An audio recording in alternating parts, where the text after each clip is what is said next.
Okay. So I should be live. Hold up here.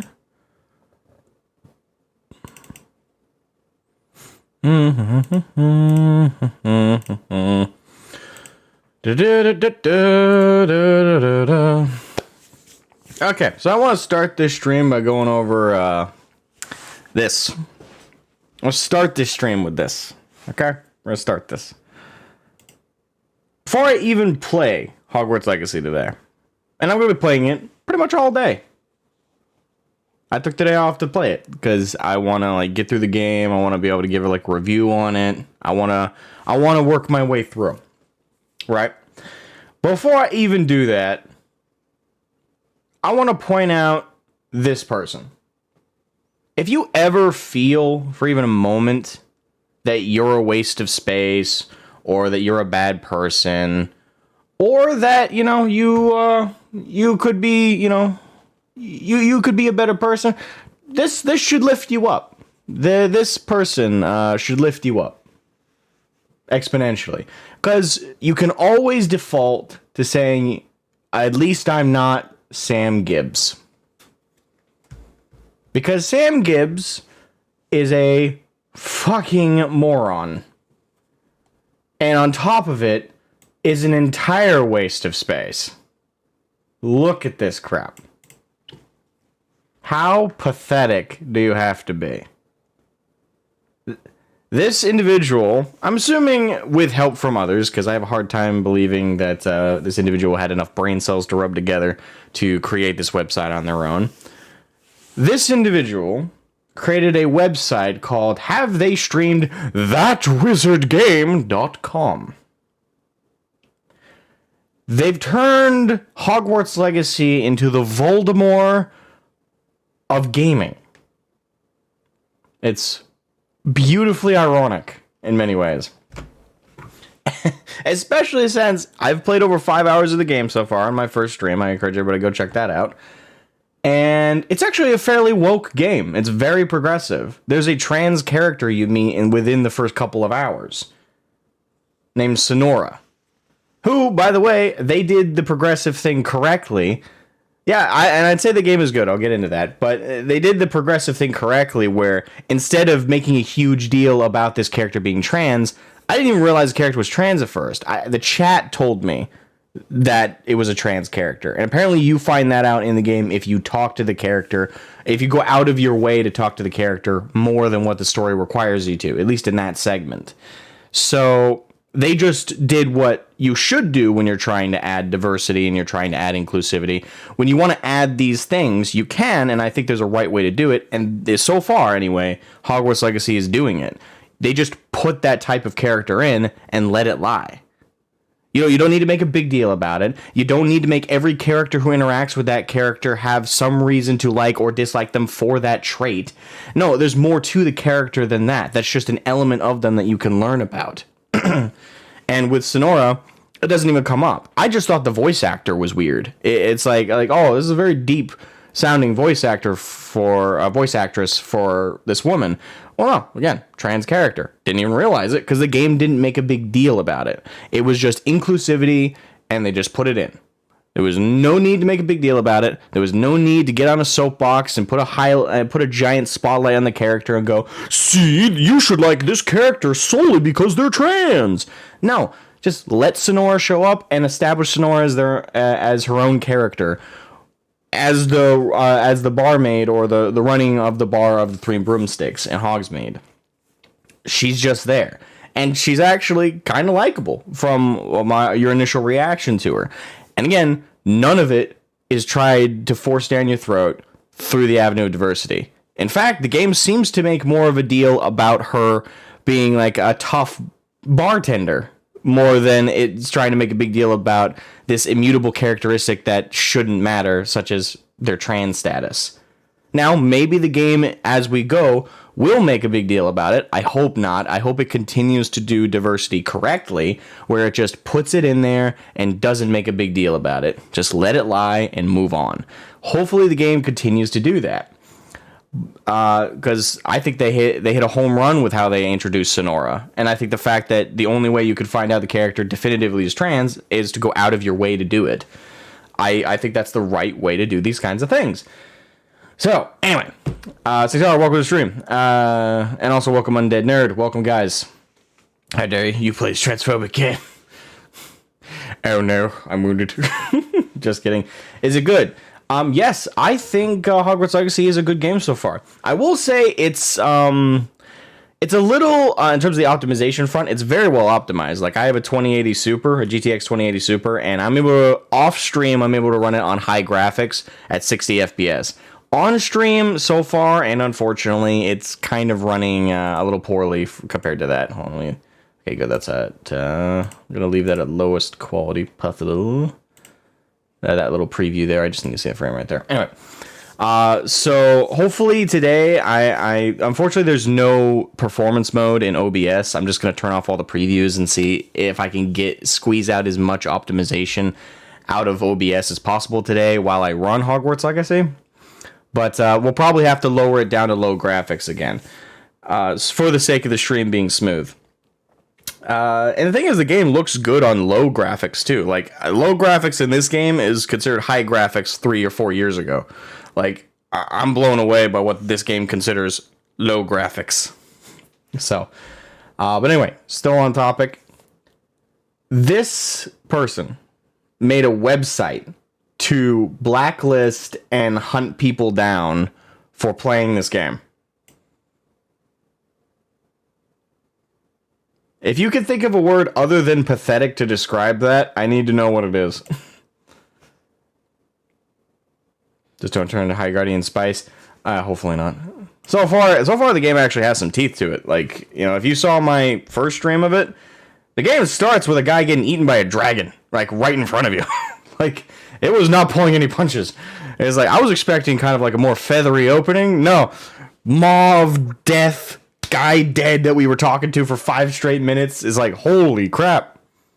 Talk about an opener. Oh man, that was crazy though.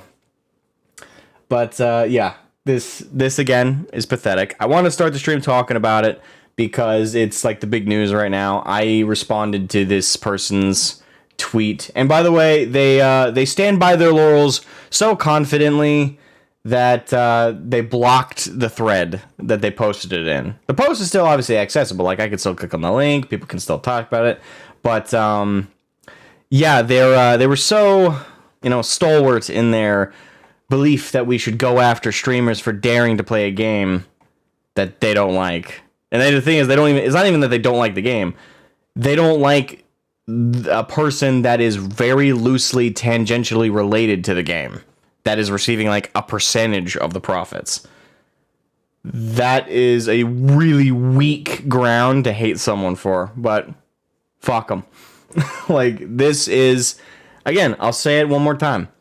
If you ever feel that you're a waste of space, if you ever feel that you're a terrible person, or, you know, if you ever have a moment where you're just down on yourself, you can always say, at least I'm not Sam Gibbs.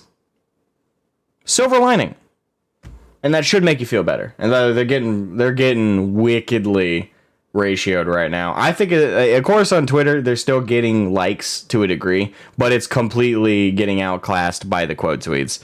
And I have quote tweeted it myself. I've even been retweeting other people. Thank you, Dave, for the super chat, man. Thank you.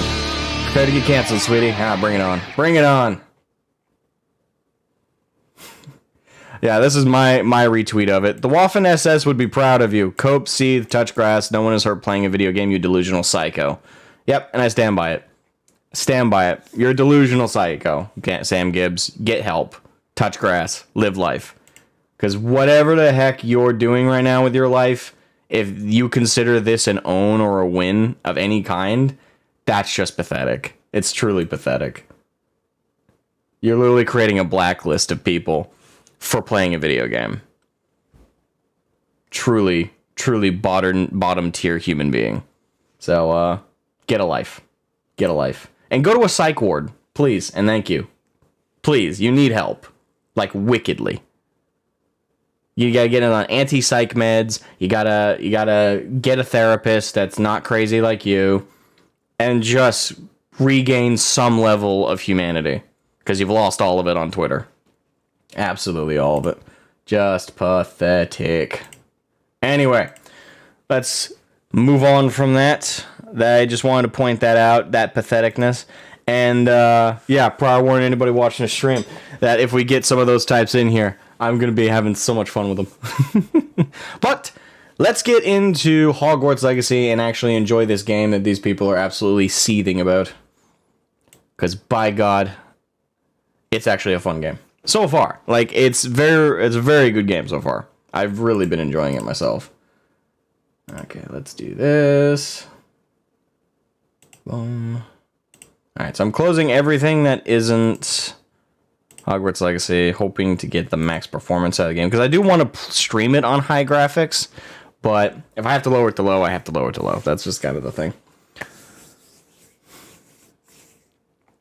Main reason for me to play Hogwarts Legacy is to see if all the lore from the Game Boy Color games is mentioned / retained.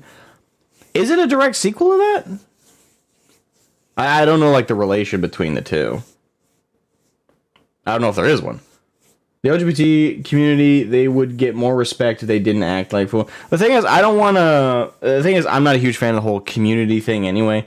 Like, people who are like, oh, I'm this group, or hey, I'm this group. If you identify yourself by a group, that says a lot about you, in my opinion, and none of it good. Like, for me, if someone identifies themselves by a group, it shows that they either currently struggle or have struggled with a self-identity. So they had to have a whole group of people define that for them. It's like, oh, who am I as a person? And this group was like, oh, well, you're this person because we say so. It's like, oh, okay, I'm cool with that. And then they just run with it for the rest of their lives. I don't like running by group mentality. I'm an individual. I'm not... I believe a lot of that. I believe enough that I would identify as a libertarian, but I don't agree with everything every other libertarian says. That's not how I work. And I think there's plenty of people who happen to be gay, happen to be trans, happen to be bi, whatever the fuck, and don't identify with every single thing the LGBTQ plus community pushes. Like, I think there are plenty of individuals amongst that group, so to speak, that are normal, cool people. But unfortunately, it's this vocal nutcase majority, and I would argue it's the majority, unfortunately. The majority of the group, at the very least the most vocal, especially online and other places, are crazy. And they're absolutely unhinged. And they completely disproportionately react to things like this. And it does, unfortunately, lead to this belief or this feeling that people are starting to get, where anyone who is a part of that identifier of LGBTQ plus is crazy automatically. Like, you meet someone who says, oh, I'm part of the LGBTQ plus, the reaction a lot of people are starting to have is nothing positive. It's, oh, you're part of that group that tried to blacklist streamers for playing a freaking video game. Like, it's not a good look. It's not a good look. So if there are people who are more reasonable minded that are just like, not a game for me, or I might play the game, but I don't necessarily agree with J.K. Rowling. You know, they have a human, natural response to it. Then those people are cool, and I feel bad for them because they're getting grouped in with the people who are psychos. But at the end of the day, you can't help but judge a group by its actions, and the actions of the LGBTQ plus community as of late have been immature, inhuman, and downright stupid. Like, it's just, how else do you describe something as pathetic as creating a digital blacklist of streamers to harass because they dared play a video game? Because in their warped sense of reality, they genuinely think that they're in danger if people play this game. Even though the game has a trans person in it that is showcased to be a good person and is one of the good guys. But they don't even know that because they haven't played it. They probably aren't even paying attention when they go into a streamer's chat and harass them over the game. They don't care. At this point, they've created a narrative in their mind, and they're deludedly sticking to it, regardless if it makes any semblance of sense. And it's sad. It's sad in many ways that they live such pathetic and deluded lives like that, to go by a group's narrative even when all evidence points to them being wrong or the opposite. And that's why I hate group mentality. It's just, this is the narrative, we stick to it. Oh, the narrative's been proven wrong, we still stick to it because now we can't admit we were wrong. Because it makes us look bad. I just hate that. So I know I don't do the whole group thing. I hate that. I'm an individual. I only identify with certain groups slightly, and that's not by any extreme. And I don't define myself by them. A human being is more than just the most unimportant things about a human being are the following: their gender, their sexual identity, their gender identity, because, you know, gender of your birth and gender identity, you know, I'll separate them for now. I don't care really, but their sexuality, their gender, their race, all of these immutable characteristics tell you nothing about a person except what they might look like, and that's about it. It's the most unimportant information you can learn about a human being. And if you're someone who passes judgment, positive or negative, I don't give a shit if you like, oh, that person's gay, that must mean like I have to assume these positive things about them. No. That's just as wrong as someone going, oh, black person, well, that must mean they're horrible or they're bad or they're stupid or whatever. It's just as wrong. Do not, if you are someone that is passing judgment on another based on immutable characteristics like their race, sexuality, gender identity, and so on, you are a pathetic waste of space and you need to get a life.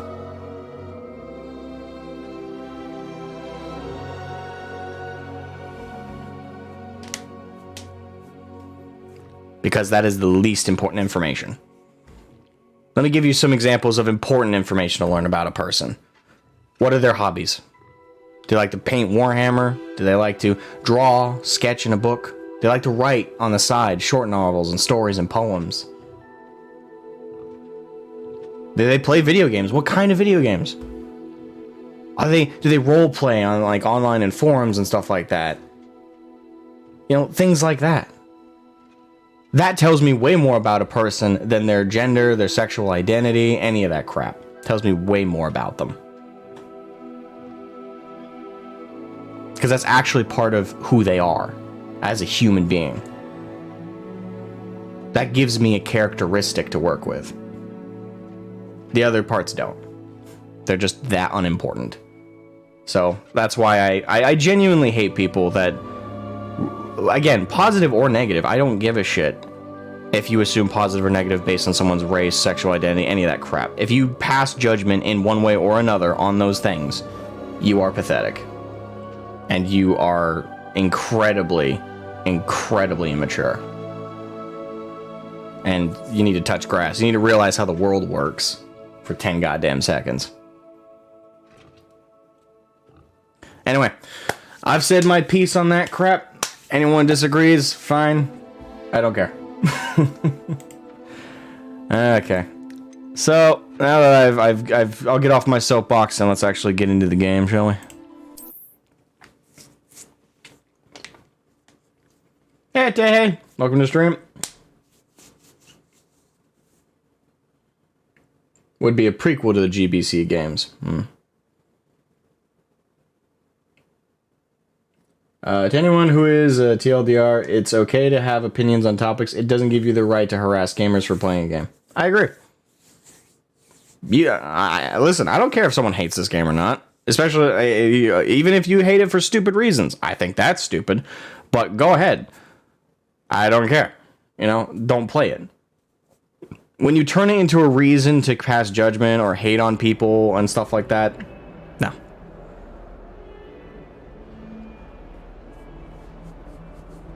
That's just petty. In here. It's cock-coughing. Okay. Fun, same. And kudos to them for making themselves pop out so much, the way it's easier to know who to block. Yep. Hi, by the way. Hey! I hate that there's no representation for ambiguous floating space marine heads. Tacti feels like a minority. But you are a minority. But I'm in that minority with you. If you want to see your different skins for gears you unlock, click the change appearance. I've already done that. You missed it clearly in the last stream, but I already did that. I'm not equipping them yet. I'm going to save that for later. For now, I'm sticking with like the normal Hogwarts robes.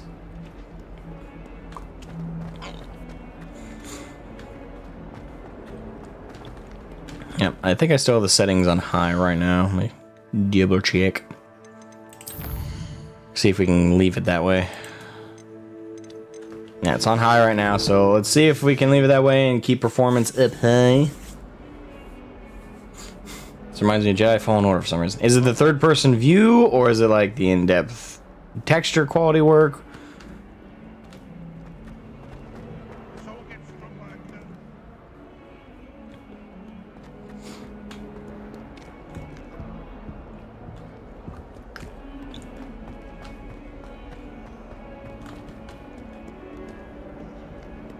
I've always said that travel broadens the mind. Actually, let's do some side quests before we continue with the main story. If we can. Let's see here.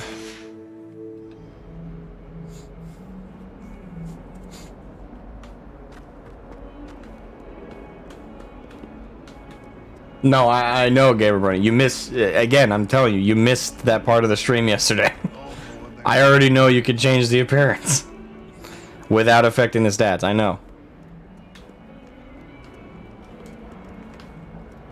This is what happens when you don't stick around to the end of the stream. It wasn't even the end of the stream, I figured that out. Like the last third. Alright, you just go into your inventory, go to gear. There we go. Gear. Press F, and then you can change the appearance. Yeah, I'm well aware. Don't you worry now.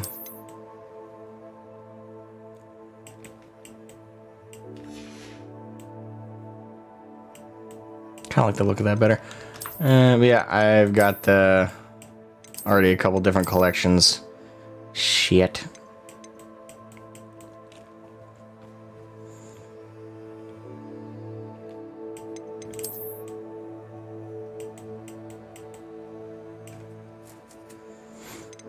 I guess we'll switch to that for now.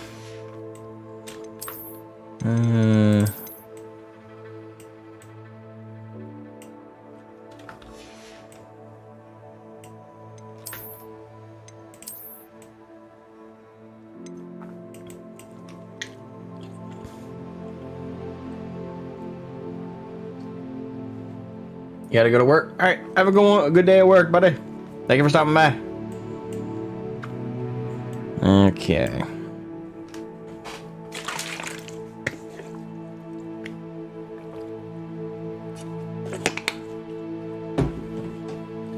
Okie dokie.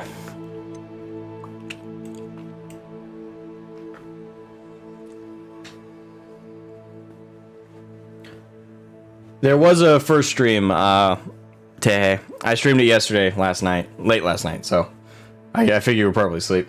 But you get to choose your house. Actually, what's kind of neat is if you take the Wizarding World like quiz on like the website, and you take the quiz for like your wand. If you connect your Steam account and your WB account and the Wizarding World account all together, it takes that information and directly puts it into your save. So I just, for my house and for my wand, I went solely by the survey I took on that website.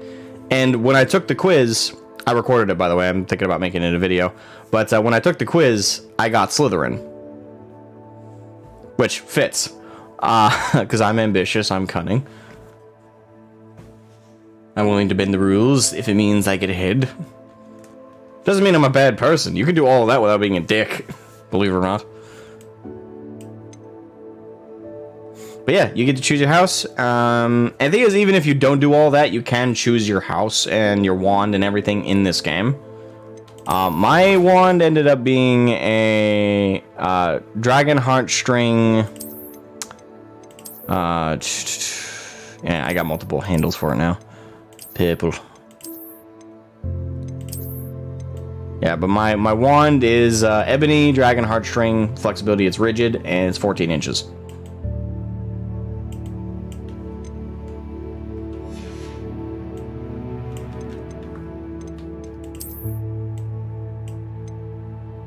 Okay.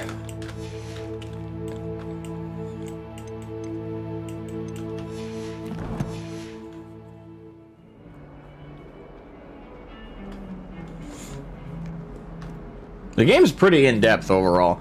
I mean, as it is, the Slytherin common room is, like, amazing. Like, I don't think anyone can deny the amount of effort that went into this game on the front of graphics. I usually don't want to praise that too much in video games, because, well, I think it's one of the least important aspects, like, for me personally. I feel like the gameplay should be good, and the gameplay is really good. So, since that element is set, I can praise the graphics. Aside from it, if the gameplay sucked and it wasn't fun to play this game, I would not be giving it credit for the graphics, because the main aspect of a video game would not be succeeded. But they have succeeded here, I think, overall. I wish there was more voice variety with the characters, though. I definitely think that. Let's see. Yeah. Alright, so that's the main story quest. So let's see if we can find some side quests to do. Because I want to do some more of those before we go forward, so I can level up. Indeed, your field guide. I'm most pleased. Ah, Ignatia. Teeth everywhere with the flu powder. You don't need to worry. No, you don't need to worry. If you're getting the game, you will have options.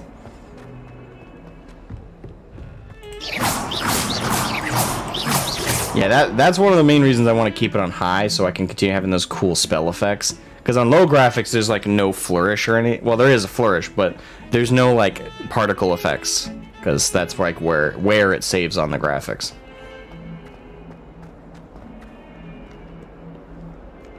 But so far, it's looking fairly smooth. There's a little bit of jitteriness, like when going into a new area when it's freshly rendering it, but if it stays that way, then there's no need to worry.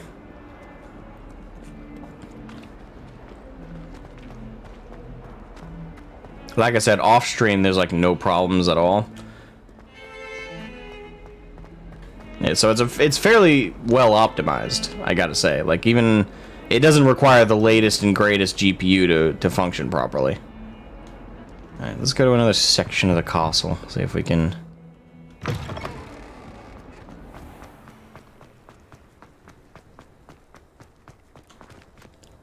find us some side quests.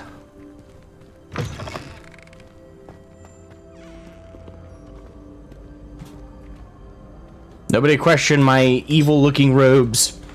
I assure you, I am a perfectly reasonable, normal student.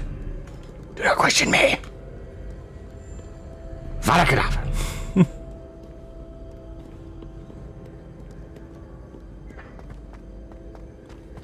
Okay. Actually, do I already have some side quests on me? I know I have one, the data link keys.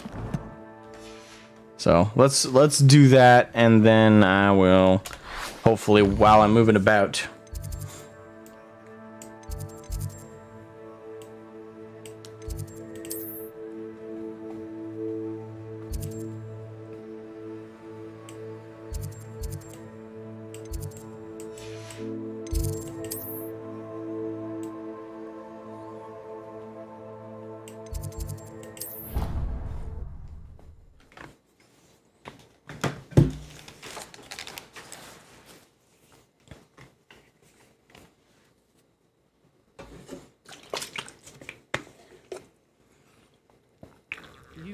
Me keeping one. Why not? I think it's nice to be able to look back on old diaries and see what you were doing in the past. I keep a diary. There, see? I'm not the only one. I'm sure lots of people are happy to write their every thought. Hufflepuffs. Oh, well, of course you keep it in a safe place. Somewhere secret. Oh yeah, by the way, there's puzzles like this all over the castle, and I don't know how they work. Like, you got this reveal, and then you got, like, 2 bits and bobs. Now, it gives you a number in the center, 5 and 12, for example, and then it shows you, like, pointing stars, like this, and like that. And I'm not sure how it works, like, because when you roll, it shows one of the creature symbols.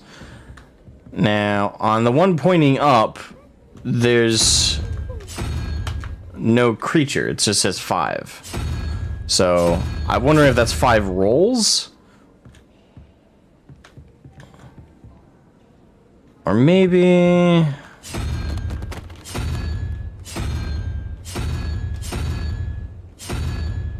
I don't know.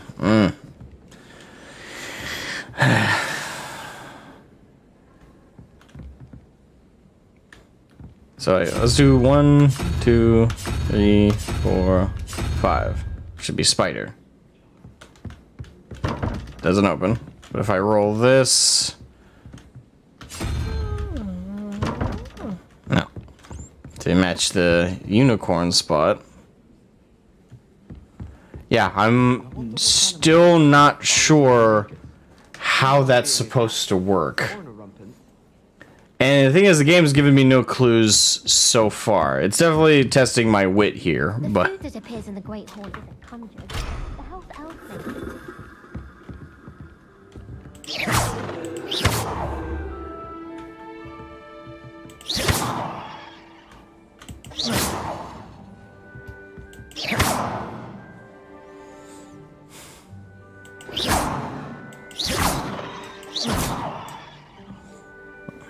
I don't know.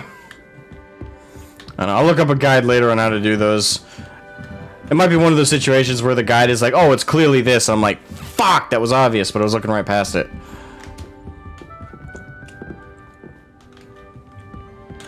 Accio. Levioso.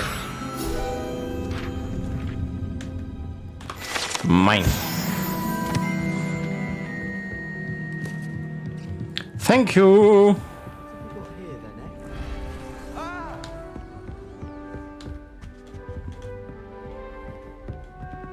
Revelio.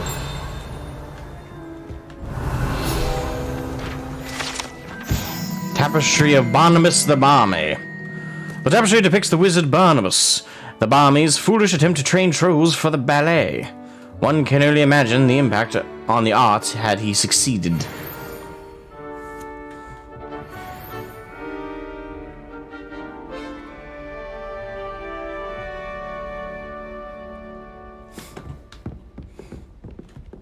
I can see why he's called the Balmy.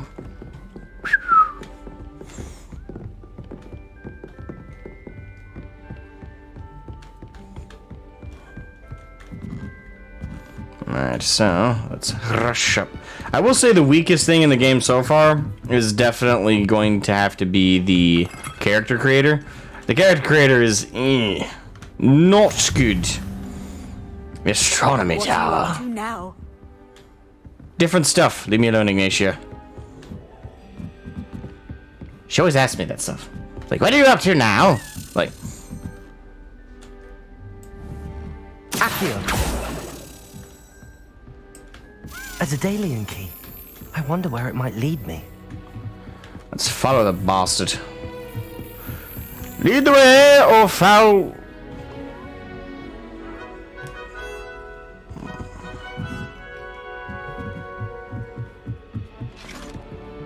Crap, where'd I go?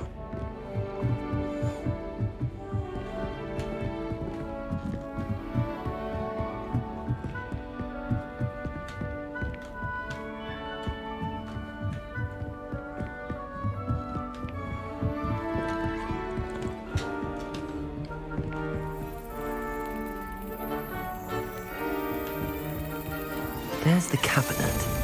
How do I get this key in there? Grab it.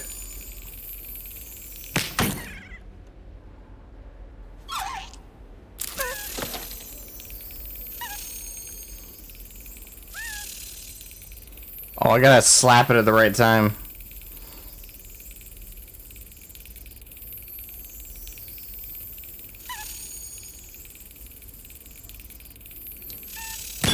Excellent.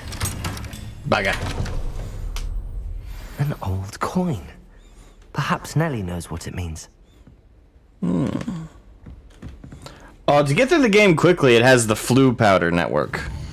You can get through the castle using the, these little flu powder spots. You have to have been to that part of the castle before, though. Like, for example, if I wanted to go to the potions classroom, I've been there. I haven't done a class in there yet, but I've been there. Divination class, Central Hall. If I wanted to do any of that, I could easily port between these locations. Like, for example, my common room. I could port there. So the flu flames are how you get around. It's the game's fast travel system. My dear Sativiati. I'm not reading all that. Okay. Professor Shaw's sister.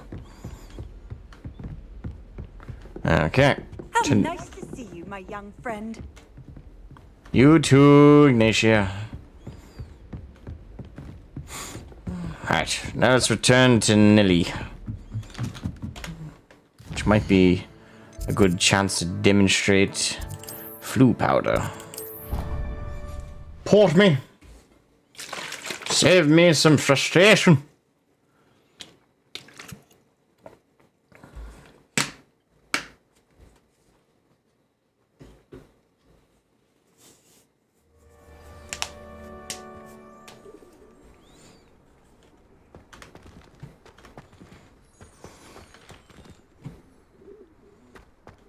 Revelio.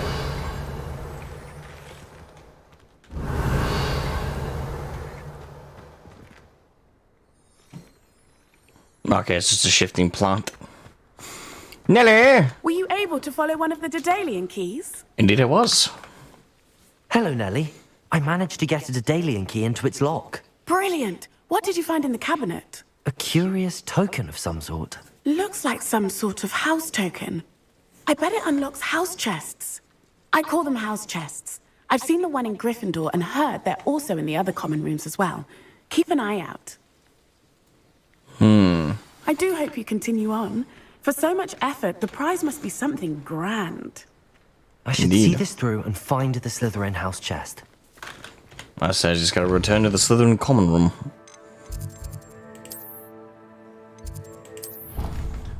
Ezra, what are the chances I can slither into those DMs? You have access to my DMs. I turned Discord off while I was streaming, but I'll briefly turn it back on. Actually, no, I can use my phone.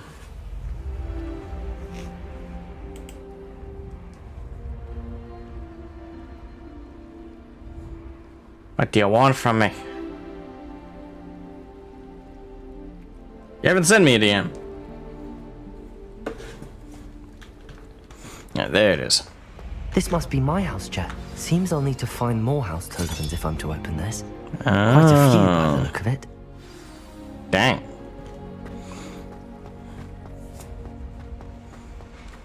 Oh, but for those who didn't watch the first stream, let me show you the Slytherin common room because it's baller. I always damage that. Anyway.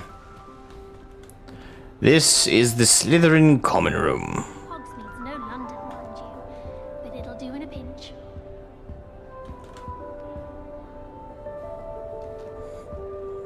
It's quite a beautiful place.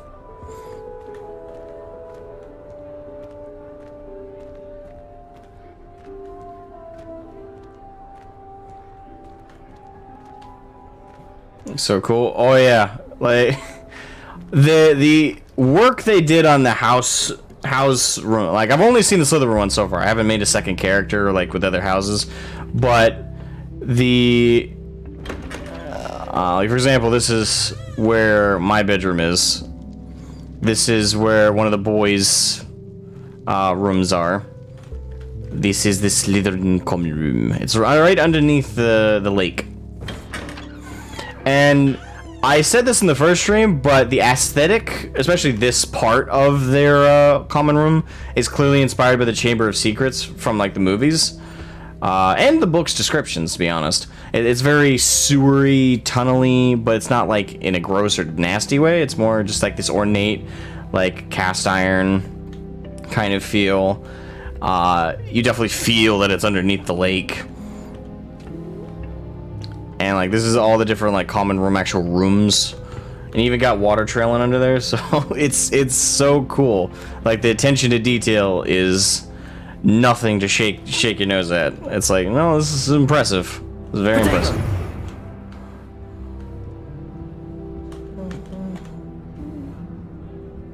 Oh, by the way, guess what happens when I try and go into the girls section? Seems that's off limits to me. I want that pussy! I can't go up there. Damn it! You can get all sorts of clothing in Gladlands, not just common wear either. Hey, that is... Then I figured it'd be Hufflepuff or Ravenclaw. You're very smart and cunning. I can't say I Not too much of an ass. Well, the thing is, cunning is Slytherin. Slytherin is not defined by being assholes. It's defined by being ambitious, cunning, and resourceful. Those are the 3 traits of Slytherins. And the thing is, this wasn't like my choice. I'm going purely by what the, I went by the Wizarding World, their survey type deal thing. I went solely by that in the game. Because I connected my Wizarding World account to WB Games for this, and it automatically like reads what your results were for both your wand and for your house. I took the quiz, the house quiz, and it said Slytherin. And I recorded myself taking the quiz, so if you guys want to see that, I will upload that at some point. I meant to upload it before playing the game, but I didn't realize that the pre-order version gave you 72-hour early access. I thought everyone was going to get access on the 10th, so luck out there, got access early. And again, I meant to start the stream with saying it again, I said it in the first stream, but huge credit to Scar, who is a friend on the Discord. He got me the game, and he not only got me the base game, he got me the Digital Deluxe. So I really appreciate that. That was like really generous, and it all came off of the back of me jokingly asking, because we were in a voice call together, and I don't get paid till Friday, so I'm kind of broke till then, and I was jokingly asking everybody, because we were all talking about like video games, and Hogwarts Legacy came up. I went, hey, by the way, if any of you want to buy the game to protest the protesters, but you don't actually want to play, send me a copy so it's not wasted, you know what I'm saying? Of course, like, most people were joking off, but Scar just was like, what's your Steam? I friended him, and he sent me the game. I'm like, thank you! I thought Ravenclaw was cunning as far as Slytherin not being asses. Snape, any for Voldemort? No, here's the thing. I don't disagree that the movies and the books 100% establish them as the asshole house. 100%. But that's not how they're described as their traits, right? Each house has a descriptor, and the descriptor for Slytherin isn't asshole. The descriptor for Slytherin is cunning, ambition, resourcefulness. That is what a Slytherin is, by like J.K. Rowling's own writings. Though she portrays them all to be assholes, dickheads, and like the worst sociopaths you've ever met. Which a part of like having those traits does sometimes come with that, but the whole house is always depicted to be that bad, and they are, like, objectively. Like, the only positive Slytherin stuff that we get is Merlin, because he was a Slytherin, according to J.K. Rowling's lore, and there's an argument I would make for Salazar Slytherin not being too bad. Because we know in terms of like evilness Slytherin did, other than be the progenitor of Voldemort and several other families that were really bad. If you actually look at his actions, like, what do we know about Slytherin? Well, we know he created the Chamber of Secrets, and he left because he was a blood purist, and he did not want to teach those of Muggle descent. Well, I would point out that at the time Hogwarts was founded in the 10th century, which for those who don't know, some people have mistakenly said it was Shakespearean times Hogwarts was founded. It wasn't. Shakespearean times was 1500s to 1600s. That's Shakespeare's time. But the 10th century is 900 AD. So anywhere from 900 to 999 AD is what we're talking about for the founding of Hogwarts. And during that time, what else do we know about J.K. Rowling's lore? We know that Slytherins were not just Slytherins. Wizards and sorcerers and witches were heavily prosecuted at the time. Like witch hunts, Salem witch trial times, kind of like that. Well, Salem came way later, but you know what I mean. Witch trials and burnings at the stake and persecution by muggles. They were being hunted and killed actively by muggles because they were afraid of their magic. And rightfully so. If you see some of the magic they can do, I'd be terrified of that. But they were persecuted, sorry. So when we look at like Slytherin's actions, yeah, it just comes off like he's a bigot and he's stuck up. I would say a part of it's trauma and PTSD, if you think about it. Because I read into the action to, like, I only want to teach those of wizarding families. I don't want to teach Muggleborns. I see that more as I'm afraid of Muggles, and though these children of Muggles have sorcery, they're still the offspring of Muggles who have persecuted and hunted and feared us. Like, we're terrified. Like, these people have hurt us. Why would we teach their children to be able to wield the same magic as us, and then our one advantage over Muggles is lost? So I can see him choosing to do that, not out of like some kind of bigotry necessarily, but actually more out of fear of losing the one advantage wizards have over Muggles, their magic. If Muggleborns are more loyal to their Muggle families than they are to the wizards that taught them how to wield that magic, then that is a huge risk to the wizarding world. So I would argue that though both the world itself often characterizes Slytherin as like this evil guy, if you keep in context with J.K. Rowling's own written lore of the time he and the other founders would have founded Hogwarts, it comes off more to me that he was just defensive. He wanted to protect the people, essentially. You very much think of wizards at that time as being a people. So I don't know, maybe that's not how J.K. Rowling herself envisioned it or anything like that. Maybe he is just meant to be just an evil bastard. But that's my interpretation of that, is that was what Salazar Slytherin was. He was a cautious man, whereas the other house founders weren't. They were still cautious, no doubt. I mean, they were all smart, but they just weren't as paranoid as he was about it. And they felt that, you know, teaching Muggleborns, they're still sorcerers at the end of the day. They're not going to turn in their own, and their families aren't going to want to turn in like their own and aren't going to want to try and turn them against them, because now their loved ones are wizards. So if that world comes down on them, so will it come down on their children. So I think there's plenty of logic there. I think Salazar was just paranoid. So, and even when you look at his actions, it's not like he immediately unleashed the basilisk in the castle. He put it away. Like, he put it and locked it away in a secret chamber no one else knew about, so no one else could unleash it. He just locked it away because he disagreed with Gryffindor, he disagreed with Hufflepuff, and he disagreed with Ravenclaw. But it came off to me as like a last-ditch precaution he put in the castle. Like, he put it in there to be used in a oh shit scenario. It wasn't meant to just be thrown out the moment a Muggleborn walked in. It was meant to be thrown out if he was right.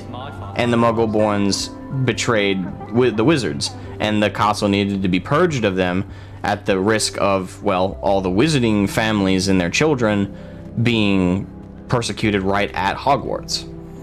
So out of fear, again, I interpret that action of, because the thing is, if he was straight up evil, why didn't he just murder and Avada Kedavra every single child that was coming in at that time when they first founded the castle?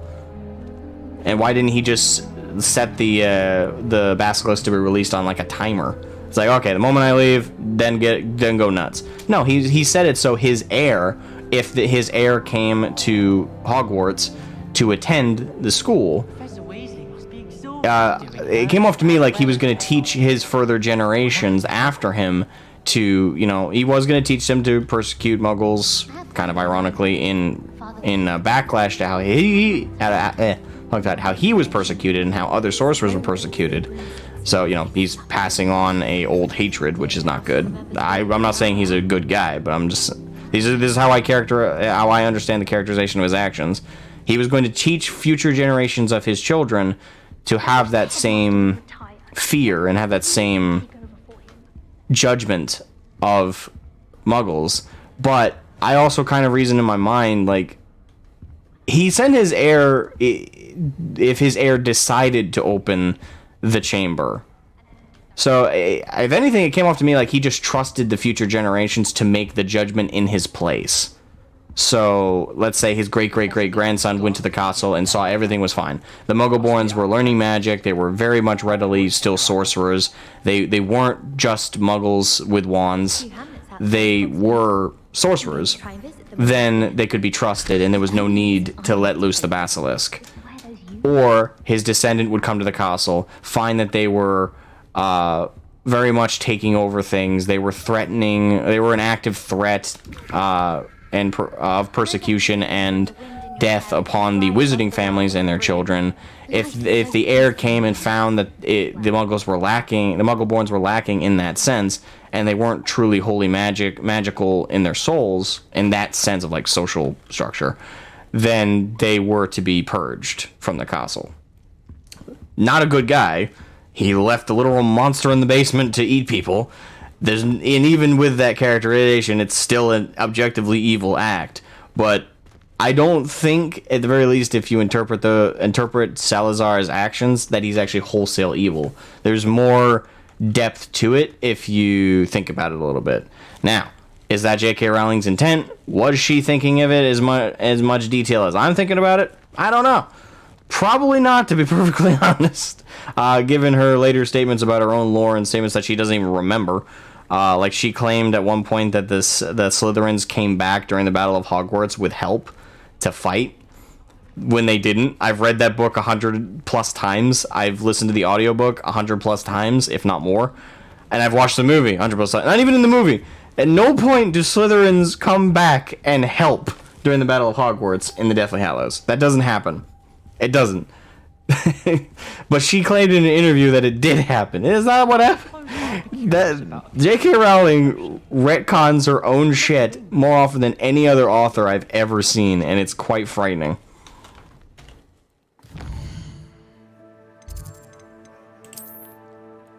Alright, so now that I've had my rant...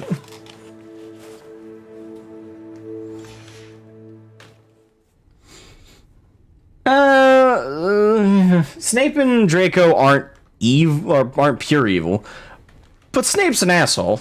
He's a dick. Like, there's no worming around that. Like, we often do leave off on, like, oh, well, Snape saved Harry, he protected him, and he, led him on the path. How inconvenient travel was before I invented. Oh, by the way, watch this. This is the coolest part about the Slytherin common room, is how to walk in. Watch this. Alright, so it goes away, and then you walk over.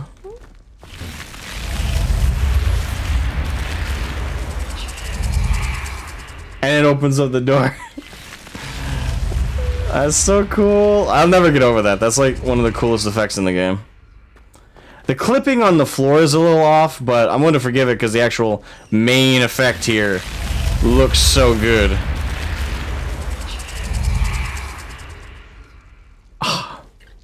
Beautiful.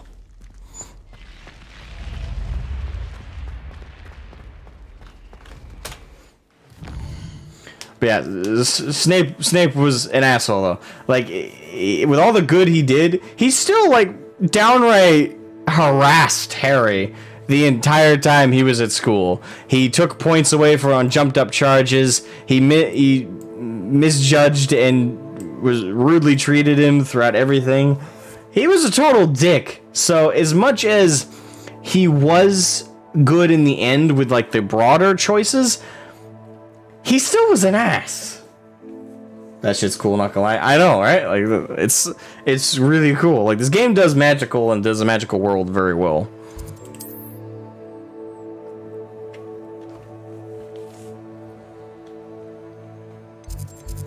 Alright, so... There's a side quest. Let's go do that one.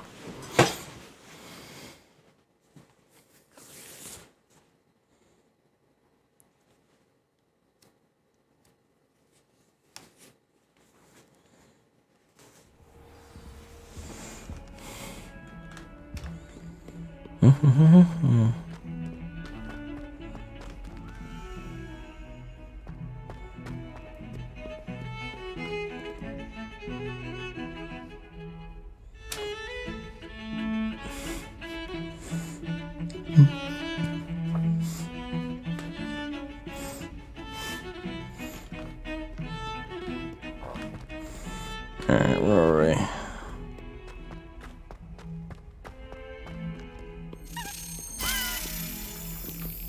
Ah, key! Lead the way, you little bugger.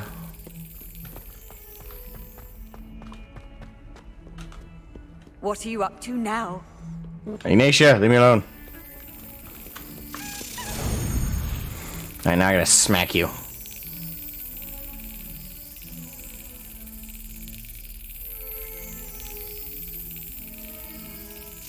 Brilliant.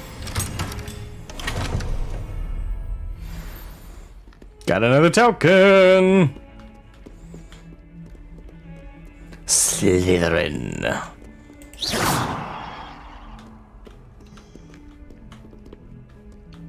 Well, by the way, in this game, you can learn the forbidden curses. Like, you can learn Avada Kedavra, you can learn Cruciatus, you can learn Imperius. So, apparently, though, it's like really late in the game, though. I don't want to get too spoiled. All right, see you later. Say hey, thank you for stopping by. Hope you enjoy the game when you get to play it.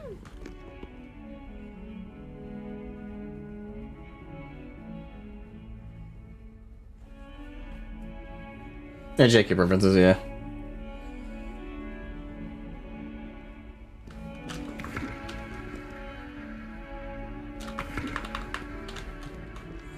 Alright. So there's a side quest down here. Let's get to it. Spare a moment? I could use your help. Sure, Discount Harry. You wanted to speak with me? I did. Hello, I'm Duncan Hobhouse. Pleasure to meet you. I've Likewise. heard all about you, of course, confronting trolls and dragons. Why, thank you. I've had some good luck. Oh, well, thank you. That's nice to hear. I have had my share of adventure. I hope my reputation's warranted. I'm going to presume your reputation is in fact warranted, in which case, you are precisely the person I need. You see, we were learning to repel boggarts in Professor Hecat's class, and, well, mine unfortunately took the shape of a puffskein.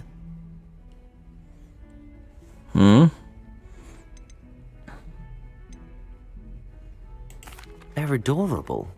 Why would you be afraid of a puffskein? They seem adorable until one sticks its tongue up your nose. Regardless of how reasonable I believe my fear of puffskeins to be, I'm beginning to get a reputation as a coward. Some have even taken to calling me Puffskein Dunkeen. That's actually funny. I'm sorry, but you have to admit that's rather clever. I do not have to admit that. Everett said the same thing. It's funny, like... To make matters worse, I stupidly blurted out that I must be braver than people think, since I have been in the hidden herbology corridor. The hidden herbology corridor? Yes. Rumour has it that the herbology professor before Professor Garlic kept dangerous plants there. It's supposedly so overrun now that no one dares enter it anymore. I was hoping you could go there and bring back evidence that I could use to show that, well, I'd gone in. Say a bit of an exceptionally dangerous plant of some kind. What should I expect? What sort of plants should I expect in the hidden herbology corridor? I haven't a clue. But have you seen the kinds of plants Professor Garlic grows? No. If the previous professor was anything like her, I'd imagine they're not exactly harmless. Very well. If I'm in the area, perhaps I shall take a look. Grand. I'd very much appreciate it. Come and find me if you get the proof. I shall be forever in your debt. Indeed you will. I accept galleons. Oh, by the way, I do want to point something out that if you know the lore of the world, I find kind of annoying. In this game, the only currency is galleons. For those who know anything about the books, there were 2 other layers to the currency. There were, and the names do escape me because it's been a while since I've had to say them. You have galleons, you'd have knuts, which are the lowest ones, they're like copper, and silver sickles. So galleons, silver sickles, and bronze knuts. Or copper knuts. Bronze, I think, is the one. So those are the 3 layers of the currency. Now, to be fair, J.K. Rowling can't do math for shit because she had these weird things where, like, it was like 20 knuts, like 12 knuts is like a single silver sickle, 13 silver sickles to a single galleon. Actually, no, let me look it up because I think it's even more off than that.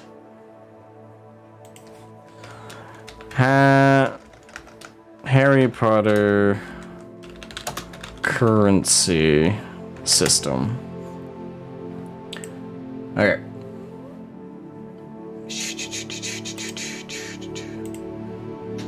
So this is how it works. So, okay, hold on. Let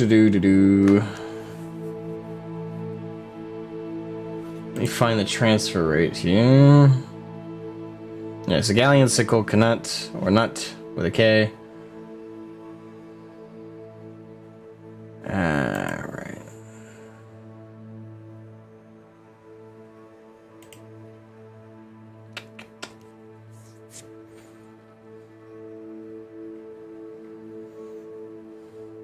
Okay, here it is. There are let's see. There are 17 sickles in a galleon and 29 knuts in a sickle, meaning there are 493 nuts in a galleon. Around the edge of each coin, there's a series of numerals which represent the serial number belonging to the goblin that cast the coin. So yeah, let's do that again. 17 sickles equals 1 galleon. 29 knuts equals a sickle. Meaning there are 493 nuts. Must resist memeing in a galleon.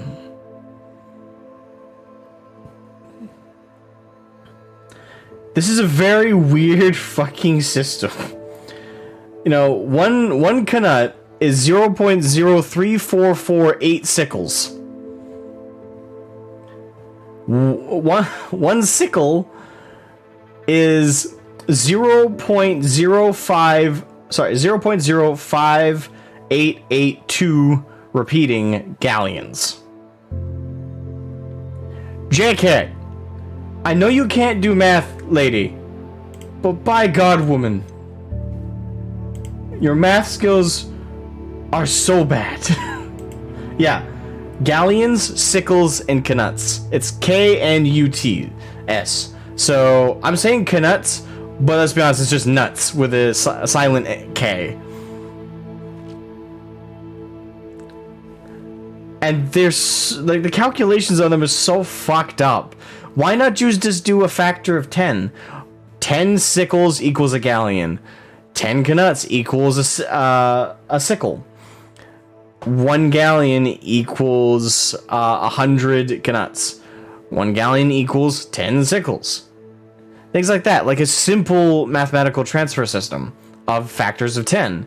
It's so much easier and believable of a system than 492 knuts to a galleon and like 17 sickles to a galleon.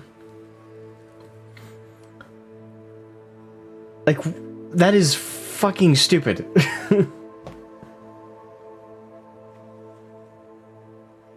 But yeah, JK can't do math. It also shows she also doesn't seem to know sports or how math works there either. Because also, if you look at Quidditch is fucked up, right? Because in Quidditch, they have 3 balls, all of which score points. The 2 main balls, the quaffle and the bludger, both equal the same number of points if cast into the 3 hoops on either side, which is 10 points. So 10 points for a bludger strike into one of them, and 10 points with the quaffle. And every other person in the game, with the exception of one person on each team, is focused on getting points using that method. But the third ball is 150 points. That being that little gold fucker, the snitch. 150 points. So if you, and in the game, it's not like everyone has equal gear, right? Because Harry had a Nimbus 2001 and was allowed to play with it. Even though his first year, it was objectively better than everyone else's broom. It was way faster. It was described as that. And then when that broke, he got the best, pretty much prototype, best broom on the market, which was the Firebolt. The Firebolt was even faster. Like, to the point where it was the Quidditch World Cup standard. So she knows that there's standard equipment because she mentioned that in the Goblet of Fire, that all of the favorited broom and the main broom of all Quidditch players in the World Cup was the Firebolt. So that was the World Cup equivalent to, like, the best equipment. And Harry had it in a school-level game where everybody else is running clean sweeps and stuff. So not only is the gear not all equalized to make the game fair, but also the points just don't, as a system, aren't fair. Because what if your Seeker is just immediately gets the ball? No one scores any points. That's a slam dunk victory. It's 150 points. But even, let's say, the other team is winning and actually kicking ass the whole game. Let's say it's Slytherin versus Gryffindor, and the Slytherins score 14 points. 14 goals with the bludger and with the quaffle. That's 140 points. But if the Seeker right after that on the Gryffindor side grabs this little golden ball after all that effort, they still win. Because it by itself is 150 points. It's such a broken fucking game.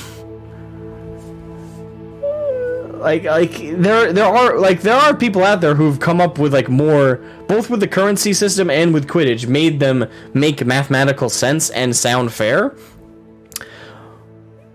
But still, JK really knows nothing about sports or math. Like, those are her two weakest spots in the books, and you can see it, and it's painful. Not gonna lie, it's really painful. As cool as Quidditch is, here's the thing. I'm not taking away from her the imagination. The imagination is top tier. But the moment you think about any of those elements logically, it's like, JK, you might want to retake high school level math. Not even high school. I think that's actually kind of 8th grade level math. Yeek. Anyway, second rant over and done with. Apology corridor. Sounds intriguing. You gotta make the snake an extra agile speedy during the World Cup Quidditch then, and even then it might not be enough. Exactly. It's just... It's not a fair game. When you, like, the thing is, for a game to be a game and an actual testament to skill, it can't have, like, these grandiose, like, say, This like, cannot possibly be as difficult as it seems. oh, another side quest. I'll grab this one while I'm here. Hello. I don't believe we've met. Oh, hello. I'm Lenora. Pardon me if I seem a little distracted at the moment. Everyone thinks I'm utterly balmy. Samantha thinks I'm potty. But it's this Potty? painting. I never noticed it before. If I know Hogwarts, and I do, an empty frame doesn't appear for no reason. There's something more to this. Yeah, you use Lumos. If I have the time, I may look. Could be intriguing. I've been racking my brains long enough. I hope you'll have better luck than I have. Do come and find me. Something illuminating Lumos. that solves the mystery. That spot must be a clue. I should look around in case it's nearby.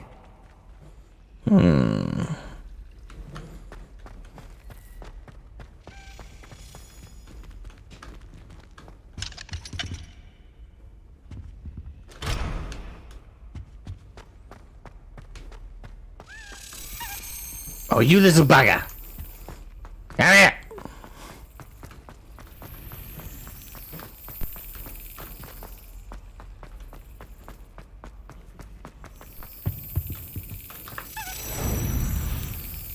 Go on.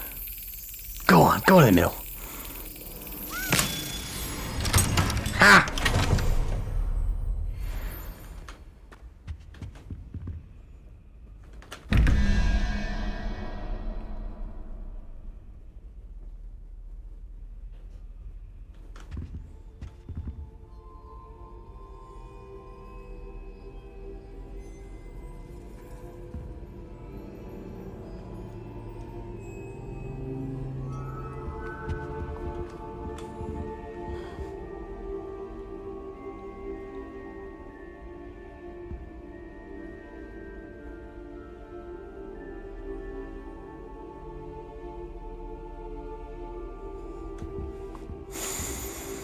I'm still not sure how this is supposed to work. Is it like a math thing?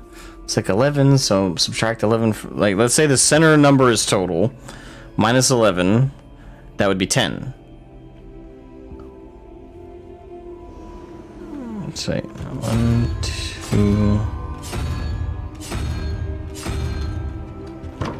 No. I don't think it's a math thing. I don't know what that is supposed to be. This looks like the location from the painting. What could be so special about it? Lumos! Let's get you back to your frame, little moth.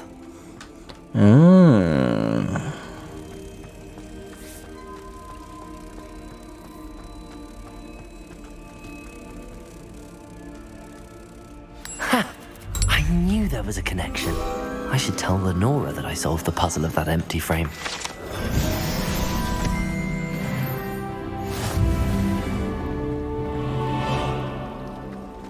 Nice. Lenora! Lenora! I solved the mystery of that painting. You did? How? I'm not telling F all because I mean it'd be mean not to tell her. I found the location depicted in the painting, and then I cast Lumos to guide a moth back to the frame. All very logical, I suppose. Pity I was so close to solving it. You have a knack Were for you? solving riddles. Natty's good at that too. So is Meat, although he does tend to over-explain. Well, I'm glad someone figured it out. Yeah, that's what I'm here for. I should have seen that. Like a moth to the frame. Puns.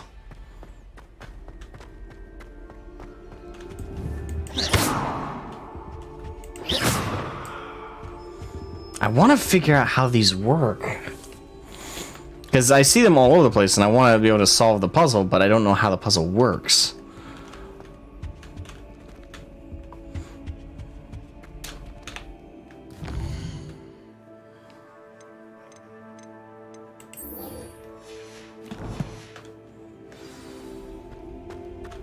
It's like the one puzzle type that's still like throwing me.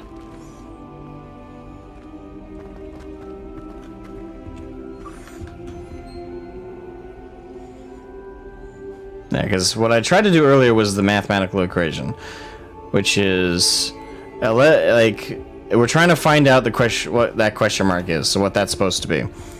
So 11 minus 21.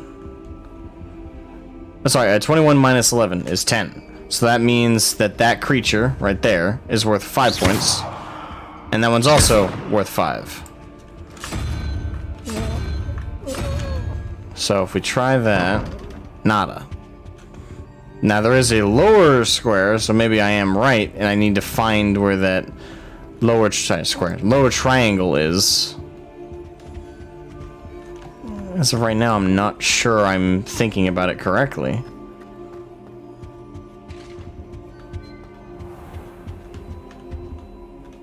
Off on another adventure, are we? Oh, there it is. Okay, so I think I have that right with that. So, bottom one is 17.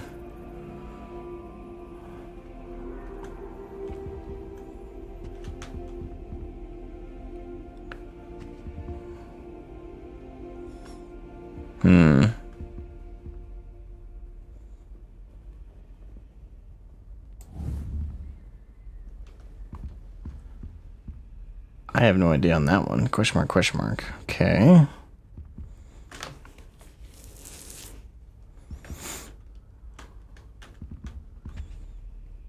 So if we're still going by the theme that it's mathematical, would those then have the same value?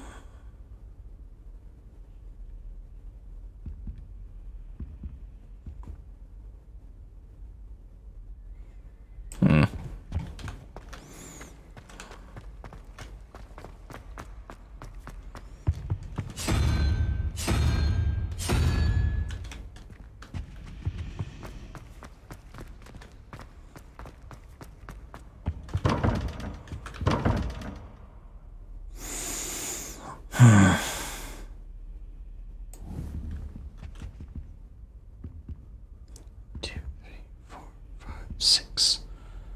So say that's 6.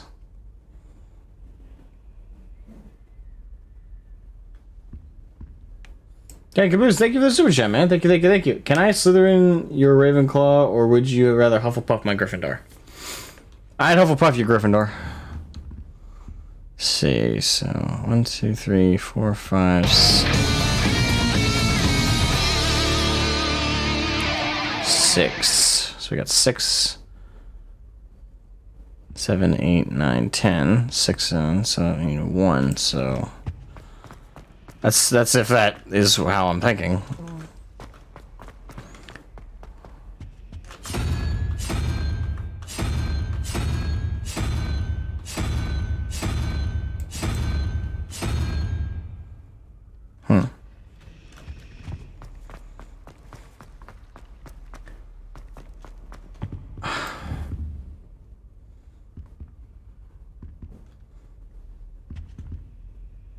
It's doing every other one, so...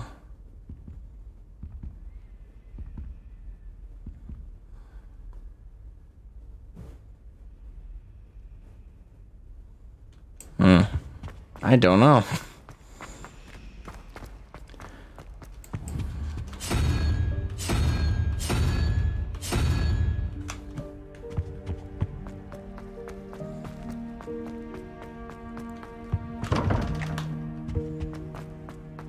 At this point, I'm just gonna try all of them.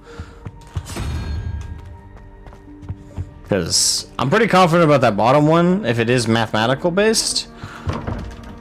But I'm not confident about this top one, because I'm not sure what this is supposed to factor.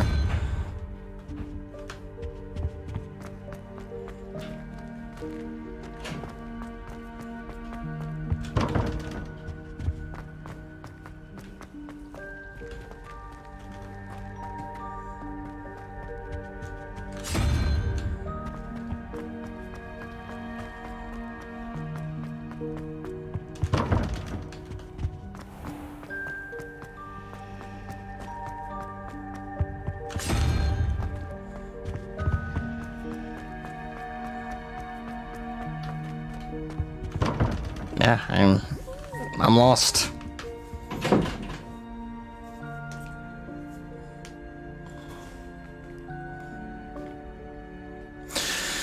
I don't know how those puzzles work. I really don't.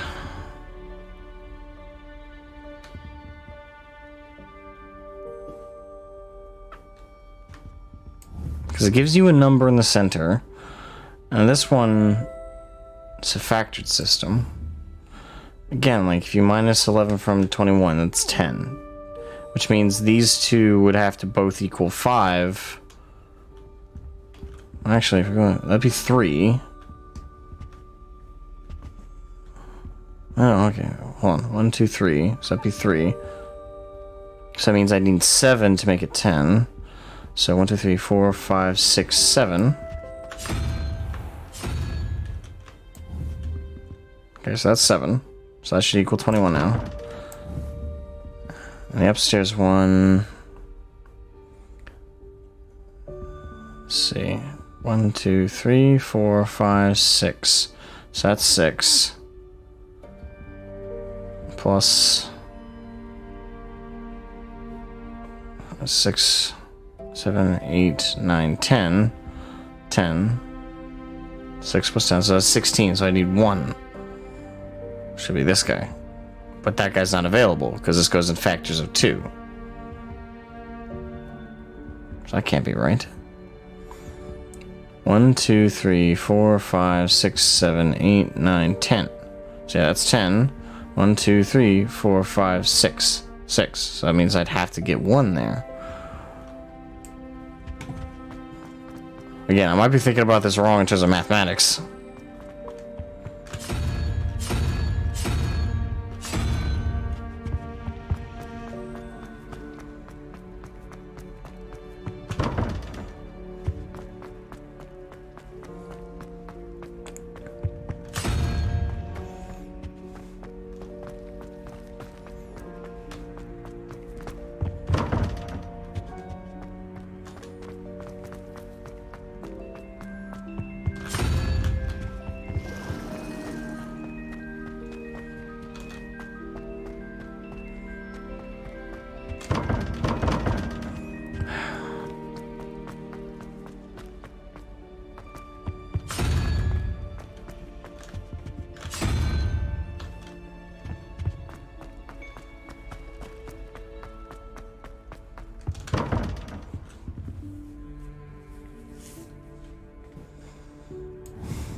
One, 2, 3, 4, 5. So I go by actually factors of 2. 1, 2, 3. It's 3, 4, 5. So 3 plus 5 would be 8. So I'd need 9.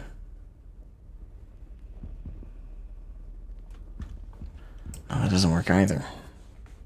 I guess 1, 2.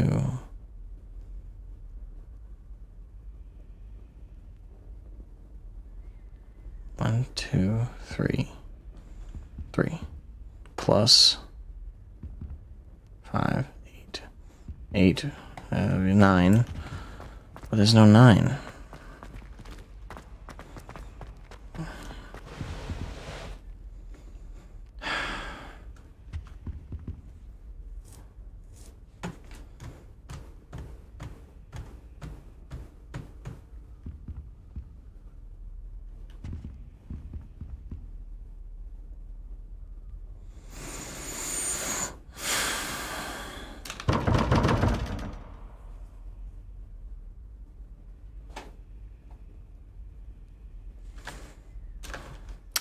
I'm gonna look it up because I genuinely want to know how these puzzles are supposed to work. Hogwarts Legacy door puzzle.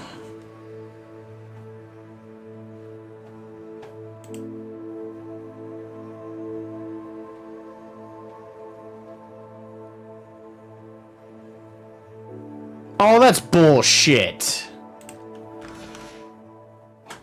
Okay, so apparently it's 0, 1, 2, 3, 4, 5, 6, 7, 8, 9. Fuck you. Okay, that completely changed. So it is mathematics based.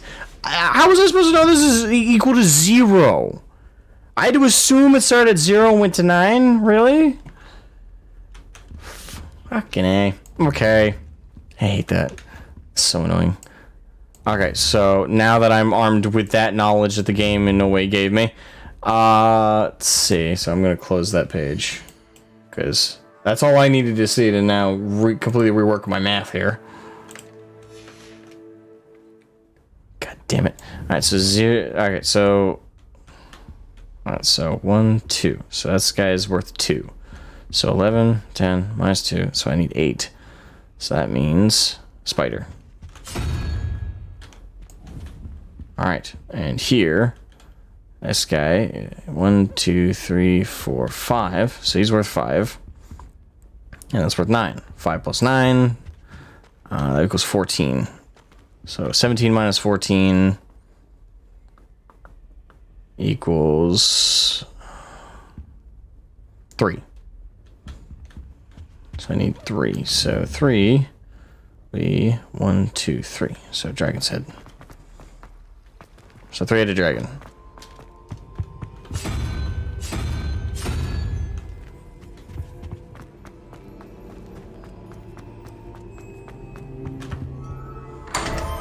Thank you! Now I can actually solve these now.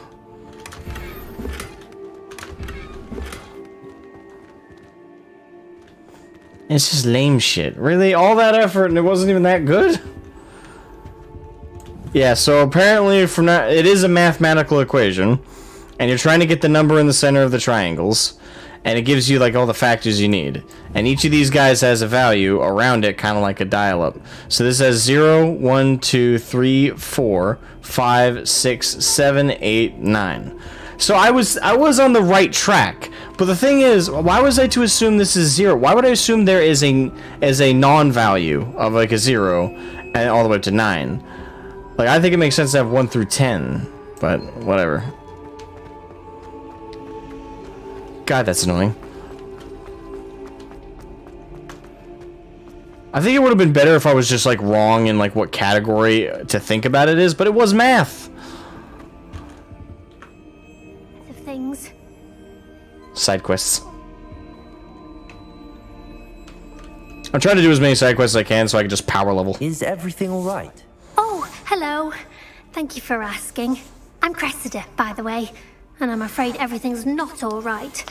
I may be in a spot of trouble with the librarian. You see, I'm fond of creating my own charms. Thought I'd perfected my light as a feather charm to use on my library books. My arms get so tired carrying them around all day. But I must have confused the Latin word for feather with bird in my incantation, because when I opened my bag just now in the library, they literally took flight. Seems a lot of work just to carry books. That's amazing.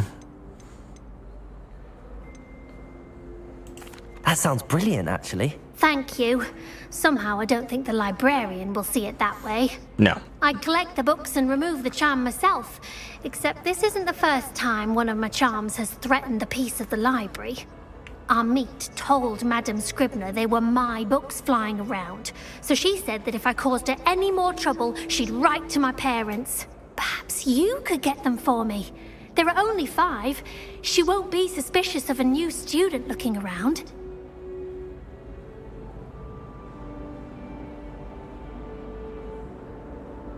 Huh? Annie, you are the teacher. Teacher? Question mark? Maths. What's maths? Mathematics. Arithmetic.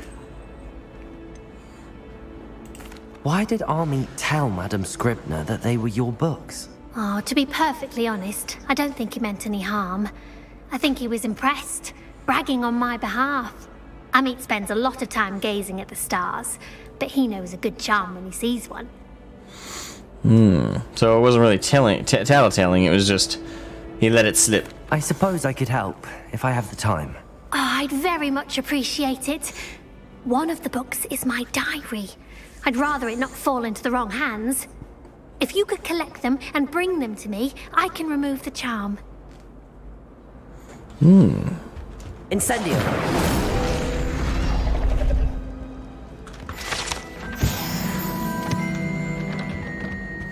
Do, do, do, do, do, do.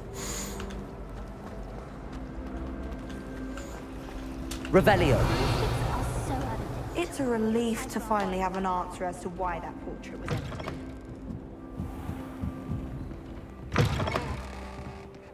I'm going to have to use Accio to get to those books. Accio! Got it. Only 4 more to go.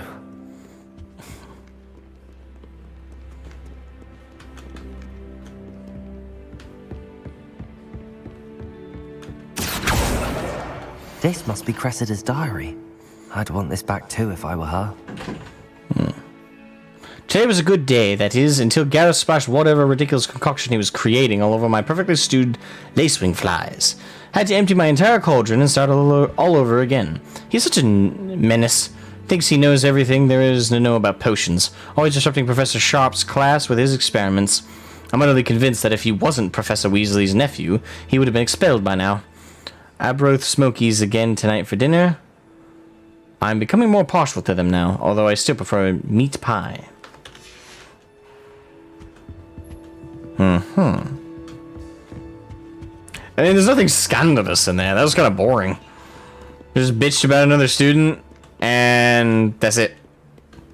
So personally, I'd be like, that's it? I mean, nothing spicy? Come on, give me something spicy. Oh, hello. Here's your key. Lead the way, you little bugger.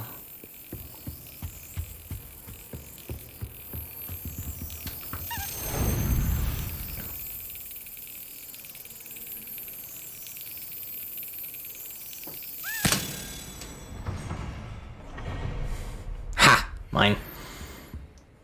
Will game stop telling us what to do 1 second into the quest? Fuck, let us figure it out.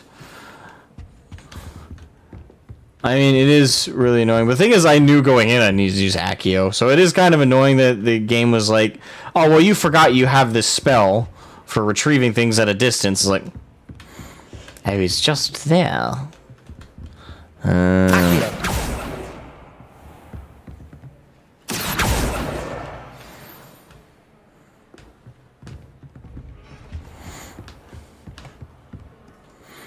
Alright, so that's 3 out of 5. Assuming the other ones are at the higher levels.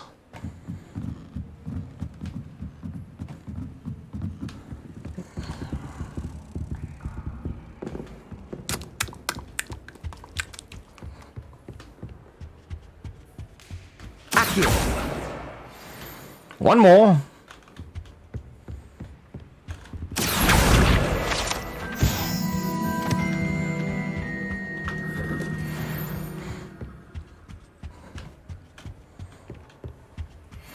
Revelio. Ah, hello. The old librarian. One of the first librarians of Hogwarts is depicted here. Rumor is that he had no tolerance whatsoever for noisy students. He was known for his liberal use of the silencing charm at the slightest sneeze.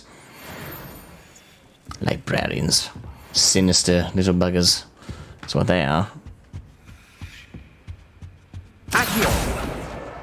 That's the last book. Now to take them back to Cressida.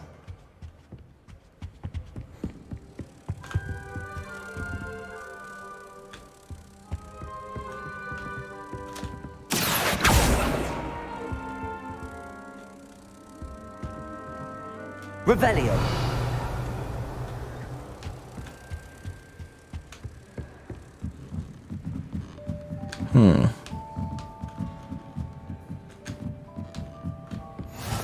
I've always said that travel broadens the mind.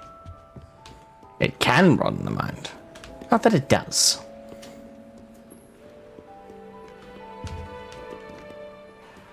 That's not what I mean. That wasn't really a. That one wasn't really a solver.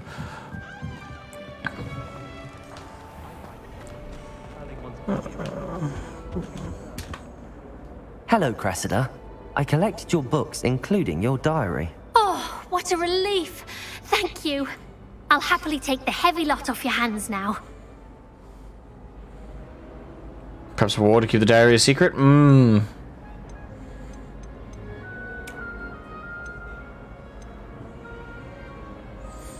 There's nothing scandalous in there, so to be honest, I don't know, part of me wants to do the reward one, because I'm doing a fucking quest here, like, give me something for it, like, this being nice and all, but can I see something for my effort there, lady? At the same time, it's like, it's her personal belongings, I'm just returning them to her. It's not like I acquired something brand new for her.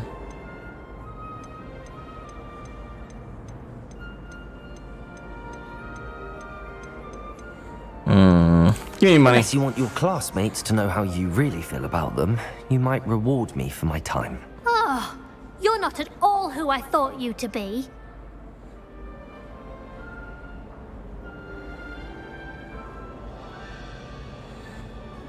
Perhaps I'm not. I mean, just... I just did you a favor you couldn't do for your goddamn self, so come on. And you're not who I thought you to be. Based upon your diary, you seem terribly judgmental. Fine. I shall pay you. But you cannot begin to imagine what I shall be writing about you next. Oh no. Should never have trusted them. Whatever will I do? She's gonna bitch about me in her diary. It's a relief to Hey, I got 300 galleons out of that shit. Destructive fogs exist in this game. I mean, I've not received one yet, so I do not know.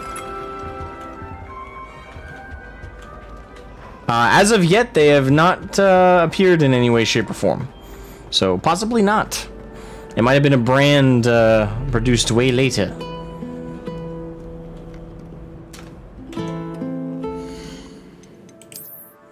I picked up wand handles left and right here. Ooh, I like that one. Very nice. Is it better than the ash brown, though?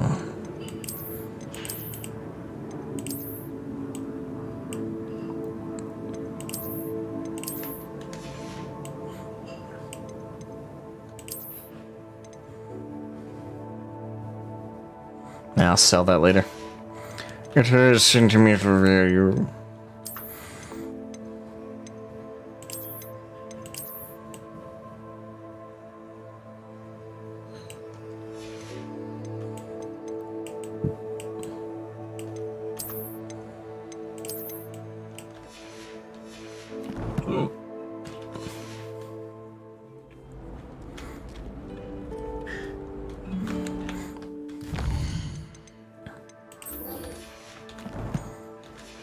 Yeah, I'm power leveling some side quests right now. Have you ever noticed them? Okay, we'll get back in the MSQ soon. I'm not gonna just do side quests this whole stream, but you know, it's an RPG. You know, you need to grind it up, get them levels. You know what I'm saying? You can't imagine how inconvenient travel was before I invented flu powder. I imagine it was just simply arduous, darling. My entire family's been sorted into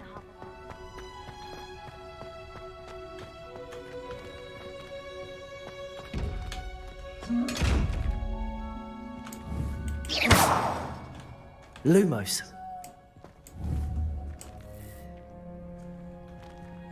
No need to be so greedy. Okay. Levioso.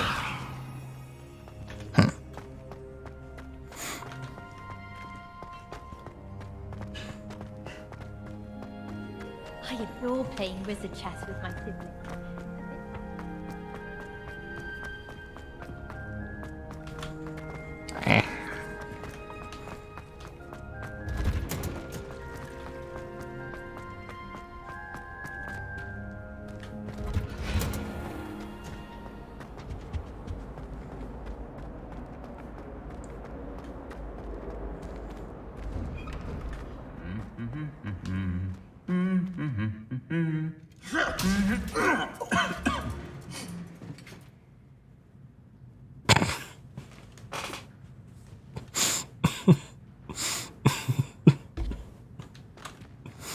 Okay, that's funny. One was just sitting and jaunting tune, the other one was like, "Shut up! We're supposed to be statues."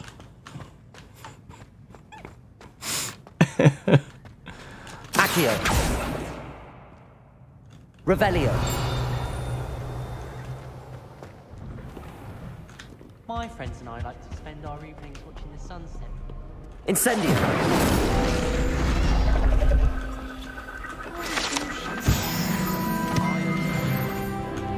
Level 10!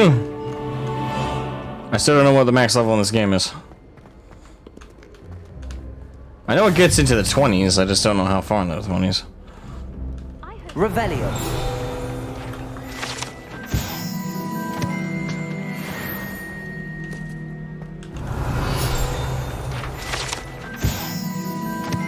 Broken Broom.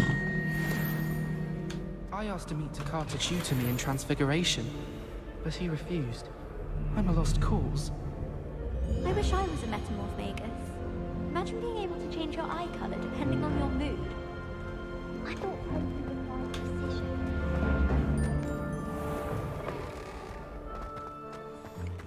Metamorph Magi. I believe Tonks was a Metamorph Magi, if I recall correctly. Being able to change their appearance at will with magic. Not even with a flish of your wand or a spell, but simply do so. Very different from an Animagus and very different from a werewolf.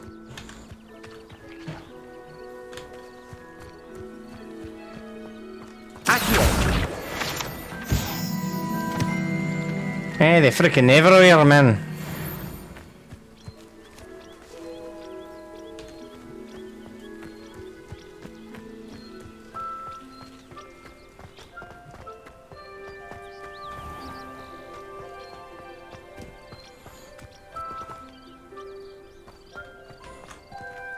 Truly beauteous. Beauteous.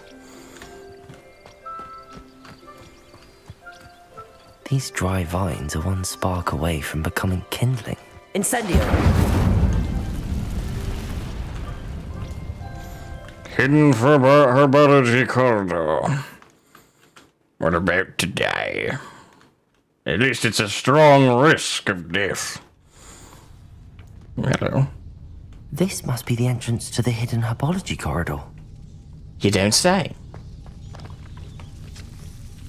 Devil's Snare seems to thrive in darkness. Perhaps it doesn't care for light. Nope, not a fan.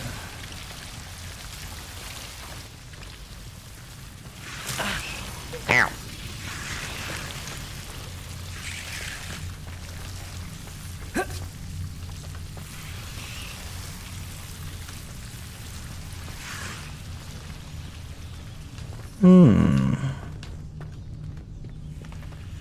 Incendio.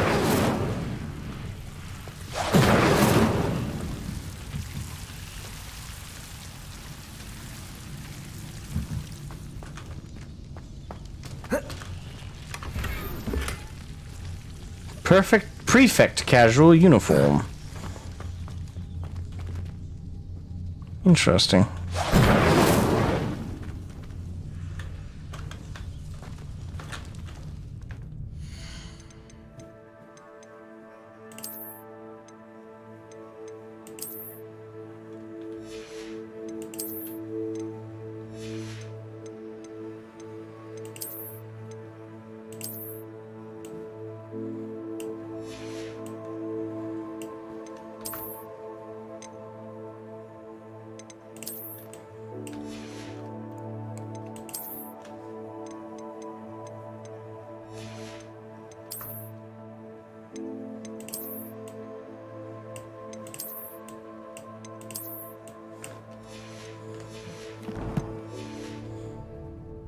I'll put on the dark robes again later.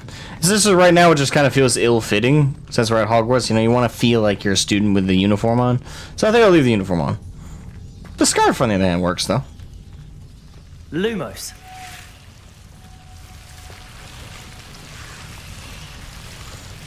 Oh, the sound they make is so... Look at all that devil's snare. Damn!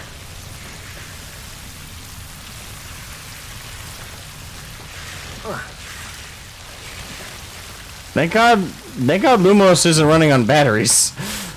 That could be bad. Incendio. Lumos.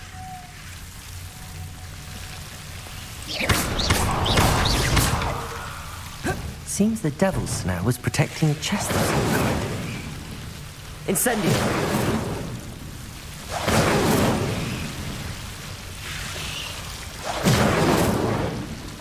Lumos. Incendio.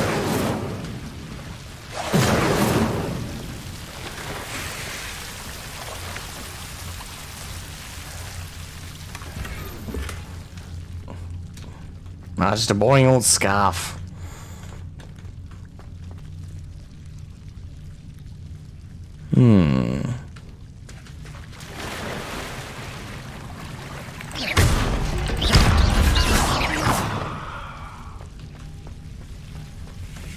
Lumos. I imagine a piece of that enormous venomous tentacular would be enough for Duncan to prove his bravery. Incendio. Lumos. Incendio.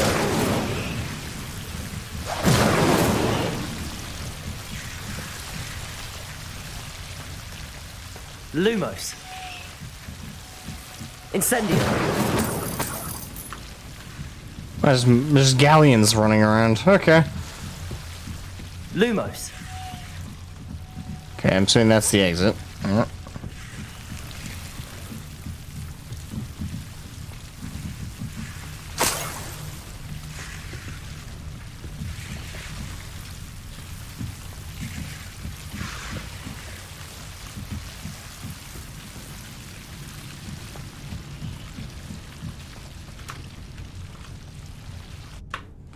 There we are. The lengths I'll go to aid a fellow student.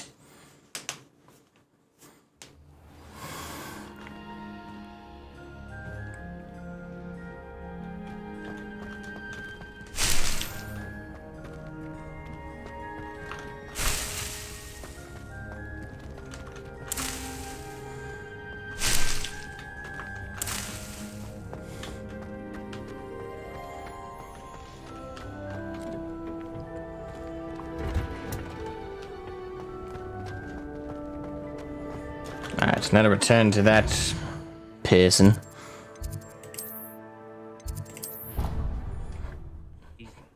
The Flu Network, away!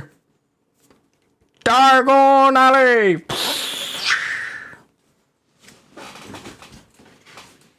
Well, I guess Harry fucked it up the first time, right? Because it was diagonally. He didn't say Diagon Alley as he was supposed to. It was diagonally.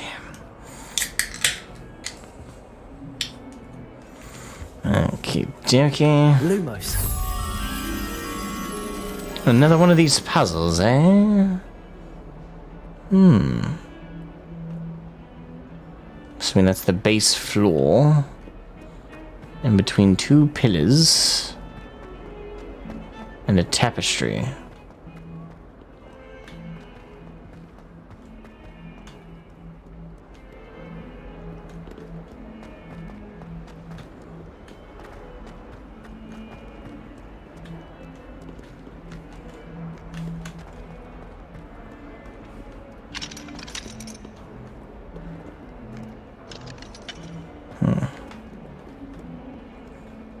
Have you found anything to, prove my bravery yet? Sure. Hello, Duncan. I have the proof you wanted. That's one leaf. Must have been a giant venomous tentacula. It's even more than I expected. I knew you were the one to ask. I appreciate you getting it for me.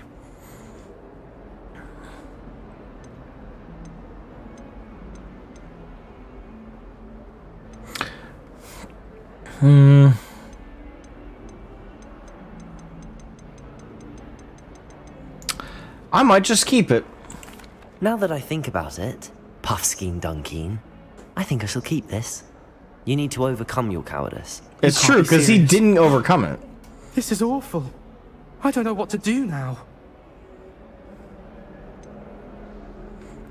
Because the thing is, he's really, like, this is... Listen, I am being a bit of a dick here. I wouldn't have said that to him. It was like, I wouldn't have, like, reinforced the coward. But he is still being a coward because he had someone else go and get it for him. It's like, dude, you're not proving you're not a coward by then having someone else go through what I just went through. Like, I went through Devil's Snare and shit. Like, it was not a pleasant experience. Well, actually it was, gameplay-wise. But, like, in real life, if like, you had to go down there and you went through all that Devil's Snare and shit, I'd be freaky. It's like, no, hell no. Dude, you need to buck up and do this stuff yourself. Like, I do him no favors by, like, if I just give it to him, he learns nothing. He learns he could be a bitch. And just get away with it by having other people solve his problems. So no, bro, like, you need to solve your own damn problems. I'm doing you a favor. Disappointment like this will encourage you to become a stronger person. I don't need to be stronger. I need to be left alone. Even Zenobia Noak will make fun of me now. You've wasted my time. You're not who I thought you were. For Ravenclaw, you're really stupid, dude. Should never have trusted you. You're an idiot. I don't need to be stronger. I need to be left alone. Well, here's the thing. Strong people will always pick on the weak. That's reality. You pussy. Like, in real life, if you're someone else can bully and push around and beat up, they will. They'll take advantage of you left and fucking right. It's one of the first lessons you learn as an adult. Strength is how you're left alone. If you show someone they can't push you around, if you show someone you're not a victim, if you show someone you're not afraid of them nor care what they have to say, then they leave you alone, because that is the point of strength. That's one of the points of strength, anyway. So, that is just a deluded, moronic statement. It's like, I don't need to be strong, I need to be left alone. They're one and the same. You child. You're welcome. Learn a lesson from this. Don't rely on other people to solve your problems. Solve them your damn self. I trusted you. Yeah, you're welcome. I just did you a favor. My God.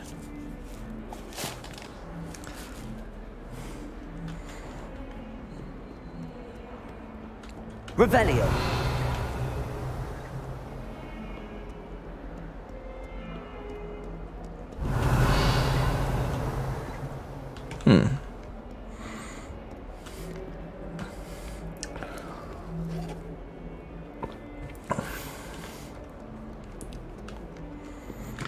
Now.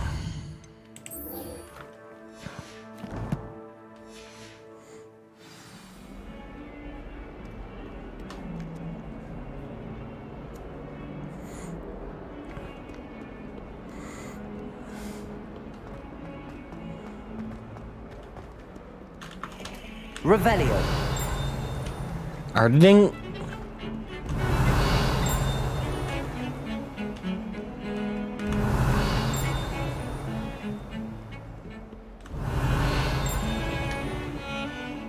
I'd rather just start. Not for certain.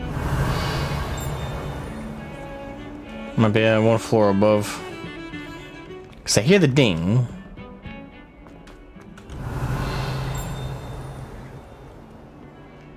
Revelio.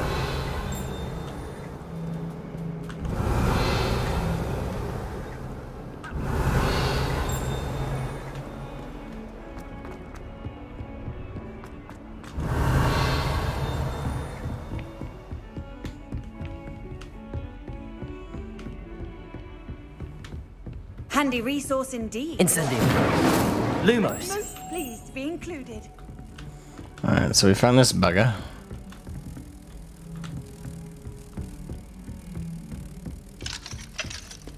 Oh, level 1 lock. I'm assuming later on we're gonna unlock the Aloha Mora, but for now we do not have it.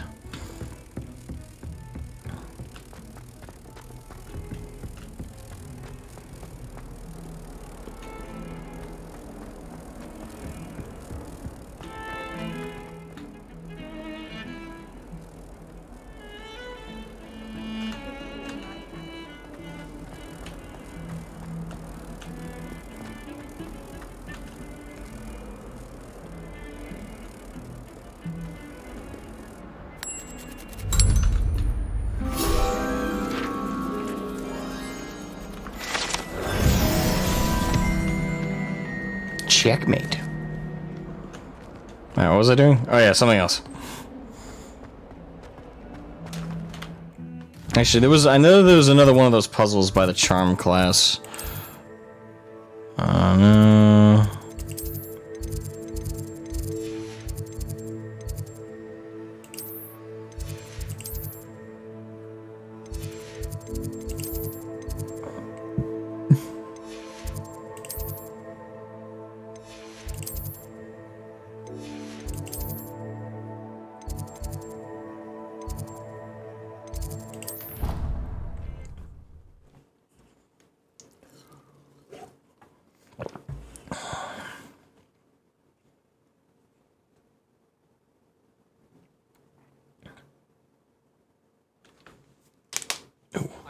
They not be allowed to attempt. Couldn't agree more. Not to mention, it exposes us to their backward way of thinking. How nice to see you, my young. Alright, now that we know how the puzzles work. Alright, so top one here. 3, 0, which means that's 2. So 1, 2.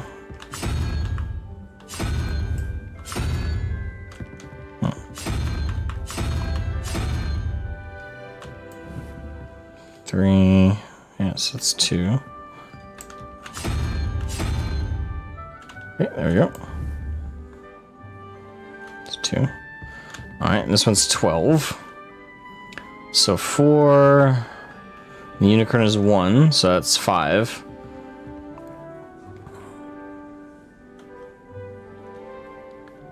Wait, what? So 0, 1. So yeah. Unicorn be 1, so that'd be... those together are 5. 12 minus 5. Be 7. So I need 7. 9, 8, 7.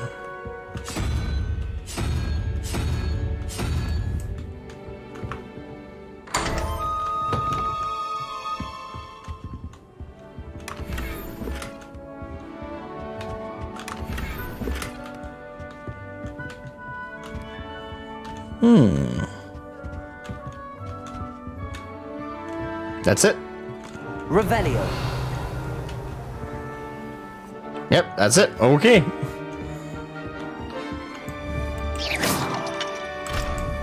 Damn it. So that's... Now in the wild. It would be terrifying to encounter. Good morning, Mr. Pittis. How are you? Yeah, I think that's... Revelio. It? Question mark.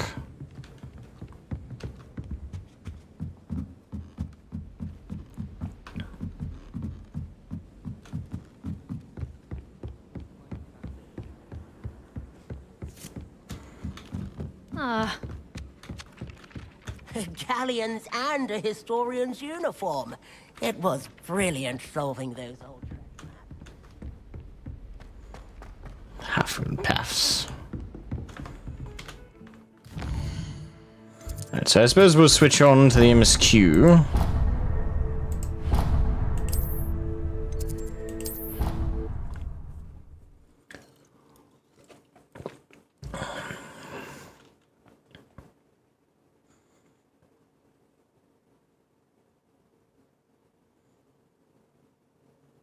I could test you.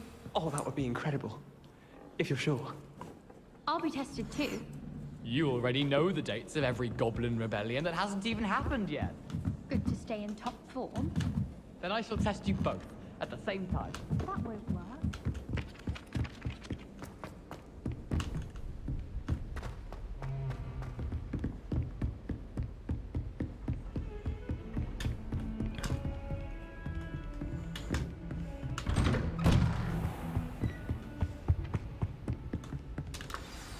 Right, let's do this.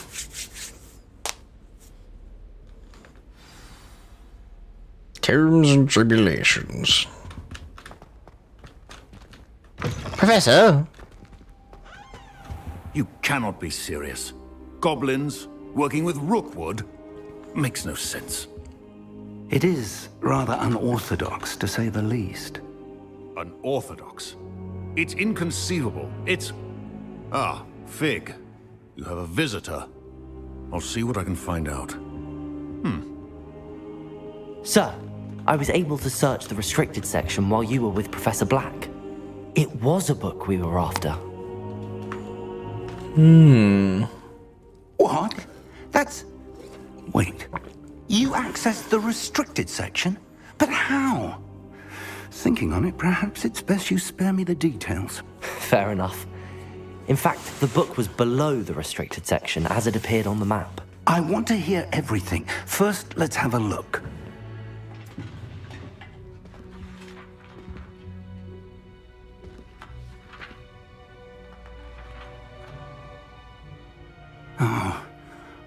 Oh dear.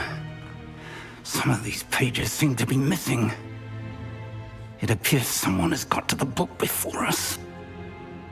The goblins? Still, I will need time to study what remains. Perhaps we can still salvage something useful, though it may take some time. I wonder why it was here, below Hogwarts. I think I know, sir. I saw 2 more memories where I found the book. Another pensive. Godric's heart. The man we saw before, Percival Rackham, was a professor here. The first memory showed him and 3 other professors using ancient magic to restore a hamlet from a drought. Miriam was right. And the second memory? They were talking to a student who started as a 5th year, like I did. She could see traces of magic too. Why those memories? Perhaps this book will explain.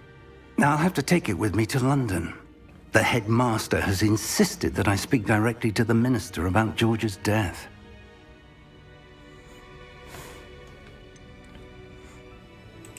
What will you tell them about Mr. Osric's death?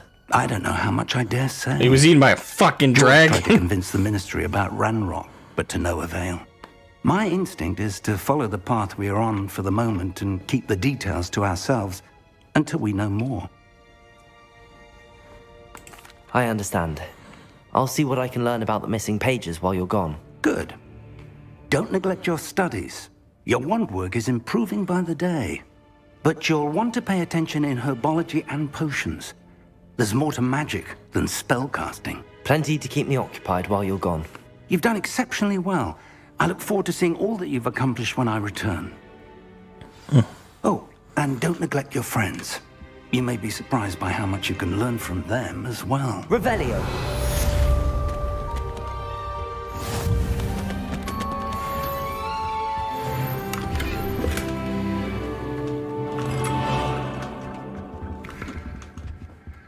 Don't mind me, Professor. I'm just trying to make sure I've stolen all the shit in your office.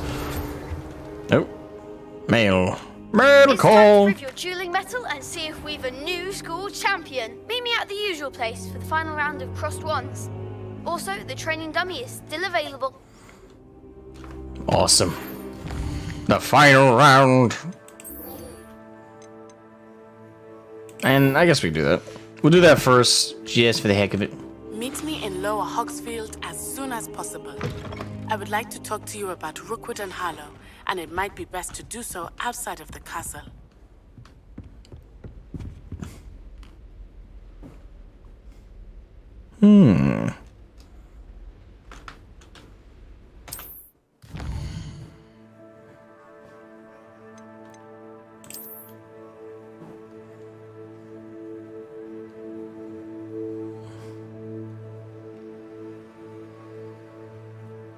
Okay. This is the world map. Most of the map is covered by fog, limiting what you can see. I wonder if they'll expand on this later. It is cool we get to go to more places than just Hogwarts, but Hogwarts is like the central HQ. Hamlets are small communities throughout the world. This is the hamlet, Lower Hogsfield. Hamlets provide new opportunities for vendors, flue flames, side quests, and collectibles. Okay. Professor Fig and Weasley have asked that I teach you an additional defensive spell. Please complete the assignments I have given you, and then proceed to see me in my classroom. Now we're getting a bunch of quests now. Alright, Professor Hackett's assignments. She wants me to avoid enemy attacks by dodge rolling. Oh, I get Expelliarmus if I do this. Expelliarmus! Also, welcome back, Gamer Brony starts. That means I'm gonna welcome you back. Welcome back. That means I gotta get into combat. Thankfully, I think we can do part of this in the crossed wands round.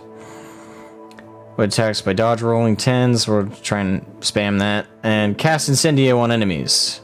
I think we can do all that in the crossed wands route. So, hopefully anyway. If not, we can do it all in the Hamlet thing, because I have no doubt there'll be enemies there. Mine enemies surround me. Why, hello. I keep picking up new wand handles everywhere. It's crazy. Just lying around.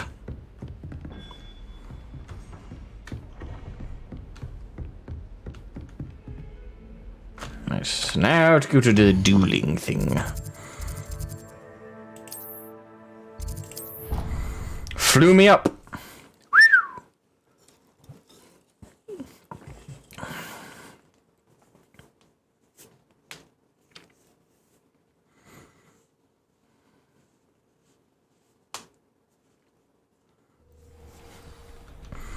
Battle beer.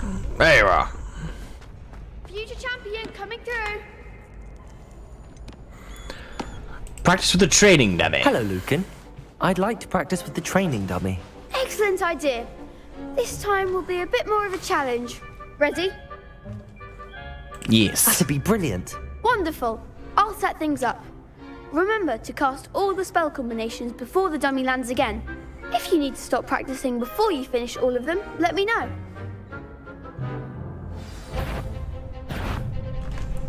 Okay. Accio. Incendio. Levioso. Nicely done. That was easy.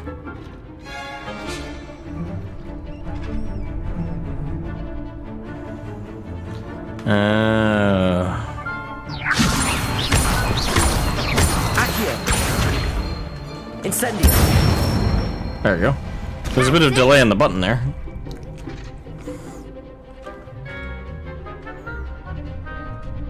Accio. Incendio. Crap! Clicked it 2 minutes. Accio. Incendio. Levioso. Accio. Incendio. That was a long combination. Excellent form. Impressive wand work. I'd hate to face you in a duel. Thanks, Lucan. You've been a great help. Oh, stop. Don't make me blush. Seriously, well done.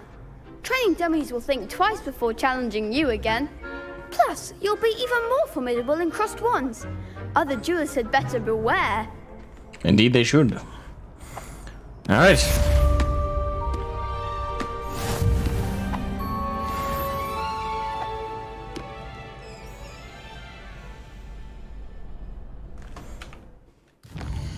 Where's the heck its assignment? Oh, that was Incendio enough times. So, now the dodge rolling. Hello, Lucan. Is the final round of Cross Wands ready? Big match today. It all comes down to this. The moment that we find out if your training and dedication is enough to win it all. Ready for a shot at glory? I certainly am. Brilliant. Are you dealing with a partner?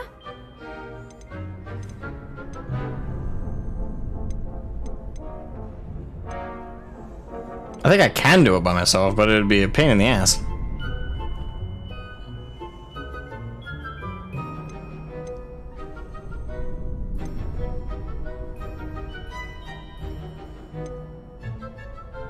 I'll go it alone. Then let's get started. I got this. We can make this a real victory. That's the spirit. 4-on-1. I like my odds.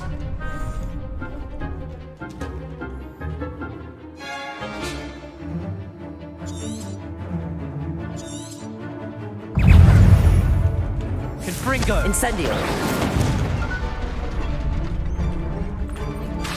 Confringo.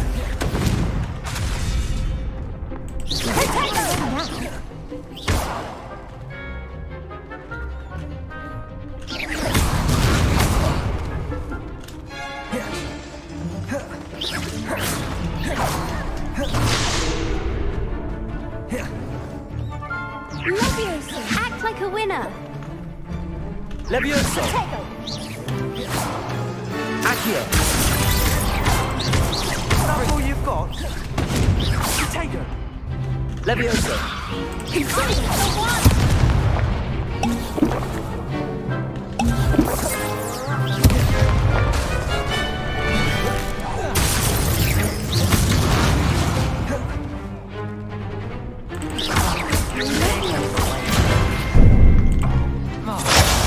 Ow.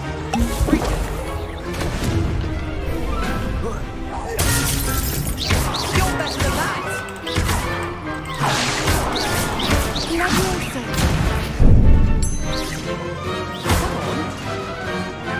Incendio.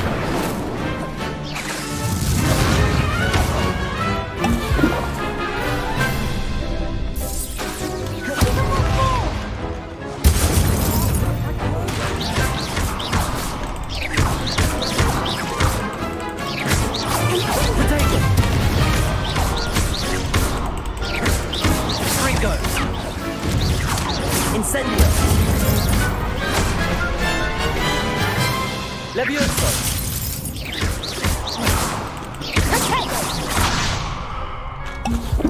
Incendio. Levioso.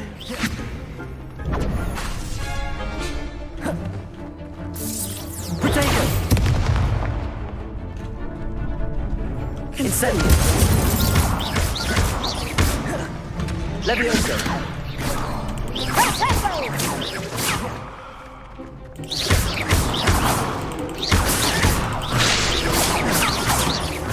Incendio. Levioso.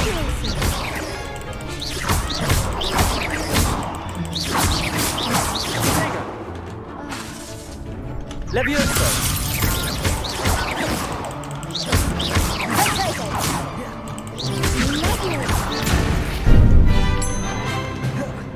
Accio.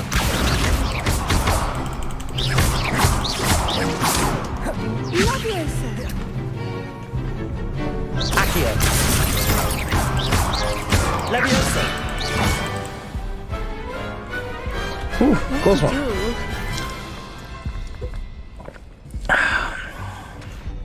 What a victory! You've won the tournament! And on my own. That was nothing. I'm just getting started. If the best duelists in the school weren't enough for competition, then perhaps you should consider transferring to Durmstrang. Now, to the victor goes the prize! And so it is my great honor to present you with this simple yet elegant token of supreme dueling accomplishment. Thank you. Thank you. It's been an honor. You earned it. You are a duelist to be reckoned with. It was 4-on-1 Now that we've too, damn. definitively crowned the tournament winner, I suppose I should get back to my schoolwork. Wonder how my herbology plants are doing. I haven't tended them in ages. They probably hate you. Yes.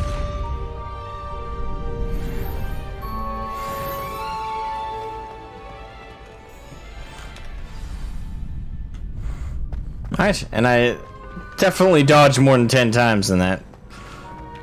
So, let's go see Professor Hecat and learn Expelliarmus.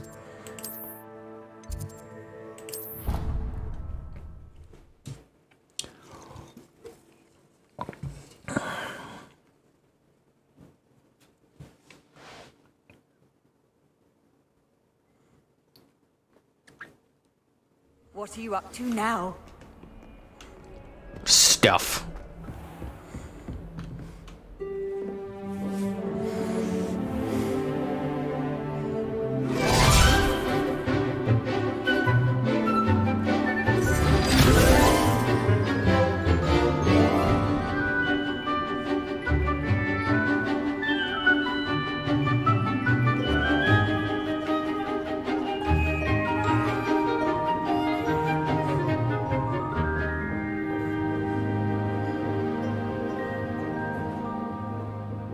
Fuck was that?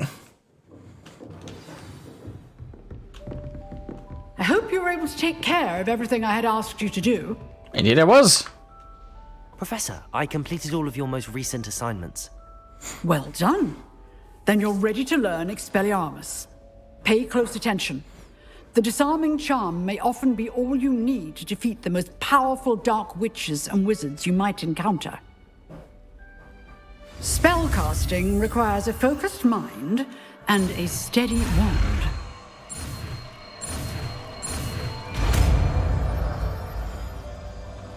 Expelliarmus. Good work. The dummy is here if you wish to stay and practice.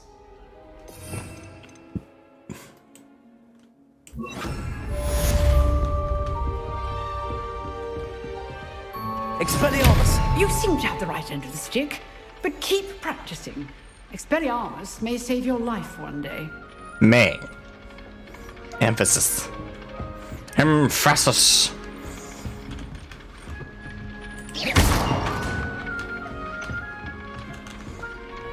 So now that we've learned Expelliarmus. Wait, what about...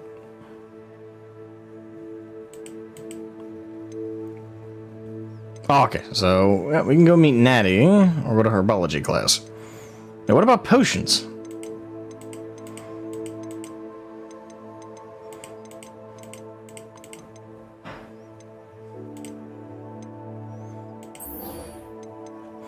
Guess we'll go see her first? Question mark.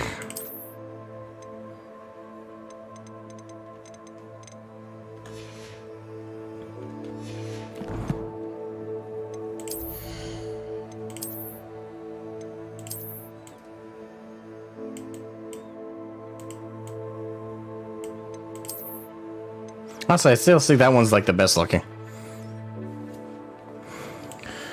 Okay.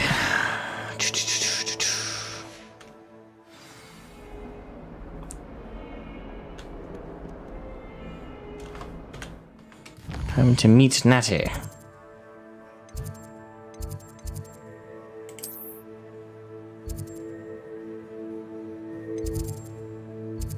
Well, that's herbology.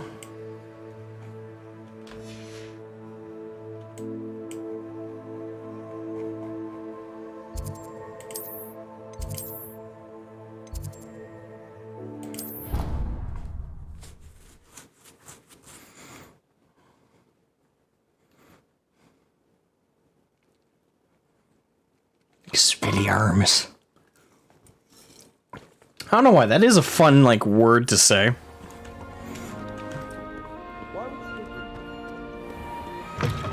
Out into the wide wizarding world! Nobody can do a hex like me.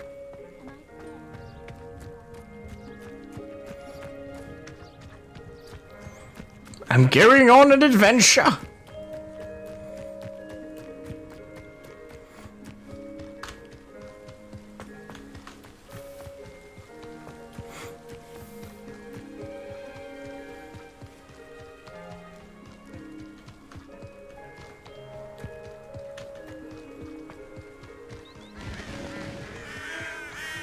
Eh, fuck off, crows. Accio.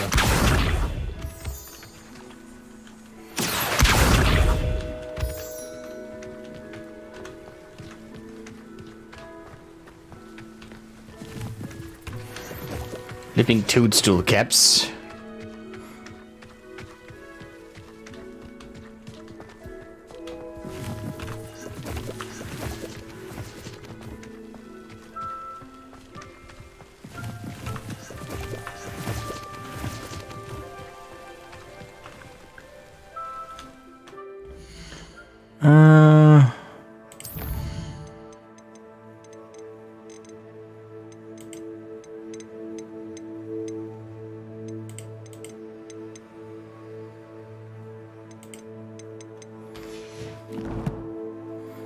This game that makes Darktide a good game, I doubt it. No, I wish.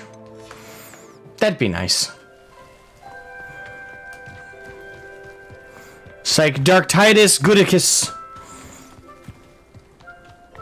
It's not working. Accio.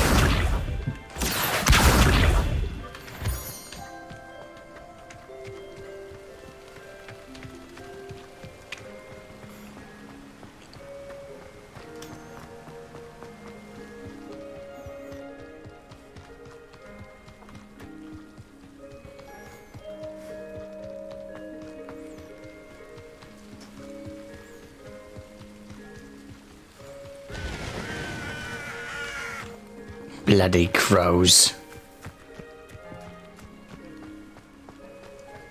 I've always said that travel broadens the mind.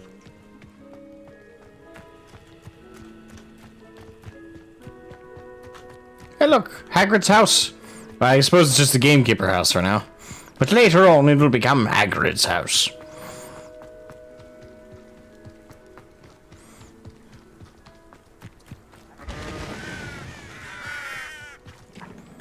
Could you growling? This looks intriguing. Hmm? Revelio.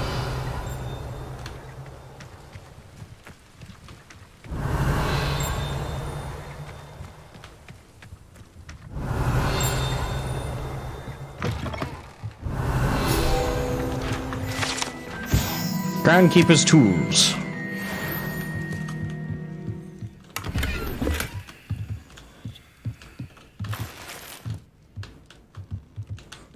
Just robbing this place of galleons.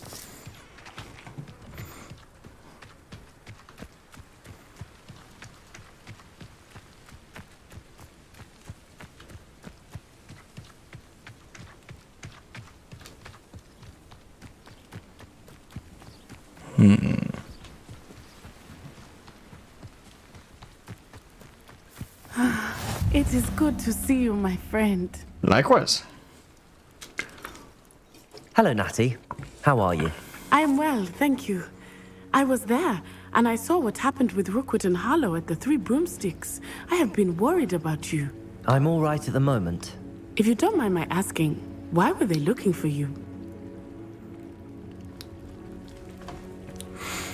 Can't say. I've never met Rookwood or Harlow. Perhaps they mistook me for another student. A bit odd. The two of them pursuing a Hogwarts student so intently. But whatever the reason, you were clearly in danger. For now, it is safe to say that Rookwood and Harlow are a threat to both of us. To all of us. Which is why I wanted to speak to you. Everyone has been talking about you defending Hogsmeade from that troll attack. And I shall never forget watching Serona stand up to Rookwood and Harlow in the Three Broomsticks. Both of you have inspired me to take a stand of my own. What sort of stand? Men like Rookwood and Harlow are the reason my mother and I left Matabililand. I am not going to sit by and watch them destroy my new home. Matabililand? Matabililand? Kind of want to look that up now.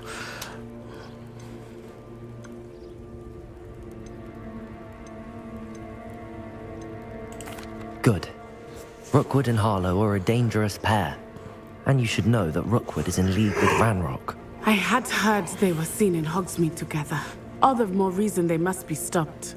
Rumor has it that Theophilus Harlow runs Rookwood's day-to-day operations. Taking him down would cripple Rookwood's entire enterprise. That may be true, but shouldn't Officer Singer handle someone like Harlow? I spoke with her. She was polite, but perhaps understandably would not discuss details with a student. I overheard some of The thing is, it's kind of fucked up that students right now are operation that Harlow is planning. I was thinking that we could investigate a bit, try to get the evidence that Officer Singer needs. All right, but how? I am going to watch and listen, find out precisely what Harlow is up to. I shall reach out when I know more. In the meantime, remember, I am here if you need me. Thank you, Natty. But did you drag my ass all the way out here? Be on your guard. I beg your pardon. How dare you threaten me? What's going on here?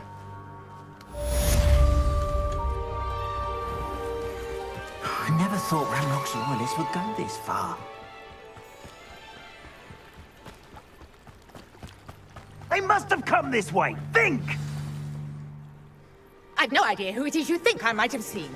I've been busy with my research. I do not have time to... Victor Rookwood don't give a doxy's nip back your time. Oi! Speak of the devil. Mr. Rookwood would like a word with you. Students, you can't be sick. Enough out of you. Leave her alone. Stupefy! You missed, lady. You come to the wrong place. Leviosa! I could do this all day.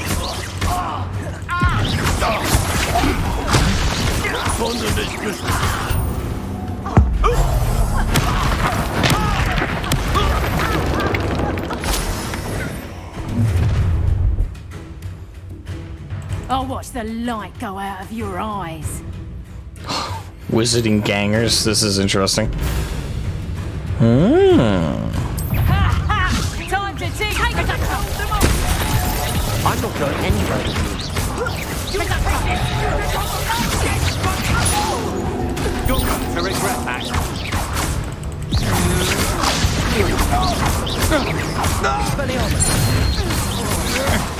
Good job.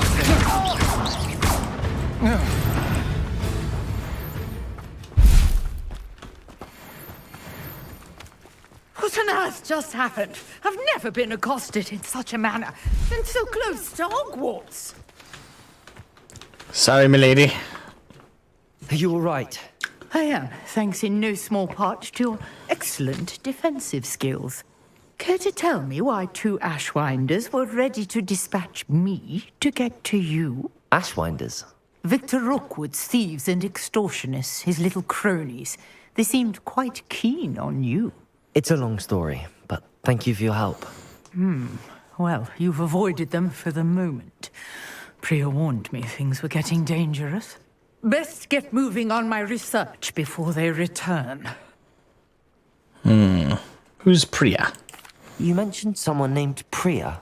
Yes. Yes, my wife. She's the one who piqued my interest in Merlin. Gave me a book when we were students at Hogwarts. Typical hard-working Hufflepuff, brilliant potioneer, has her own shop in Nocturne Alley. She's a travelling vendor. Nocturne Alley? Here's what's going on in the Highlands before That's the Shady Alley. You're a researcher? Nora Treadwell at your service. Historian and archaeologist specialising in Merlin's work and life. Okay. Thought Merlin was a myth. Actually, no, I don't think Merlin was a myth. I'm pretty sure he was his historical character in terms of the lore, like he factually existed. Merlin? Of the legend of King Arthur? The very same. Merlin attended Hogwarts, you know, and I'm studying some curious fixtures he left here centuries ago. And he was a Slytherin. These vine-covered pillars, dozens of them, all around the area. I've taken to calling them the Trials of Merlin. I believe he created them as a diversion for his fellow Slytherins. He was terribly fond of puzzles and enigmas. How fascinating. I can see why you're so interested in Merlin. I'd be keen to know more about the trials. Well then, I'll let you in on a little secret. No one has yet managed to figure out how they work. But I believe I have just unlocked a crucial clue. I suspect that Mallowsweet is an important component in getting the trials to work. Or craftily abandoned aura. Versatile herb. Merlin repeatedly mentioned it in his writings. I had just arrived to test my theory when I was so rudely interrupted. You see, each swirl in Merlin's writing has a symbol in the center. That started me thinking, what if... The Mallowsweet is meant to be placed at the center of the symbols. Precisely. Would you care to do the honors? We can see what comes of our little hypothesis. I brought a trunk chock full of Mallowsweet with me. It's just over there by my tent. Mallowsweet. Okay. This trunk? Yes, take plenty, even if you already have some. I have the Mallowsweet. Lovely. Now, notice the vines on these pillars here, as well as a stone swell on the ground. Each trial has these features. Place the Mallowsweet on the swell, and we'll see what happens.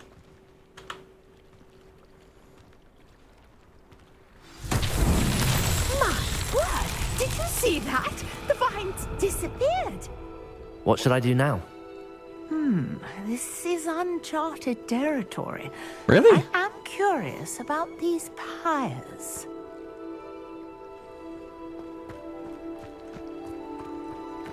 Incendio. Merlin's beard!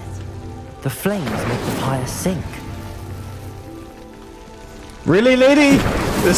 No one's figured this out before? Hey, drop some of this herb on this circle and light the fires. My god, this is black magic. How beautiful! What a day. I can hardly believe it. Lady, I think you might need to reconsider professions. I take it we can call that a success? We can indeed. However, I now have even more questions. How does it work? I must review my notes. I may have missed something. Are all of the trials like this one? Oh, not precisely. Well, I think each has those telltale vines and the swirl on the ground. You should feel free to solve them as you come across them. I believe I have what I need to continue my research. My guess is that each will also require Mallowsweet, which you can find in Hogsmeade should you need more. I really must be off. Such a pleasure to meet you. Likewise. And do be careful out here. Now, I've got what I needed. I shall return to the safety of my notes. A gazebo. And books. And it doesn't look like there's anything else to the gazebo.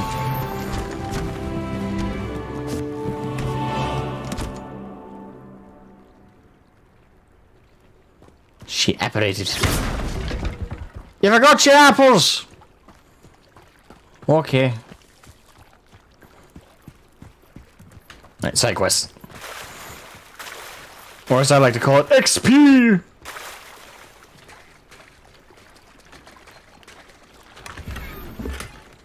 Corkscrew teal blue, okay.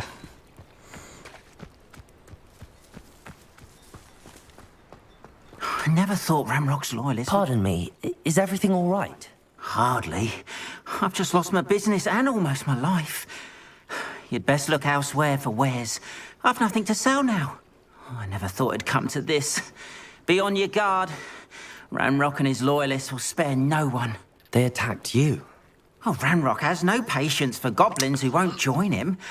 While I too would like to see goblin kind treated by wizards as equals, bloodshed is not the answer. When I said as much, they turned on me, struck me till I nearly passed out. Took my carts, my belongings, even that which is most precious to me, my paintings.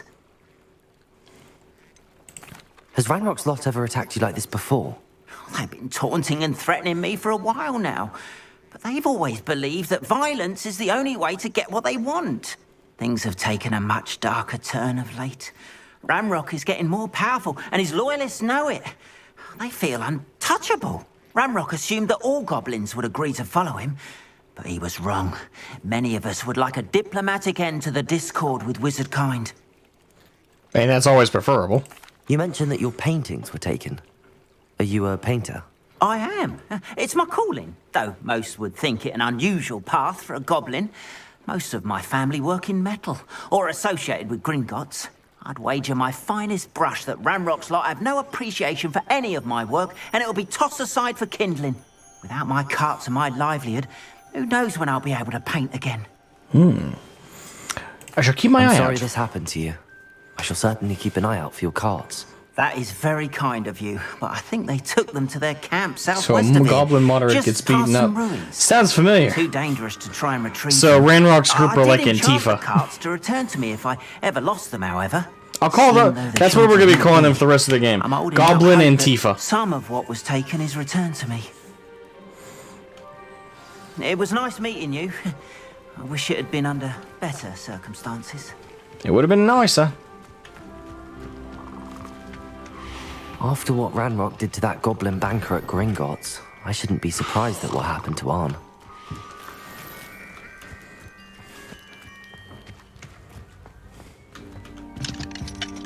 Damn. Have made life hard for us since the dawn of time. Beetle the Bard is a bit too hairy-hearted for my taste. Hairy-hearted. I mean, am I wrong? Hello, sir. What do you sell here? Hello, I'm Jalal Semi, and this is my potion shop. I can answer any questions you have about the town. Any rumors going about? Any whispers going about the town? A goblin called Pergit is causing a bit of a stink. His gang is attacking travelling vendors, and now business is suffering everywhere. It would be nice if someone would do something about it. No one wants to pick a fight with a band of goblins, though. Which means he's free to do what he wants down in Coral Ruins. Can you tell me a bit about yourself? Oh, let's see. Well, I am Lower Hogsfield's preeminent potioneer. And I was once a lowly Hogwarts student like you. Lowly? In fact, I'll give you the Hogwarts discount. It's the standard price. My prices are low enough already, you see. Why would you admit that? Sell for the standard price, but tell me it's at a discount to be nice, and hopefully get out more business. What do you have for sale? What can I help you with today? Let's see. Okay, so he's selling Tolso caps and lacewing flies. 100?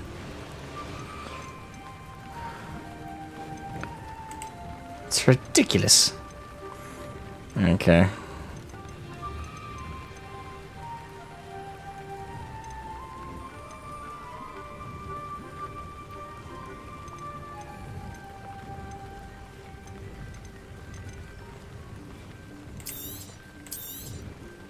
I'll have no trouble selling this. Thank you.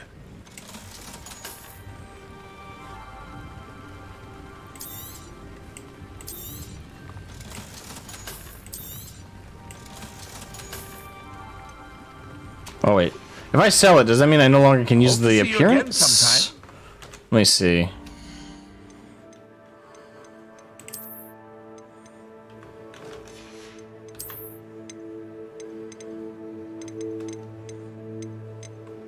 Nope, looks like I can still use it even if I sell it. Good.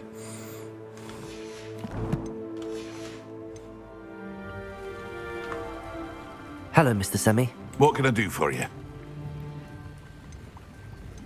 Nothing comes to mind. What do you have for sale?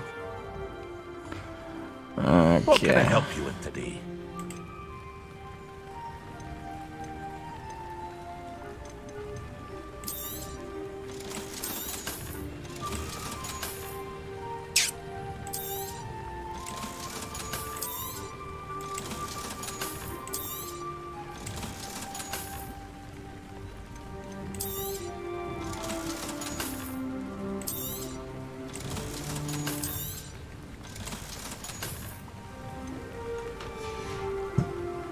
I hope to see you again sometime. Likewise.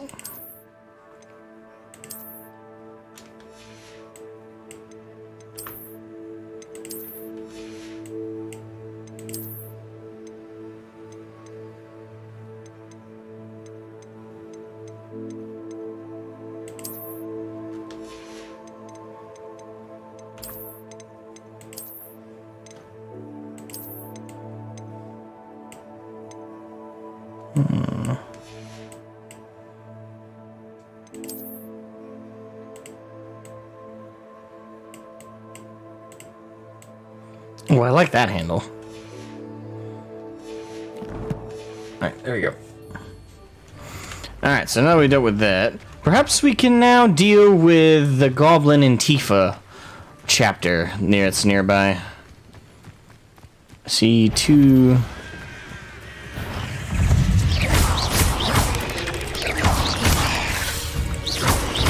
Levioso! Expelliarmus!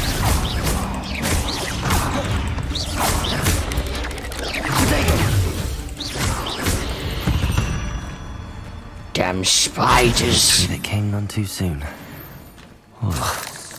Spider Fang. Ah, we can collect potion ingredients off the bastards. Now for the hunt.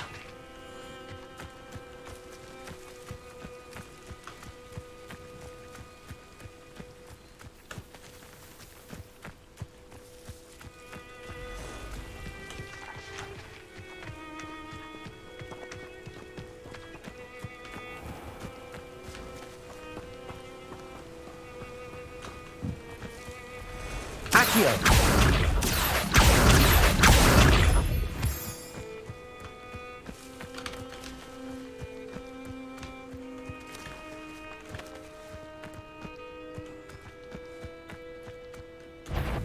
Levioso!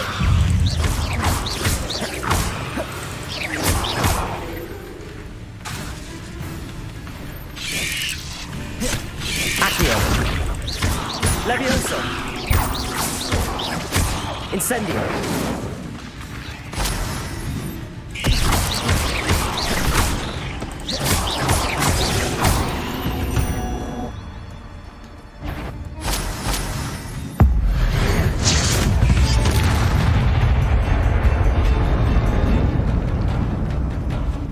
Levioso!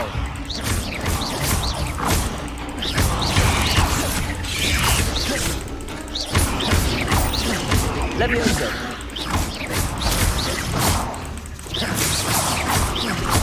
Accio!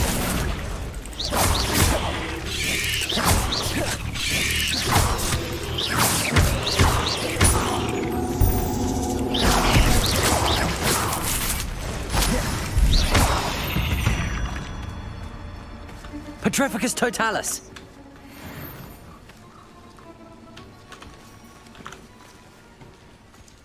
When did I gain that spell?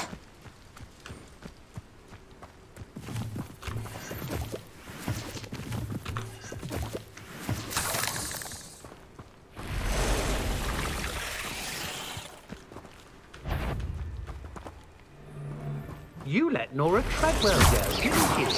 You're about to win. Levioso!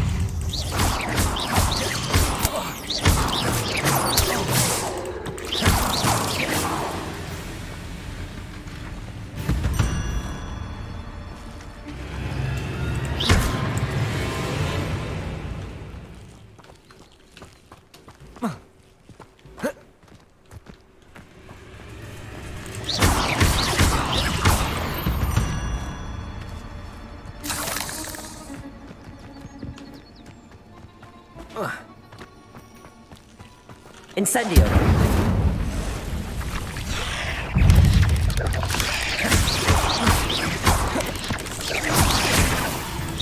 Protego.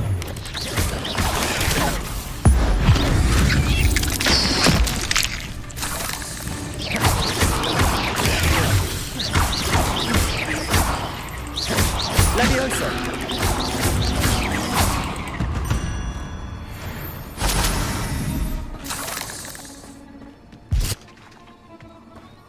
Back it off. I have uncollected rewards in the collections menu. Okay.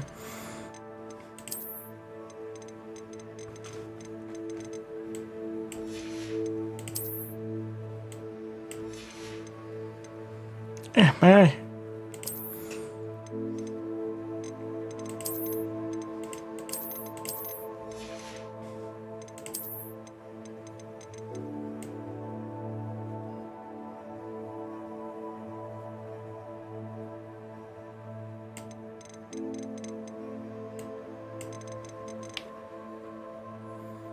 Is the Flipendo and Vermilius spell used in this game? Again, I do not know. I can check the spell list, though. Maybe it's on there. Let's see. So what's currently locked is Bombarda, Confringo, Defendo, Depulso, Descendo, Flipendo. Flipendo's in there. Transformation, Glacius, Arresto Momentum. Let's see, Wingardium Leviosa, Conjuring Spell,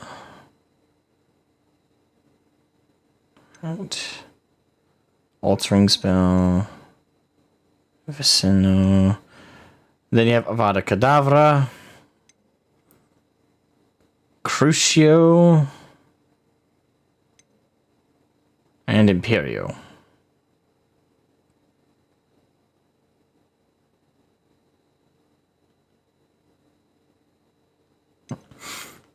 So, Flipendo's in there, but it doesn't look like the Familius Charm is. And Lohomora's not available. Petrificus Totalitatis is, apparently. Stupefy, Protego, Revelio, Ancient Magic, Basic Cast. Yeah, it doesn't look like Vermilius is in there. But Flipendo is.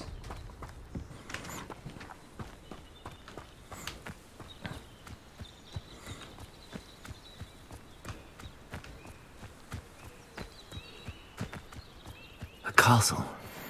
Must have been quite stately in its time. Thinking in terms of good and evil merely indicates a limited imagination, in my opinion. Levioso! Expelliarmus! Past the ruins. I'm on the right track. Leviosa! Expelliarmus!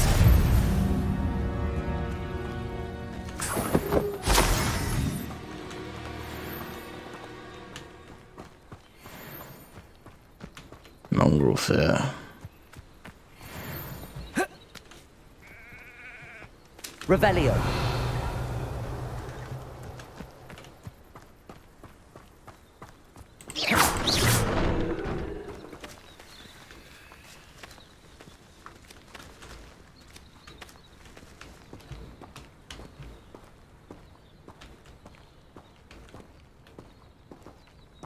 Come on, I'm big enough to fit through that gap. There we go.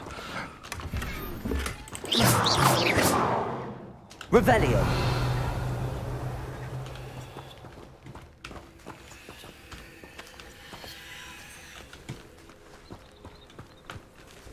Revelio. Accio.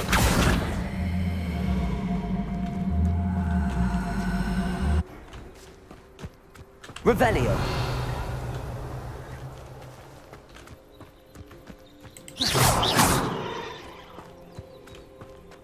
Incendio.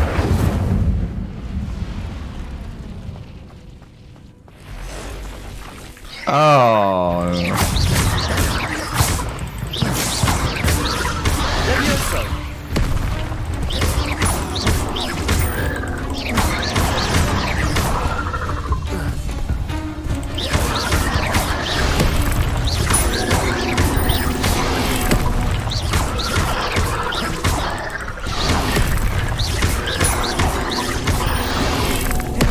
Levioso! Incendio!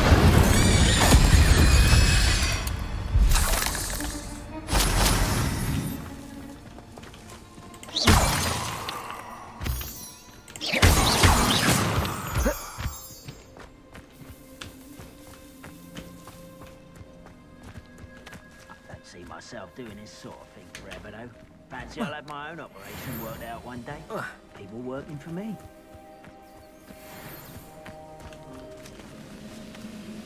Levioso! One leg.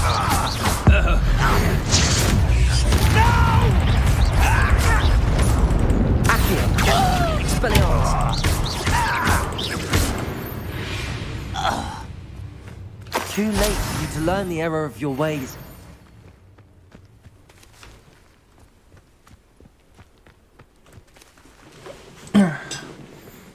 The spider's speed is freaking you out. Can't blame you. I'm not a huge fan of fast, gigantic spiders either.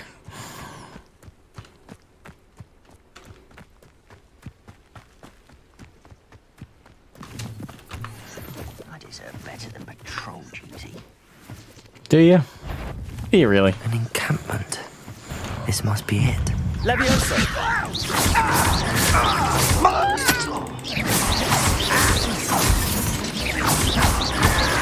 Expelliarmus!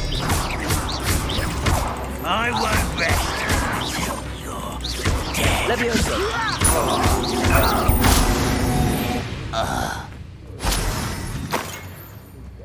One galleon? That's all you had on you? Cheap ass.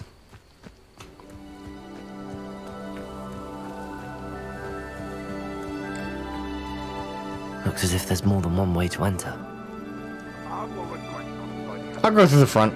Come round now, you'll be made even more of an example.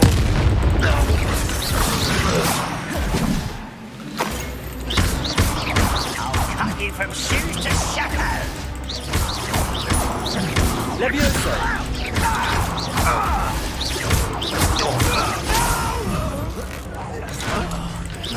Many of you are there. Levioso! Expelliarmus!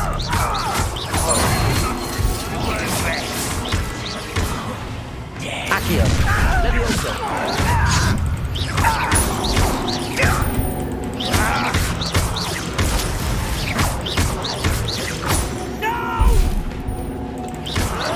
I will make. You won't stop me. Levioso!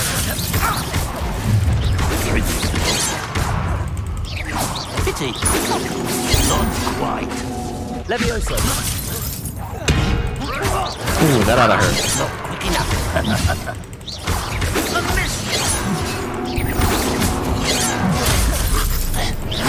You're very weak.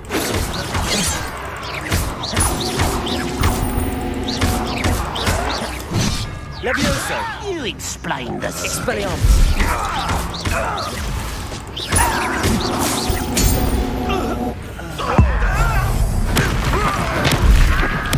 I won't rest. Dead.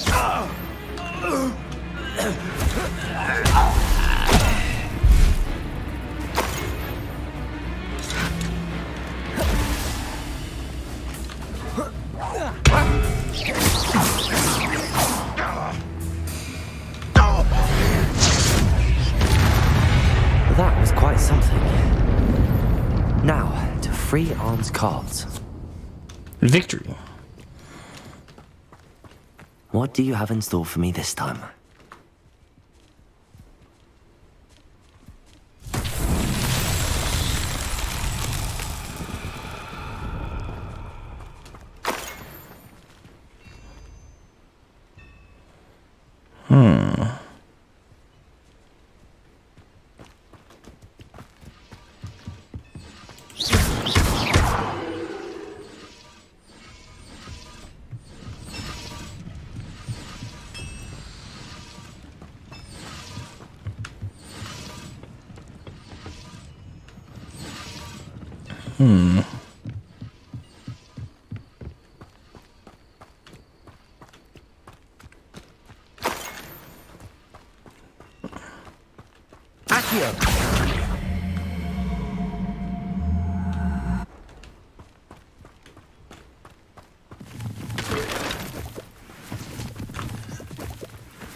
Quite an enchantment. The carts are returning to Arn. Oh.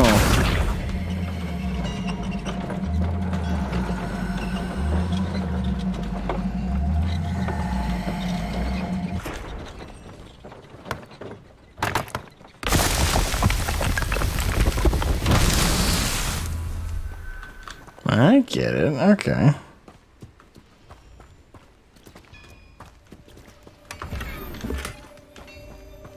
Secret Solver's tailor hat.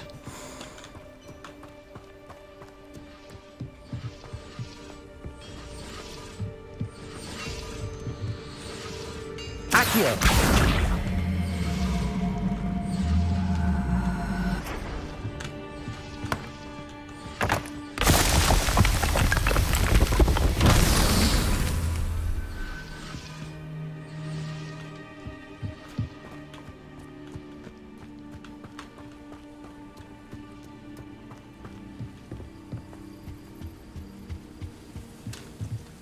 Revelio.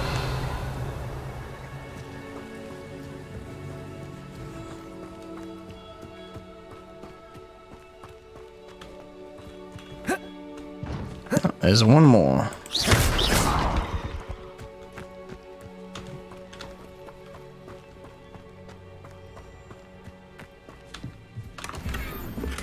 Luxurious cloak. Luxurious, you say?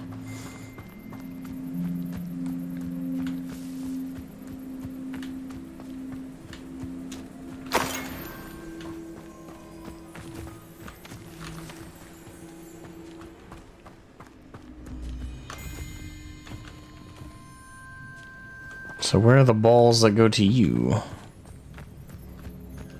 Heh, balls.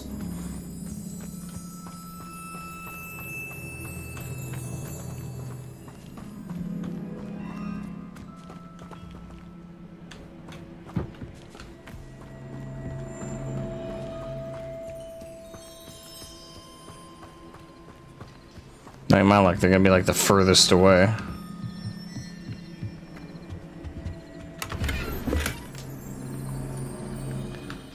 So we found 2 sets of the balls. We need 1 more set of balls.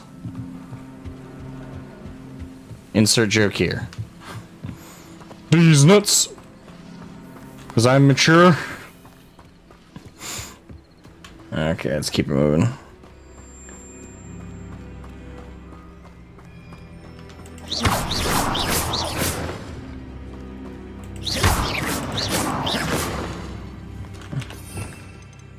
Let me equip Lumos from here. Lumos.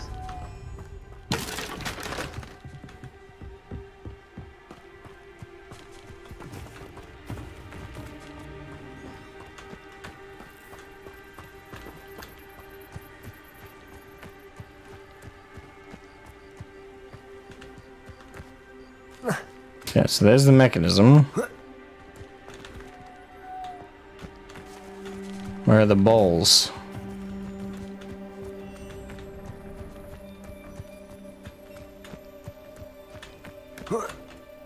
Lumos.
I don't know.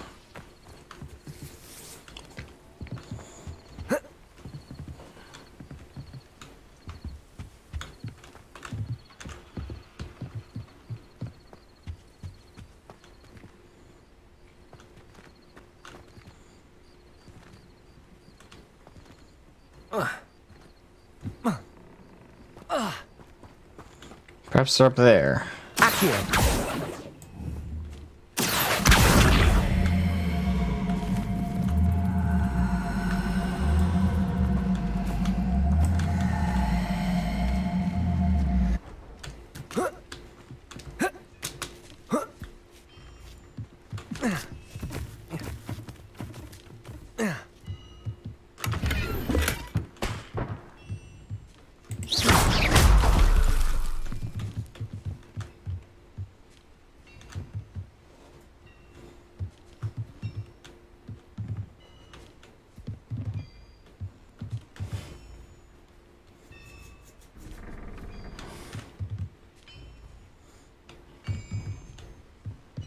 I'm just missing one set of the bowls.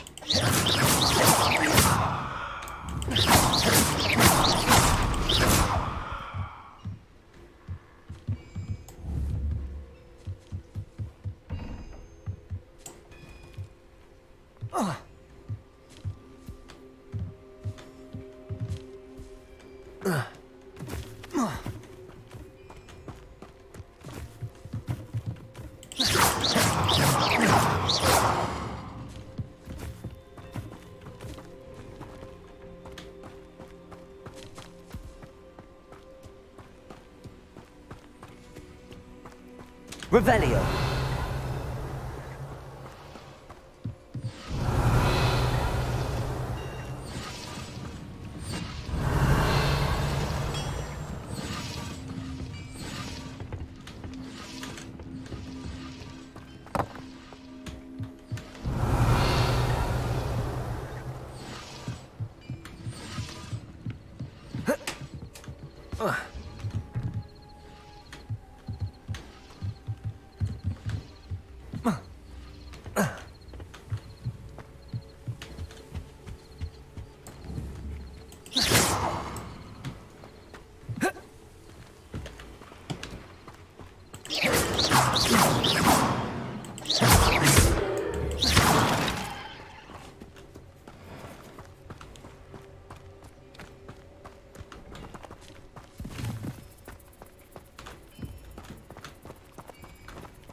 Revelio.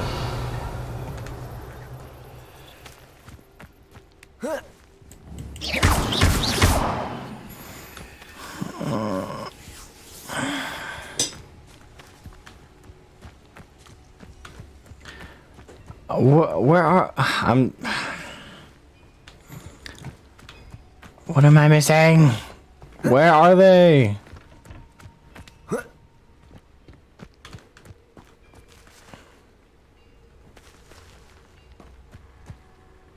And the rest were all in the camp.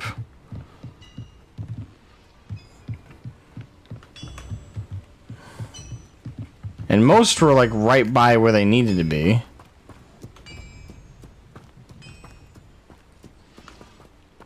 Revelio.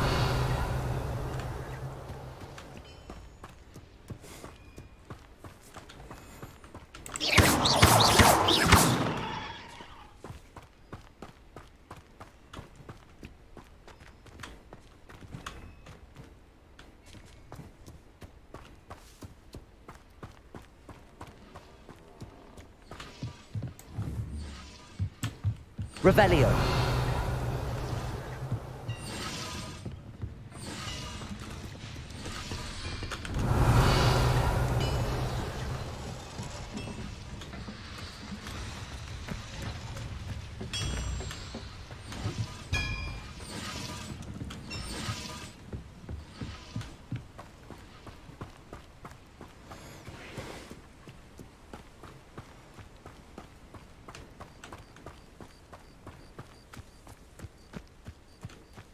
Revelio.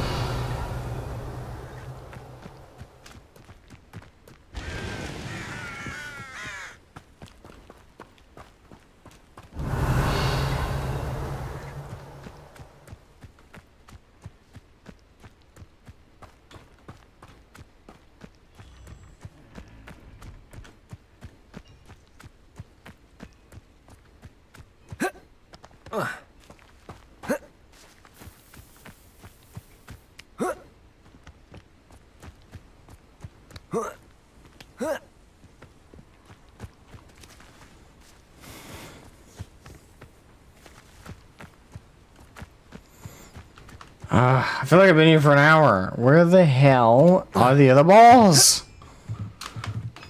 Protego!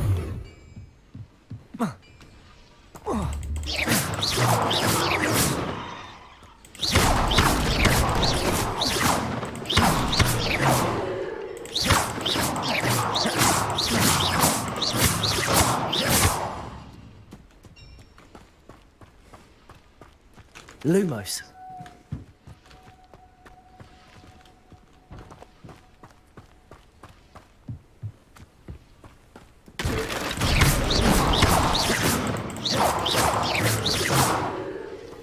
Lumos.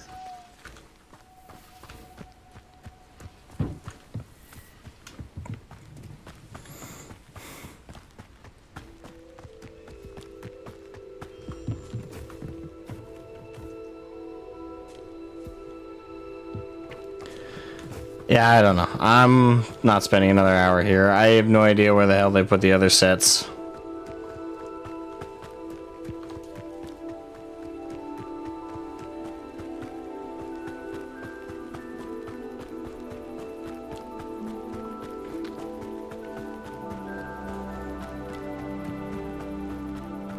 Lumos.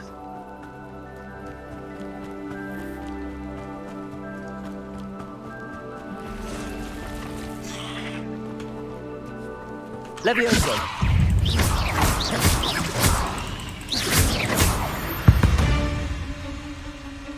Cursed fiends. That fits the description of a spider, yeah.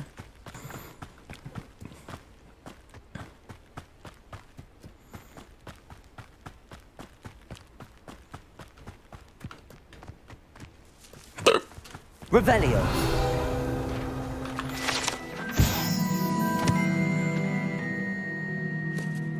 Good luck with the balls. Alright, thanks, Cesar. Have a good one. Get some rest, sleep well, enjoy your day.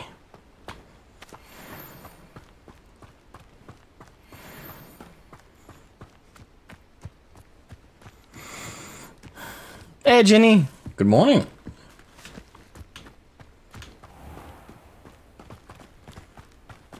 How are you doing this today, you wonderful lass? I hope well.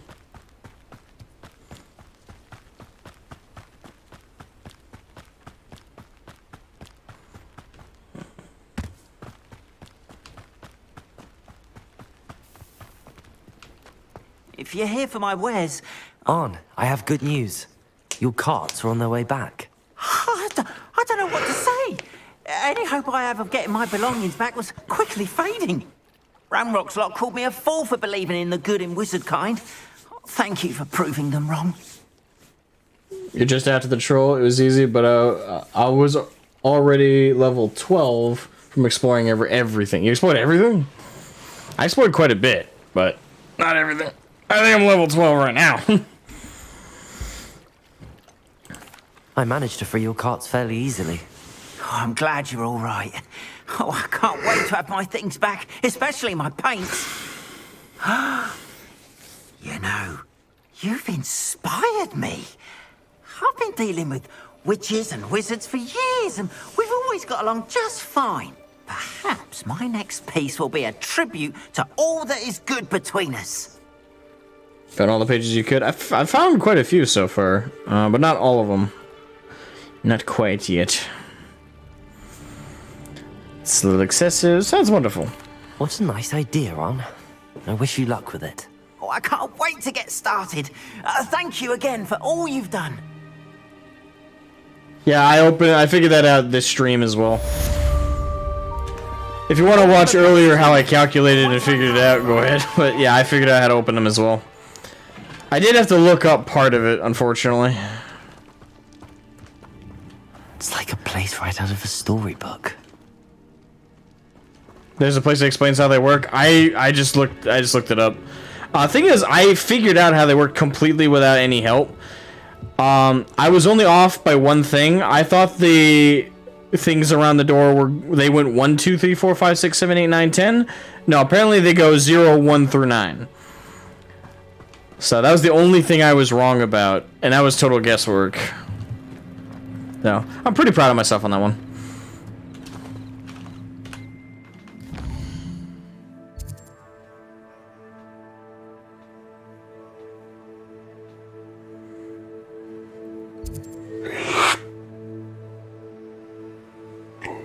Excuse me. Wow.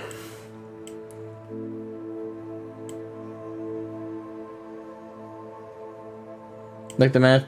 I like the math. They're clever. I mean, they're pretty simple math for the most part. It's like basic, like, you know, fill in the blank.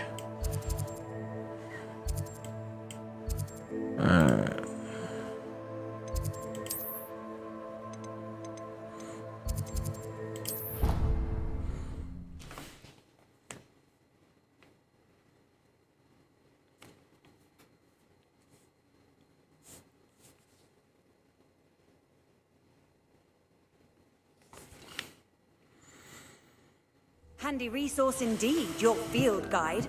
I'm most pleased to be included. Disney leaves.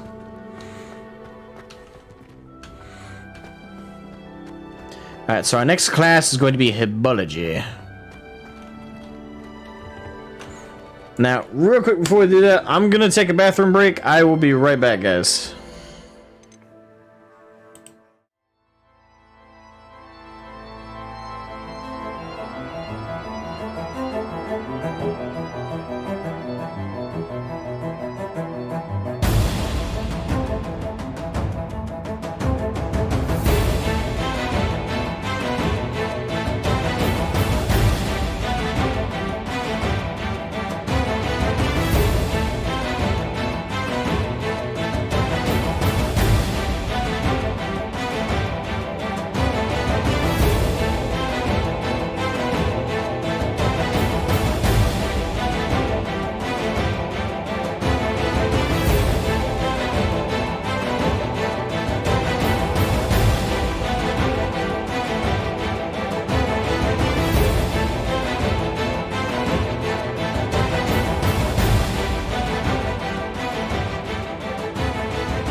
Alright, I'm back.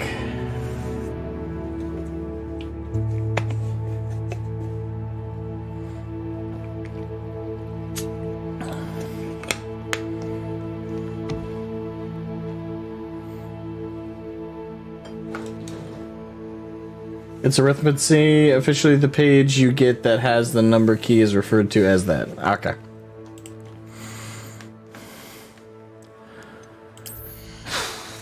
So I picked up some new stuff while we're out and about. Both are locked at level 13.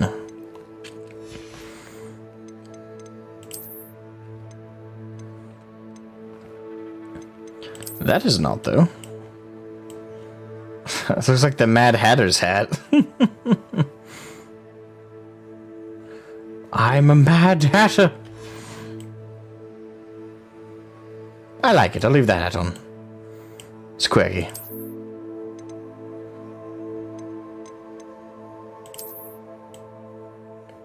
Ah, fucking Hufflepuffs. Of course, gotta have better stats than what I'm wearing.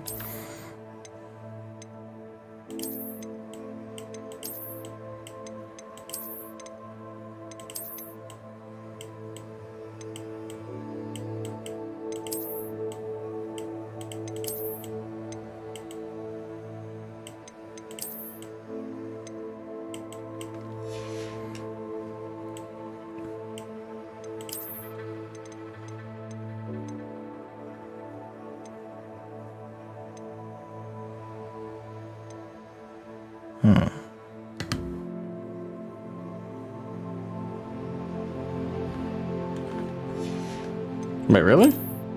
Oh!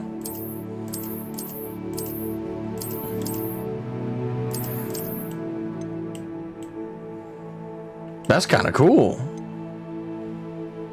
I did not know that.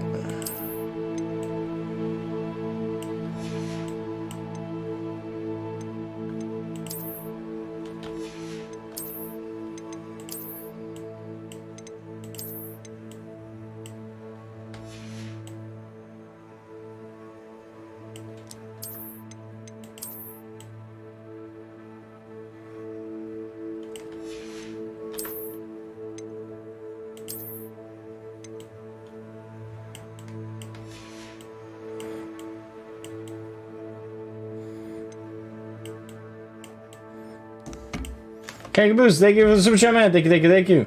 Entertain me on the road, Jester. I'll do my best.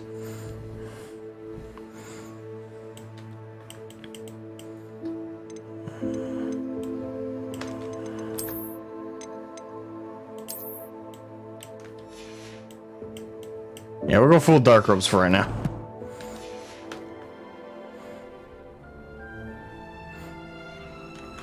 Nobody question why that student looks so evil.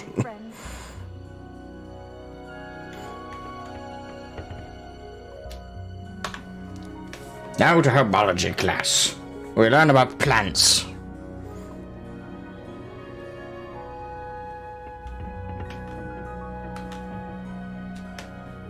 Yeah, I do like that as well. It's just an instant transmog system.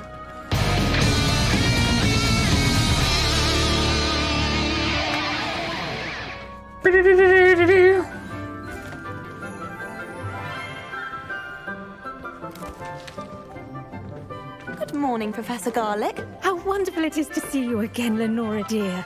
Oh, here. You'll need these for today's class. A little treat for your auntie.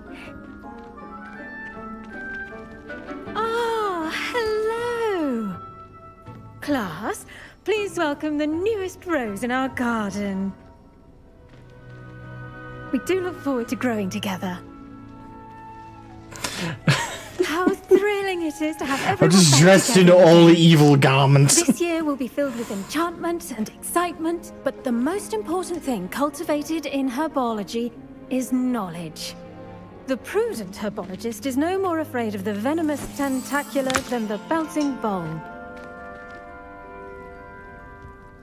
Now then, today we will be acquainting ourselves with the mellifluous tuber known as the mandrake root. Ah, the screaming root. Accio.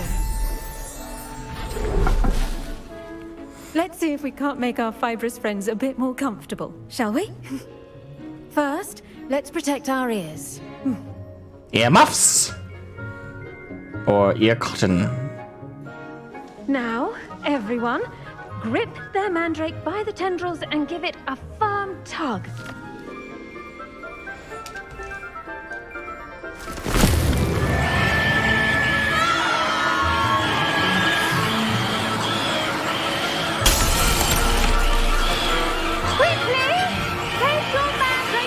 That's even more powerful than I remember it being described as.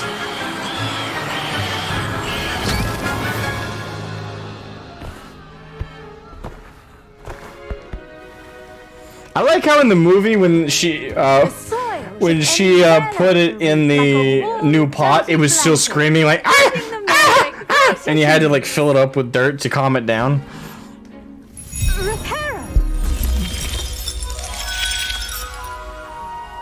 I'm very sorry about that. Yours was a bit mature, I'm afraid. All right then, off you go. Splendid work, everyone. That was it? Whole class, 3 minutes. Come in. We'll be planting dittany at our potting tables. Bye. You can all get started. I need to have a brief word with our new student. Alright, so I can't take my character seriously. The thing is, well, I can take them seriously wearing this garb, but the problem is it feels so weird for no one else to react to it, so I'm definitely gonna have to... I'll put this on like when we leave Hogwarts to get like the role play involved, but it's so weird walking around looking like this and then no one reacts to it, so I'm just gonna switch.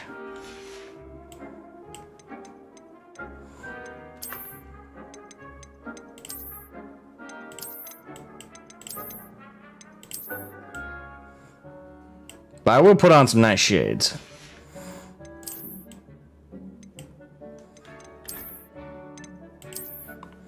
Oh, I got a helmet. I wonder if I'll get like a full armored suit at some point. That'd be cool.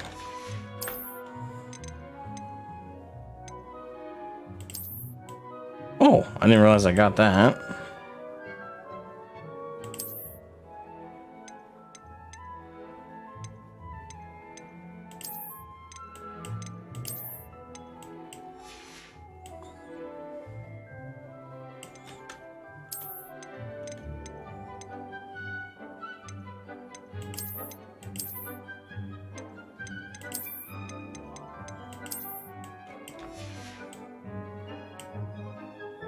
We'll go with that. Look like a hipster.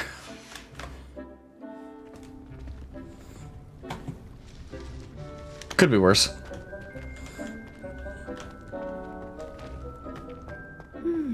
I wonder if hippogriffs like knotgrass.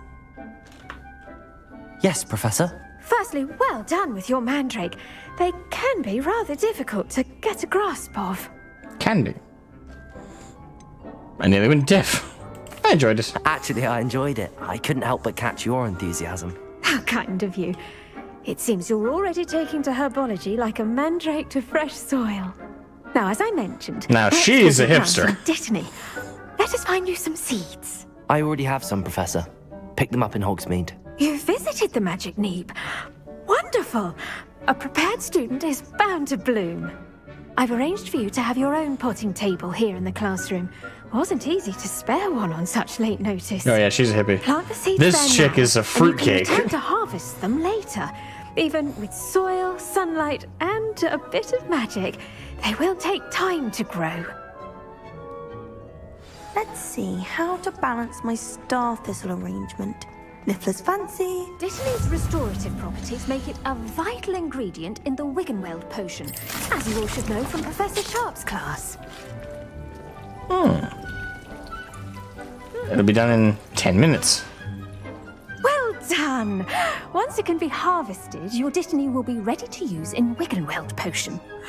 I'll let Professor Sharp tell you about that. Now, what say we branch out? Introduce you to a different sort of flora, the Chinese chomping cabbage.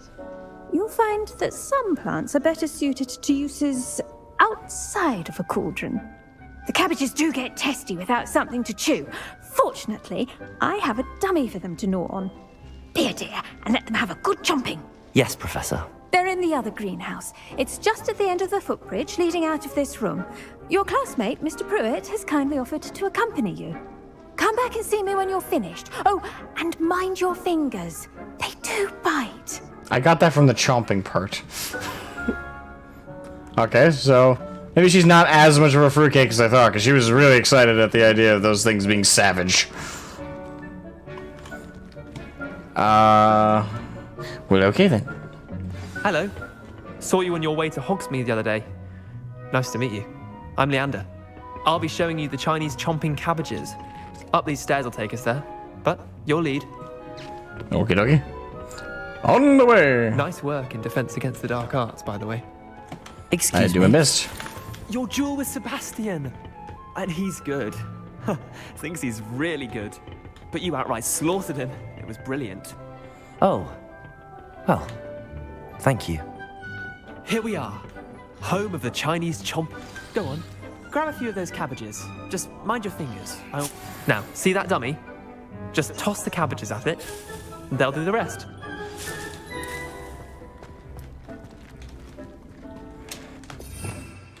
The encryption spells, like we're going to throw them. Oh. Oh. Oh.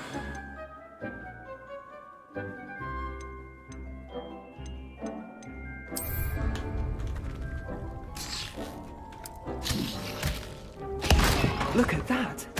They'll chomp on anything they can get their mouths on. Mum planted some in her garden last year to keep the gnomes out. Did save her the de-gnoming. Those They poor left gnomes. daffodils in tatters. Oh, I feel bad for the Vicious gnomes, little man. bastards, aren't they? My kind That of plants. bites me back. Not like stupid booba tubers and bouncing bulbs. That would certainly The make kind of plants preparing you a have meal your a back lot and more fight. challenging. Not saying you can't go it alone, but, well, imagine that wasn't a dummy.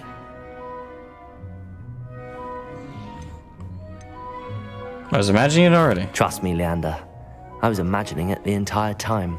You were? I mean, of course, you're, not someone to be trifled with. I see that. Dogweed and deathcap has more of them, if you're keen. Other plants too. Ones your parents wouldn't plant in the garden. You get the idea. Anyway, we probably ought to head back to class. Take your time. I'll see you back in class. Yeah, you can... Yeah, fuck off. I'll take that, take that, take that, take that. I now have with me an armed weapon. I can actually imagine a very comedic scenario. So, y'all know, like, the final battle at Hogwarts in the Deathly Hallows, right? Where Harry and, like, Voldemort are about to cross wands. What? Imagine if if Voldemort tried to do one last like evil monologue, and as he was going on, like, "You'll never beat me, Harry, for I am," and Harry just was like biting cabbage. Ah! He just pulled out another one, biting cabbage, biting cabbage, biting cabbage. Just Voldemort's beard torn to shreds by these biting cabbages.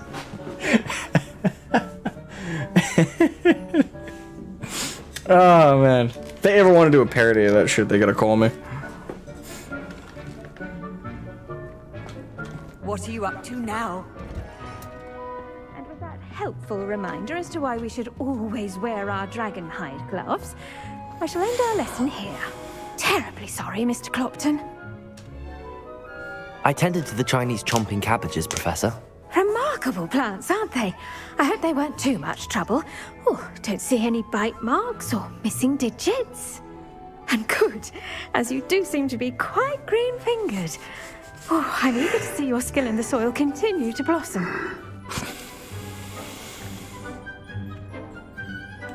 Magical plants have so much to offer. I'm eager to learn more. I'm glad. Herbology is a bounteous subject. Tend to your garden, and it will tend to you. Huh. Well, I suppose that's everything. Do come by for a chat sometime. I so enjoy checking in with my new students.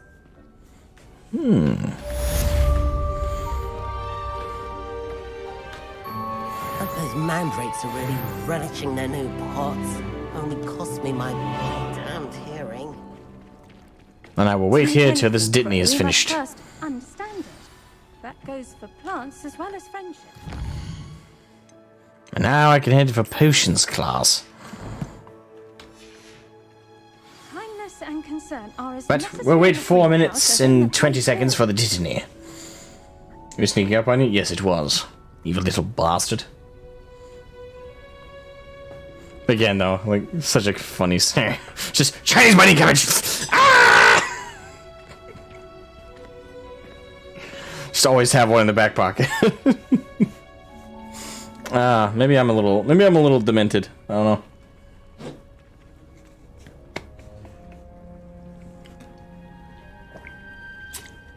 From now on, every time I use those, I'm just gonna yell that. I'm gonna be like, "Hey, Chinese biting cabbage!" Or just for short, biting cabbage, biting cabbage, biting cabbage. Hiya! Like evil sorcerer, I will destroy you and bring you down, you filthy little Chinese biting cabbage. Ah, he's got me by the balls. Piranha cabbage.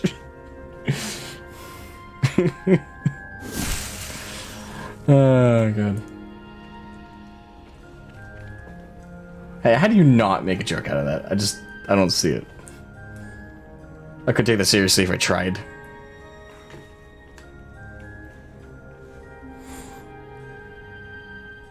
Do do do do do do do do do do do do do do do do do do do do.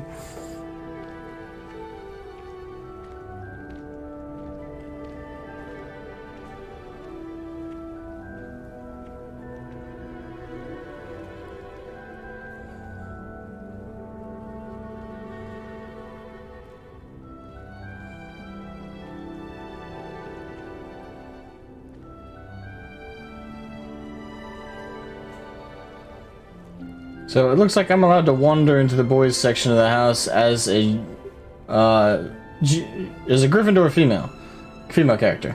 Yeah, like I said, it's like one-sided. The boys can't go in the girls section, but the girls section can go to the boys. It's J.K. Rowling is sexist.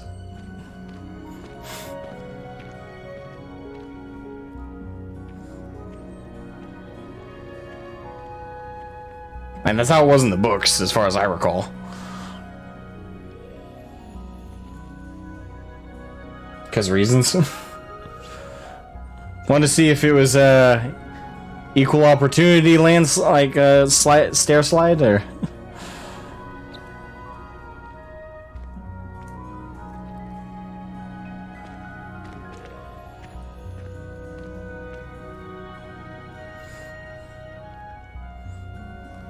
No, you're right. Boys are definitely untrustworthy, but that's not to say girls are trustworthy by default.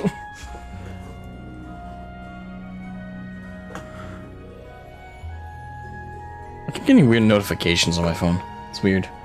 Alright, 1 more minute. Come on. There's 70 seconds to go. Come on. Give me my Disney already. Any other plants I can pilfer while I'm here? There's Disney right there.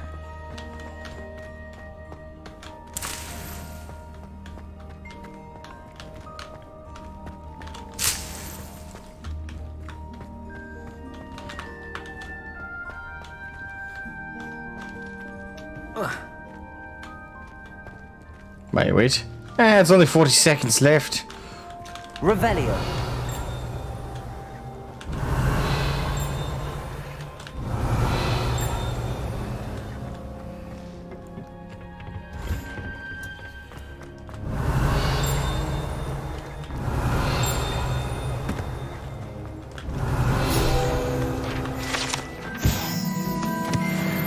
There we are. You can't imagine how inconvenient. 5, 4, 3, 2, 1, mine.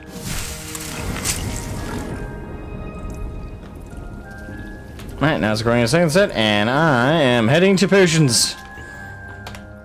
I'm assuming potions is near my house in the dungeons. Oh no, it looks like it's actually closest to the central hall.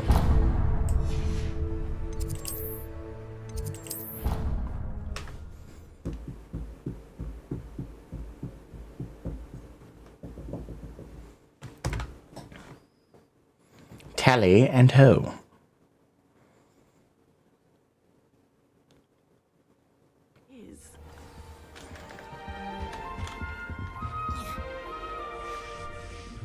Revelio.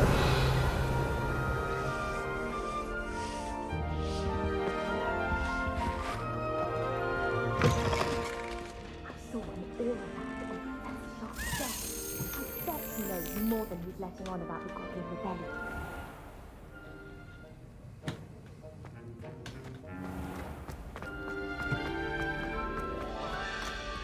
The key, where'd the bloody key go?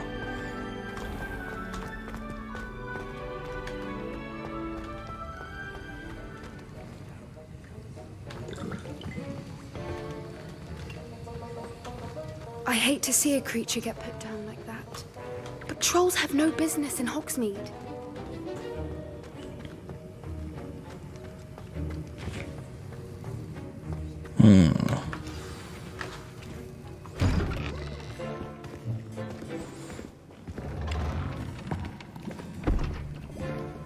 Potions is one of the most challenging and hazardous subjects taught at this school. As 5th years, you will be required to reach new heights of both discipline and intellect. You will begin this term by brewing a Wigan-Weld potion. Mr. Takar, can you tell us why this particular potion might come in handy? Yes, Professor Sharp. The Wigan-Weld potion can be used to sterilize and even heal a variety of injuries. It can heal some injuries, but not all. Point for Ravenclaw. Before today's How class many? is completed, Why do each the of teachers you keep will doing brew that? a Wigan Points for Weld this potion class. of How many? your own. 5, 4, You never know when you 20, might 1,000. need it. Please begin.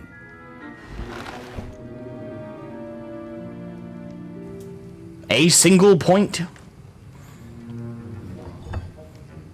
Use a strong, even motion when crushing your ingredients. Please be meticulous when adding powder to your potions. One errant sneeze could be disastrous.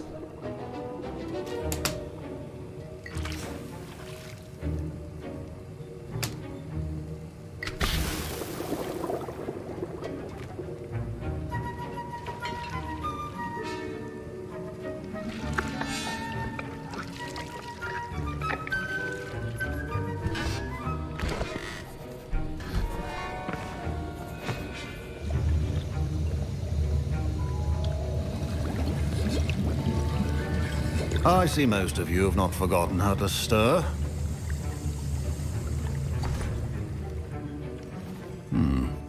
Not an easy potion to brew. Well done. And from what I hear of your recent exploits in Hogsmeade, you'd also do well to practice brewing the defensive Edurus potion. Professor Weasley had you acquire the recipe from J. Pippins, correct? Yes, sir. Good. Yes, sir. For the moment, you can find the ingredients you need in my office. But in the future, you'll be expected to provide your own ingredients. Some can be harvested from the plants you grow in your herbology class, and rarer ones can be purchased. Others, however, may be harder to obtain, and will require you to be a bit more... resourceful. Come and see me when you've finished brewing, and we'll see if it was skill or luck the first time around. Yes, sir. I gained a weakened weighted potion. My parents considered keeping me home from school this year after the rumors of a goblin rebellion. Did I hear Professor Sharp say that you have permission to go into his office? Gareth Weasley. Yes, but why does that matter to you? Brilliant! And it matters because you can be a part of something truly creative. I'm Gareth, by the way. Gareth Weasley. Bit of a prodigy with potions, if I do say so myself. Pleasure to meet you. Wait, are you related to Professor Weasley? She's my aunt. Keeps too close an eye on me for comfort. Ugh. But she can't be everywhere. Listen, anyone with a troll-sized brain can brew an Edurus potion. I'm working on something that's certain to be spectacular. I'm just missing one tiny last ingredient that will add that extra spark. I suspect that's where I come in. You're as clever as I'd hoped. I simply need a single Fwooper feather.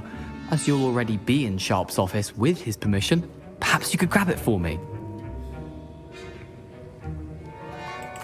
I'll get you the Fwooper feather, as long as you're certain Sharp won't miss it. I assure you he won't. Fwooper feathers aren't that valuable. Wait until you see what I'm brewing. Hurry back to me when you have the feather.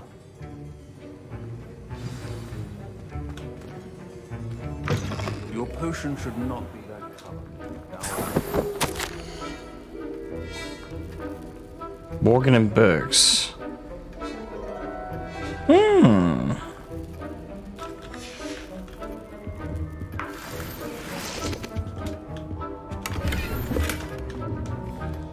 Revelio. Remember, precision is key when brewing potions. Here's the Fwooper feather you wanted. Brilliant! Thank you. This is going to take a moment to brew. You should get back to brewing your Edurus potion, and I'll tell you when this concoction's finished. I'm gonna regret this, aren't I? Should you chop the Dittany or crush it? The wrong answer. Horklump juice. So that's... Loss of your eyebrows. So Wiggenweld requires Horklump and Dittany. And Edurus requires Ashwinder eggs and mongrel fur.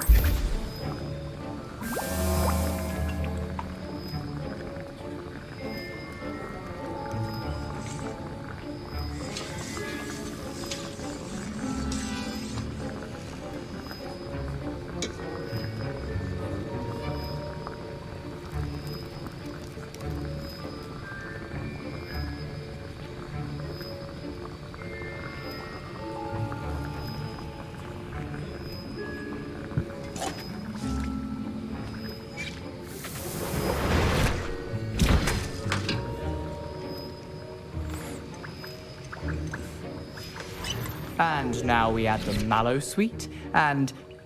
That's odd. What's happening? Wait, it's not supposed to... Ah! Get it! Dragon Dog! What happened? Well done, Gareth. Potions Prodigy. Weasley. Sorry, Professor. That'll be points from Gryffindor. Again. Mr. Weasley did not do this on his own. His accomplice will answer to me as well. I brewed an Edurus potion as you asked, Professor. I'm surprised you had the time. You seemed rather busy helping Mr. Weasley brew chaos.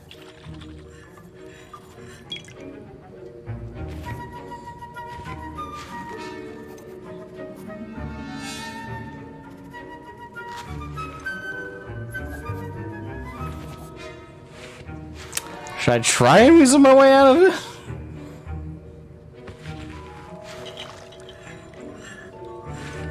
I don't know. Chat. One or two. Should I try and weasel my way out or just be honest?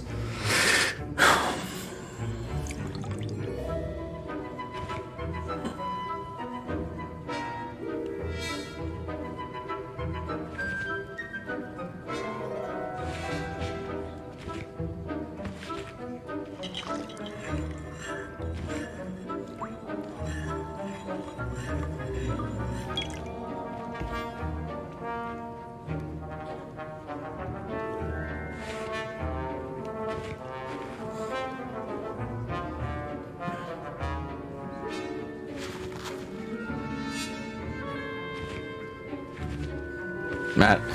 I'm not getting any response from chat, so I suppose I will go with honesty. I'm sorry, Professor.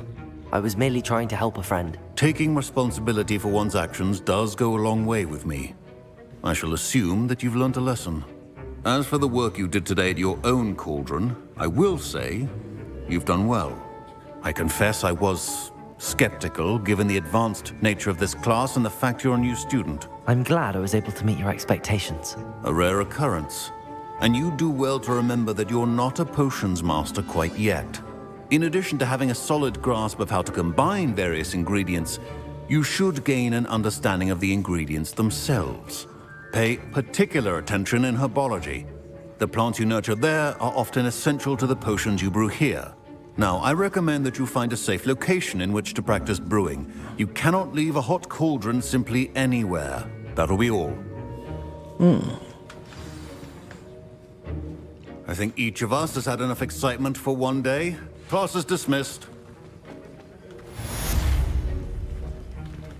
Alrighty then. Central Hall.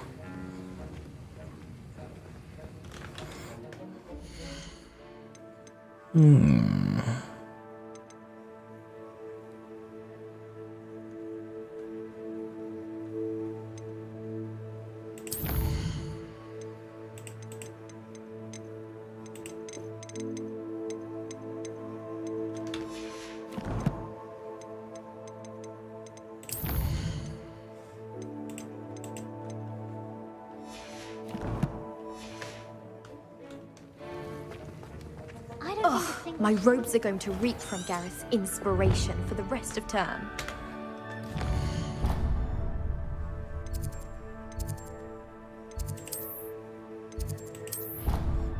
To Central Hall. Away!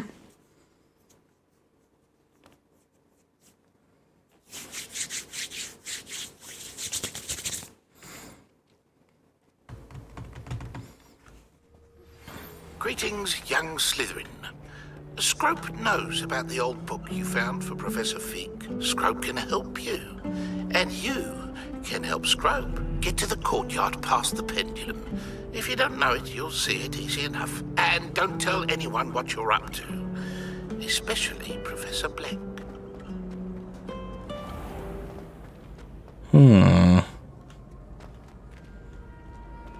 Suspicious. Revelio.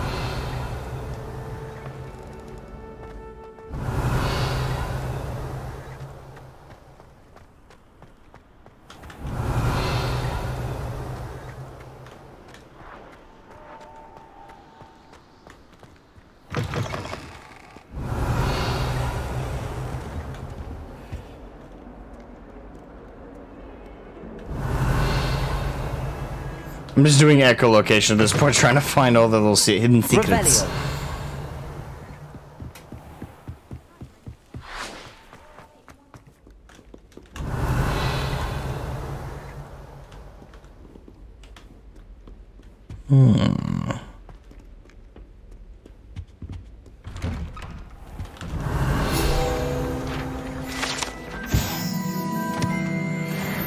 Haunted toilets.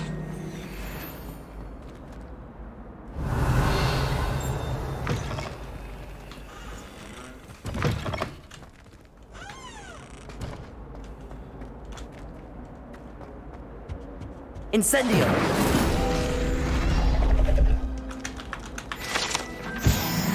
Revelio.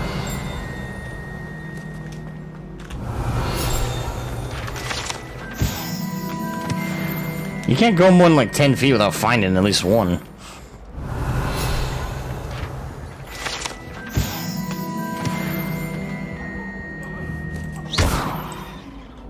Incendio. Let us keep our heads about this. I'm too... Accio. Levioso. Revelio.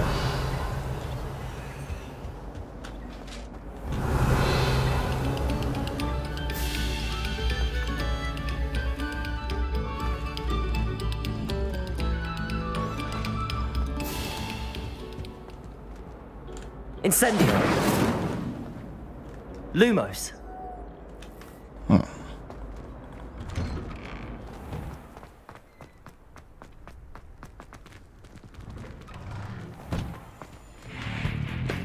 Levioso.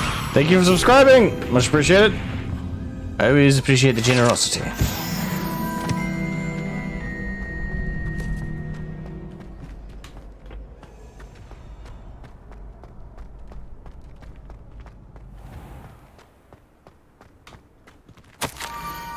Scrope knows about that book you found. Is it missing something? Scrope does not believe it is safe to speak out in the open. Scrope has left another note across the bridge among the circle of rocks. Take care, tell no one about this.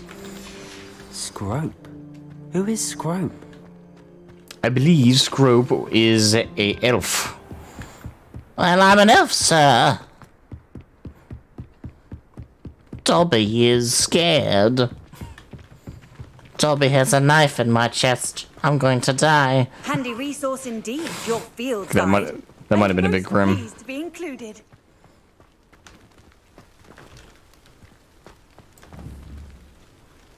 Accio. Revelio.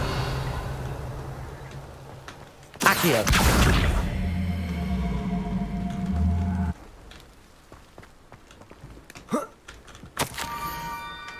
Almost there. Head for the pumpkins just down.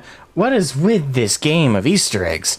Look inside at one of them. You may be able to help a poor, broken-hearted Scrope. Pumpkins? Ah, I think I know just the place. One would hope.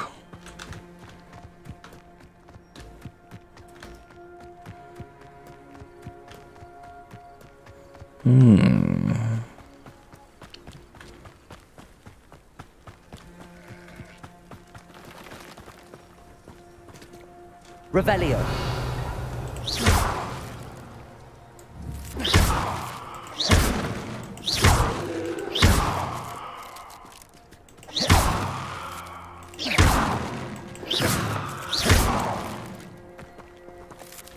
Revelio.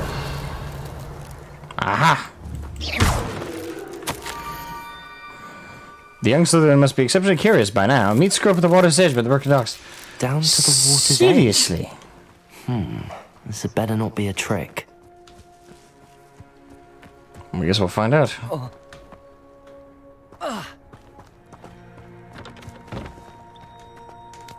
Accio.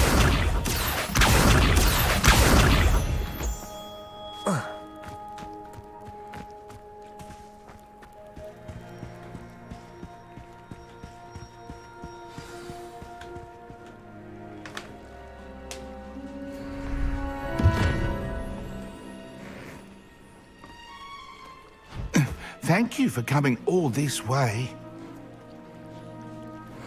The name's Scrope. Scrope serves the headmaster. Been in the Black family for years. Apologies for the abundance of notes. Scrope wanted to be sure you weren't followed. What's this all about? Your notes mentioned the book I found in the restricted section. Scrope can tell you more in exchange for your help, but no one, especially the headmaster, can know.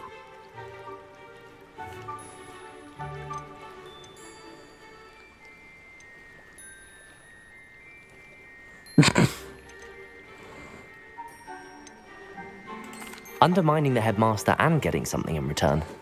Continue. Oh, Scrope does not intend to undermine the headmaster. In fact, Scrope wants to surprise him. Scrope's late mistress, Apollonia Black, may she rest in peace, was a student at Hogwarts over 50 years ago. before she died, she spoke with passion of pages ripped from a book. Scrope suspects she took them to her private grotto. She was delirious at the end, poor thing. Mistook belladonna for elderberries. Scrope tried to warn her. I'm sorry to hear that. But how do you benefit if I find the pages? Scrope believes that a treasured black family ring is also in the grotto. Scrope wishes to give it to the headmaster. Apollonia forbade Scrope from entering the grotto long ago. Scrope continues to honour her wishes. Scrope Well, no, would it's an not order. dare ask a student You couldn't for disobey help. it if you tried. But when Scrope learned you were looking for those pages, Scrope thought you might also find the ring. How did you know that I'd found a book and that it's missing pages? Scrope and the other house elves are good at staying out of sight. Scrope hears and sees many things in the castle. Scrope knows how to keep secrets. Tell me more about this treasured ring. Oh, it's adorned with the black family crest. The headmaster would be pleased with Scrope for returning it. How did you injure your ear? The blacks have a tradition of decapitating their house elves when their service is no longer required. One day, dear Apollonia was understandably frustrated with Scrope and got a bit too eager with a cleaver. Scrope was able to convince the sweet girl of his value and now views this small injury as a reminder of her good heart.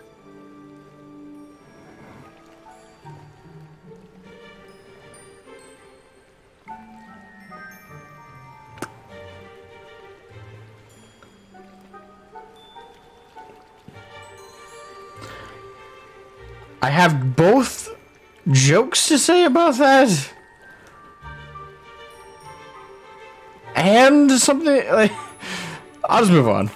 It seems this may help us both. I shall do it.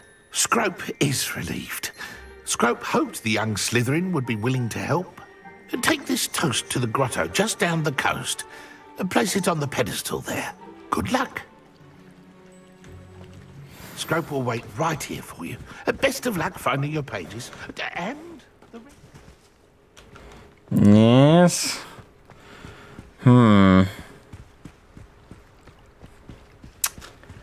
Okay then. Revelio.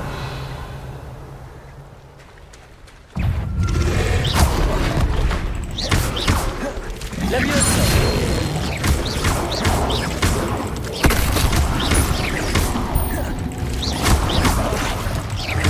Levioso.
Levioso.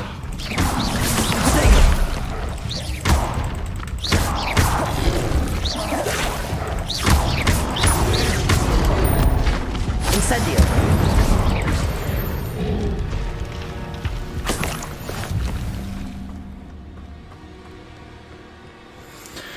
Well, that was a close fight. Jesus.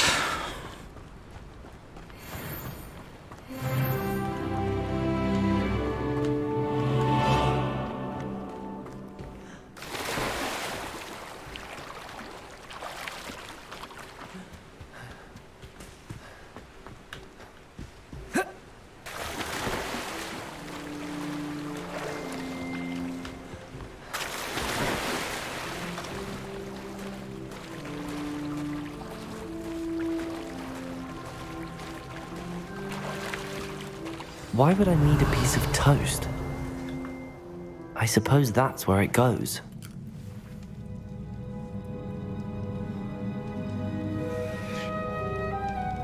Toast.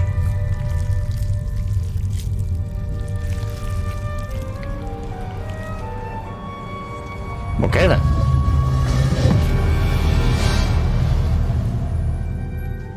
That's clever.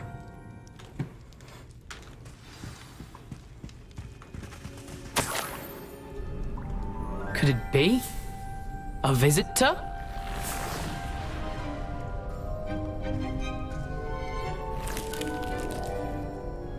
Oh! Ah.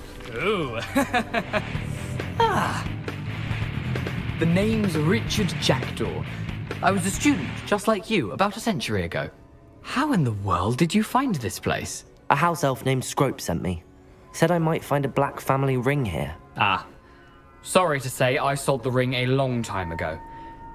Poor Scrope. Still holds a candle for Apollonia, I reckon. Can't say I blame him. I stole all these treasures just to impress her. Alas, 'twas to no avail. I thought a secret map I pilfered from Peeves would pique her interest. But she simply rolled her eyes. What would I want with yellowed old pages torn from a book? Not my finest moment. I'd like to have those pages if you don't mind. They're not here. I thought if Apollonia wasn't interested in the map on the pages, perhaps it would lead to something that would intrigue her. So, I followed the map to what I can only describe as an enchanted cave of some kind. And you see what happened next? Here's an idea. Why don't you meet me at the edge of the Forbidden Forest, and I'll show you where to find the pages.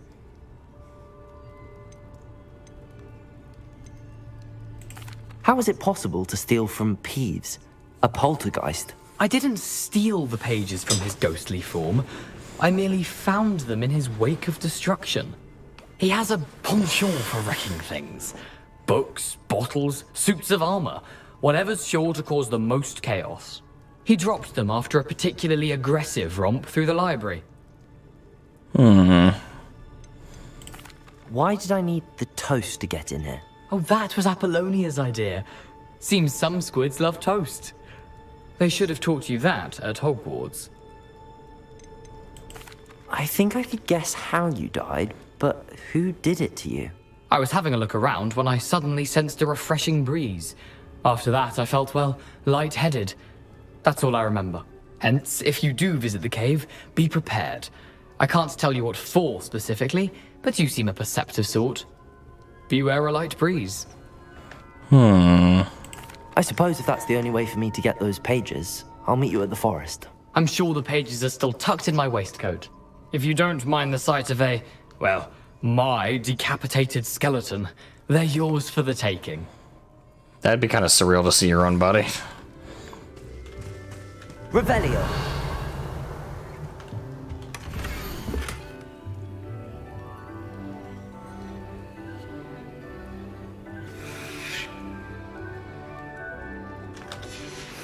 A map.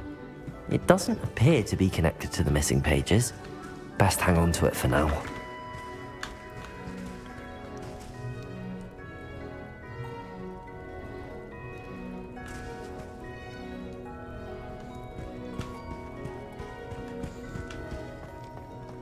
Alrighty then.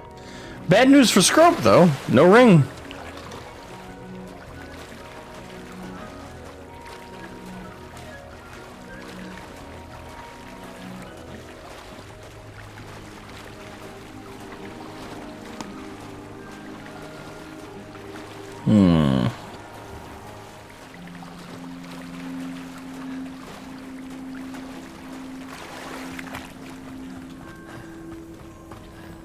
Revelio. Okay, dookie.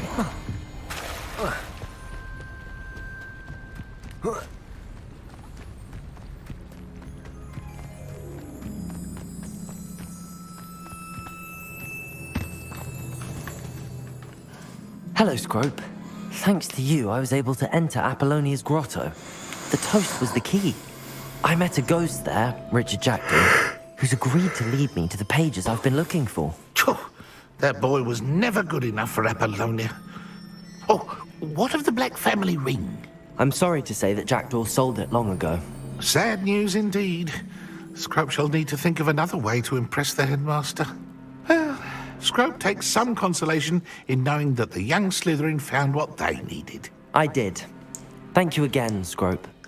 You're a credit to House Elves.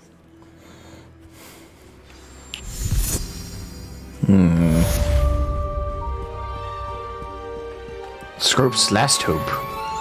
Well, that was his last hope. It's fucked then.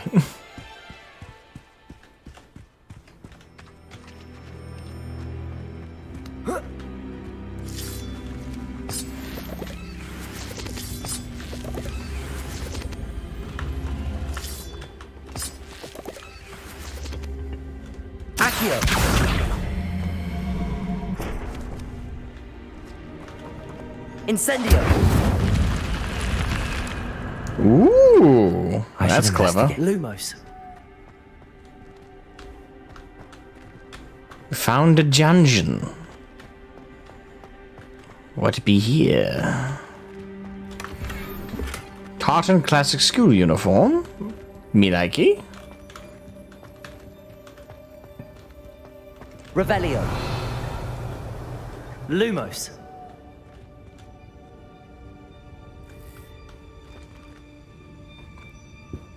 Huh. Revelio. Oh well.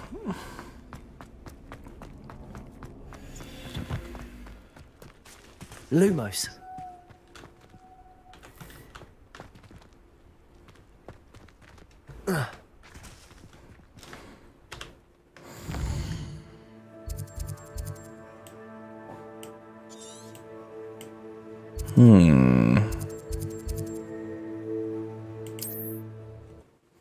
Now to meet Jackson the Ghost.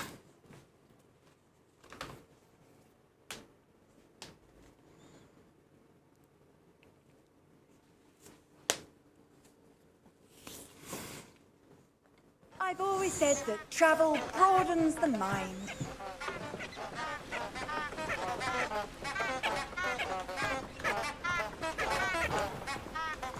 Dangerous by the Ministry of Magic.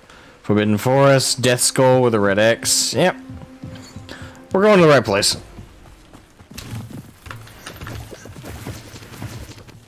Revelio.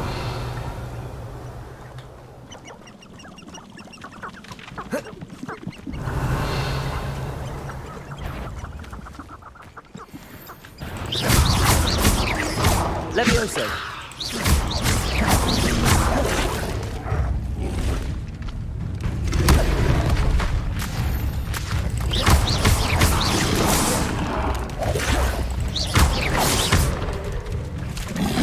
Levioso. Oh, that didn't work.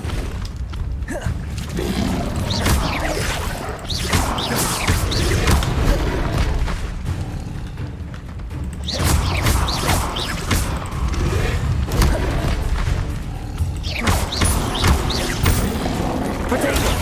Stupid one. Levioso.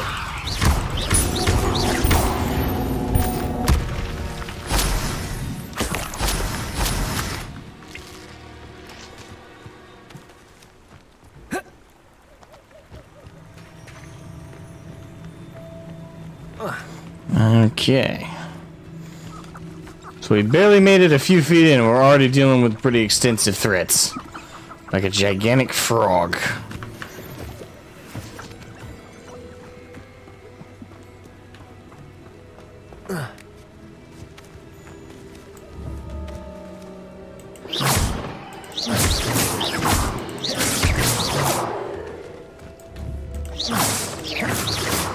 Damn it. Wanted some venison.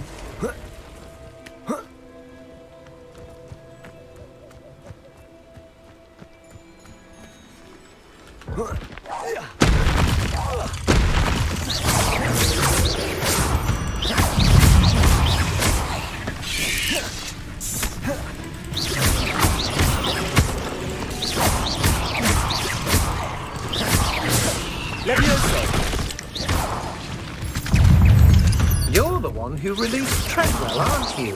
That was a mistake, my friend.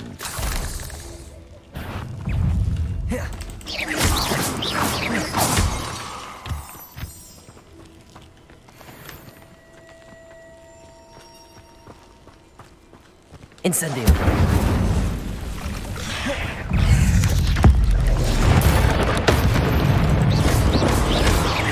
Levioso. Accio.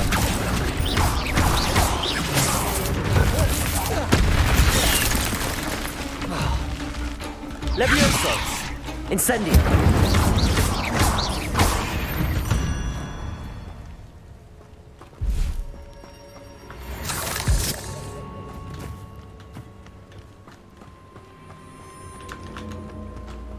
Incendio. Accio.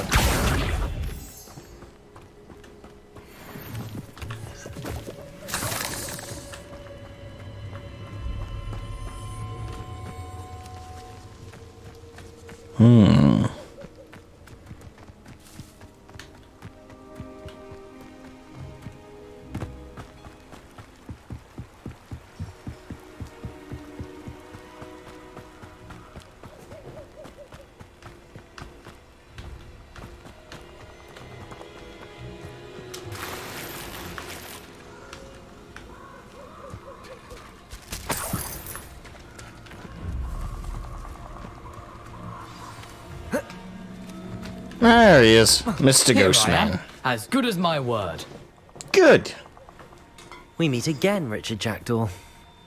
I suppose I shouldn't be surprised to see you. It took the cunning of a Slytherin to track down these pages. Well said. Now, where do we go from here? Follow me. I shall lead you as far as I can, but I fear I may remain a tad reluctant to revisit the scene of my demise. Keep your eyes open for a bird bath. When you find it, say intramuros. I think it's Latin. Or Greek. As you can imagine, I never paid much attention in school. Shall we?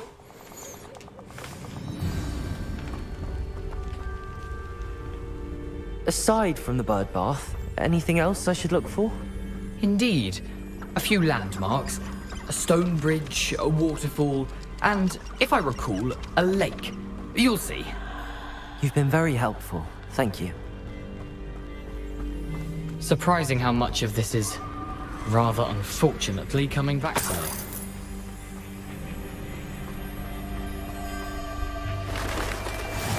me. Yes. You know, the closer we get, the more I'm remembering. Probably best I leave you to it.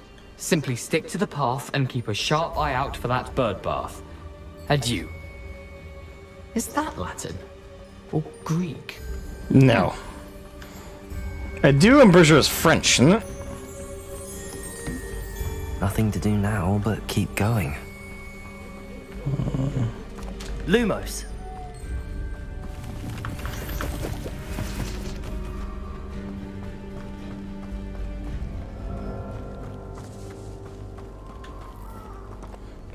You think they put enough warnings on the paths? The waterfall. For a thief, Jackdaw's surprisingly as good as his word. Well, being a thief doesn't mean you're a liar. It just means you steal.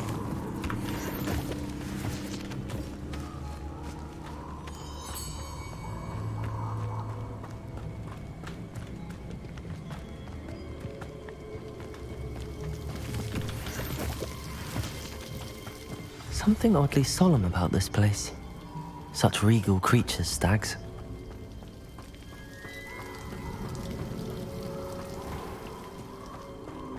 There it is, just as Jackdaw described.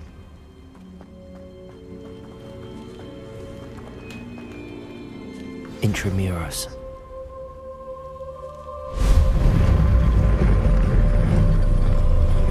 Oh, dude!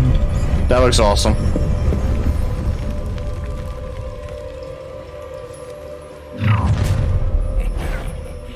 Aren't you a little far from home? Ranrock knew you'd eventually lead us to whatever it is you're hiding. You don't believe you can see, do you?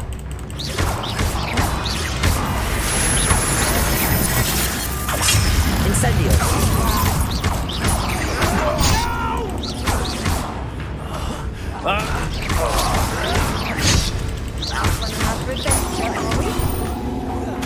I won't bet.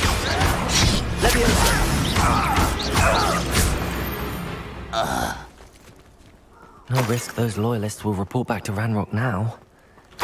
Let's see where Jackdaw has led me. I do want to change some of the keybinds real quick. Keybinds. Okay, jump. Okay, those are all fine. Dismounting. There's dodge. Dodge. I would give there.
Hopefully that'll make combat a little less frustrating.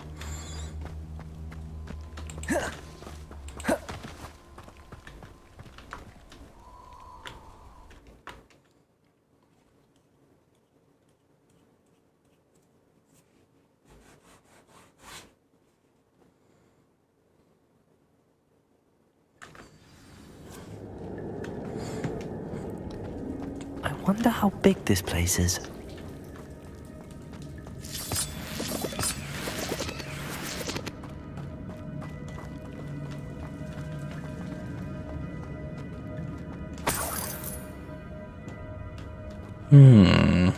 Accio.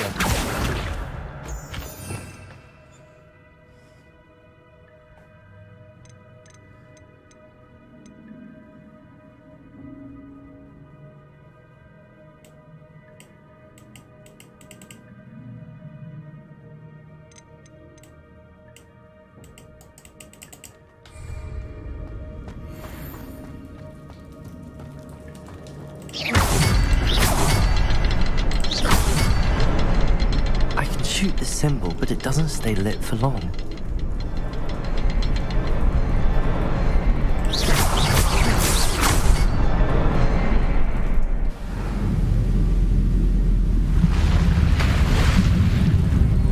Impressive.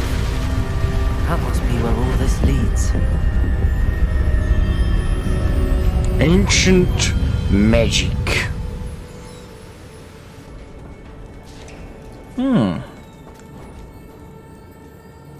Someone didn't want casual visitors down here. That's for damn sure.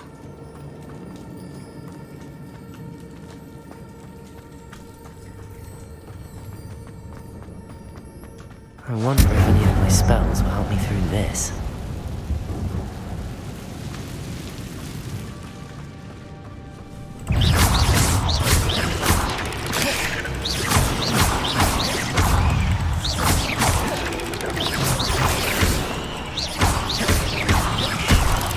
Levioso!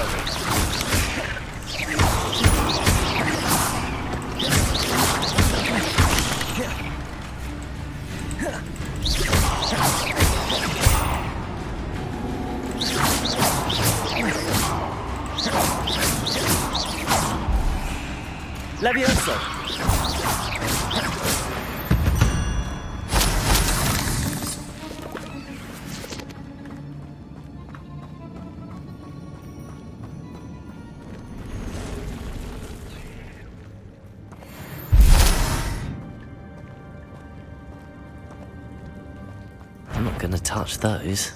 Ugh.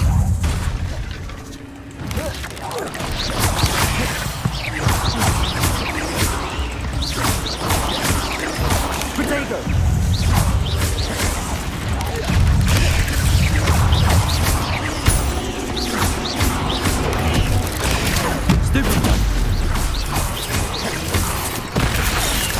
Okay.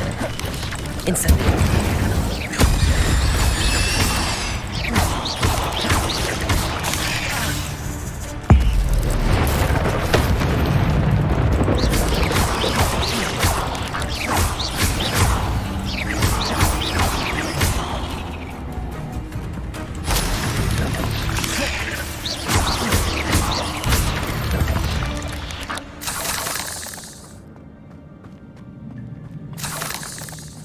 I need my potions ingredients.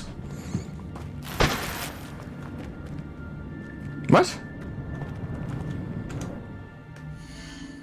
My gear slots are full. Ah!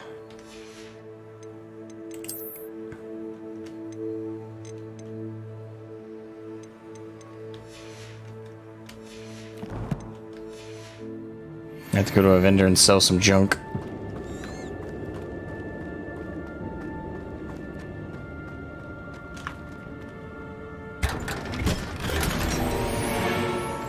Damn it.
Damn it, come on.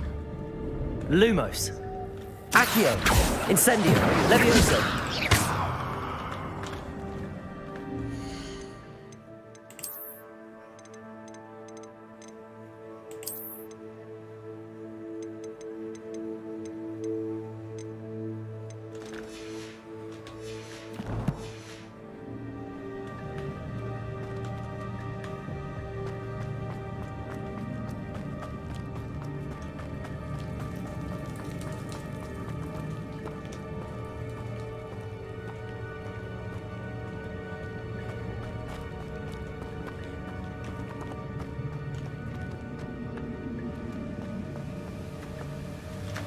Accio.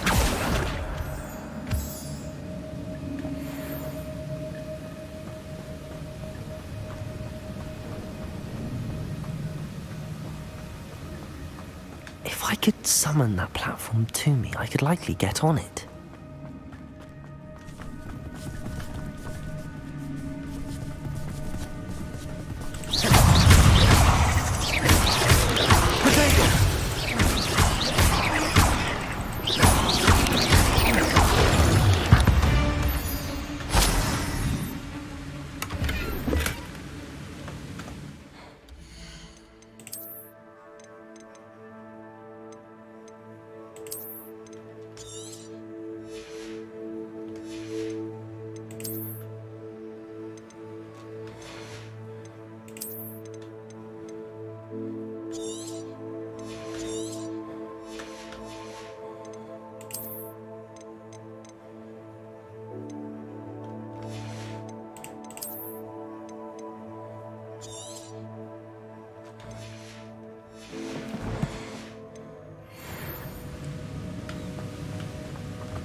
Accio.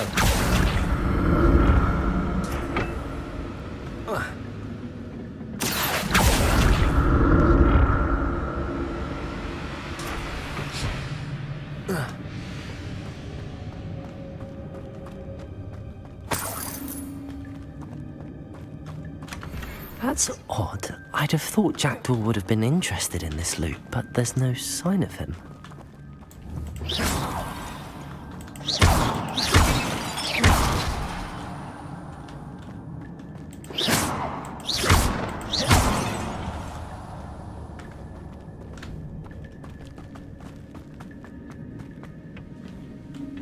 Maybe you didn't get that far?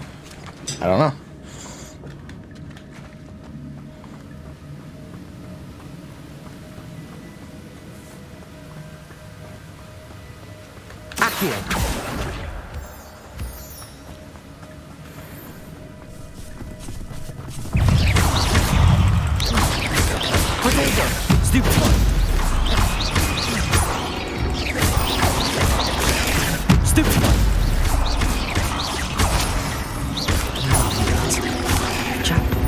So can I.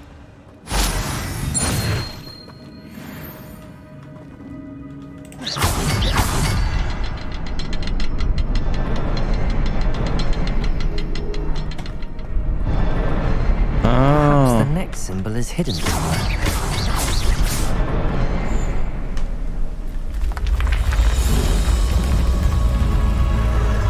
Remarkable.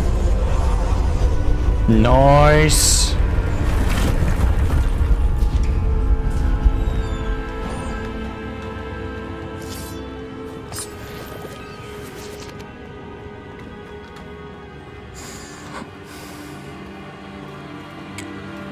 This is a big cave system.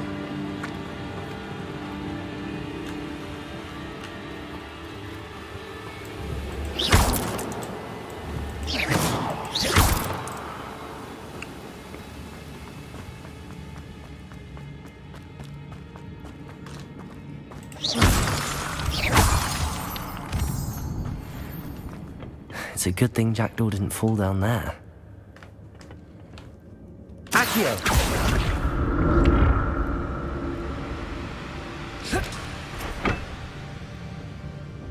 Revelio.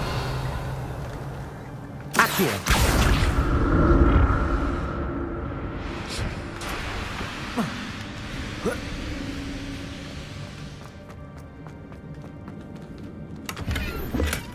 Not a headless skeleton in sight.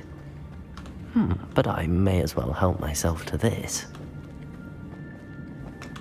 There's a lot of blood everywhere, though.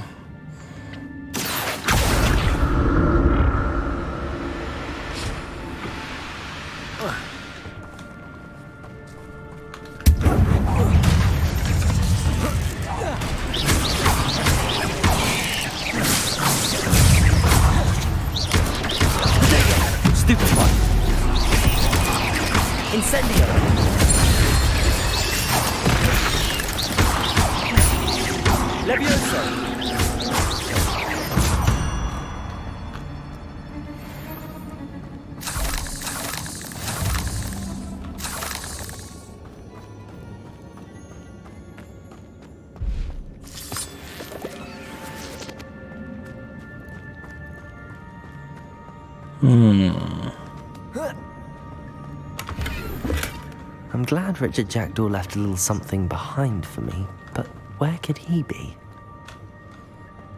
How many times is our character gonna repeat it? Like, at this point, it's pretty clear something's been done with his body. That or he made it way further than he implied. An untouched chest. Jackdaw wasn't very thorough in his search of this cave. Levioso! Accio!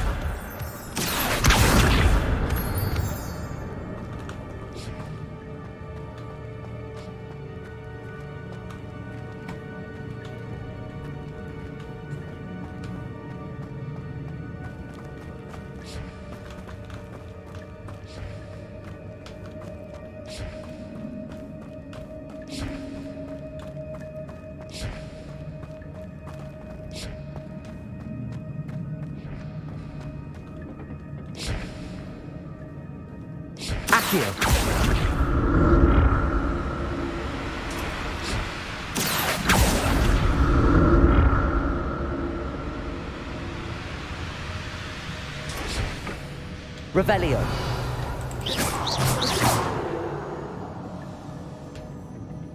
Incendio.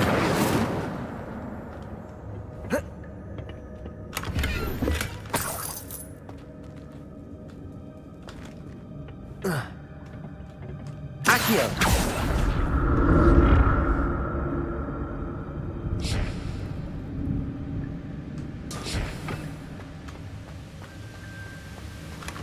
Not a headless skeleton in sight. I get it, game. But I may as well help myself to this. Why is it repeating itself so much? That's...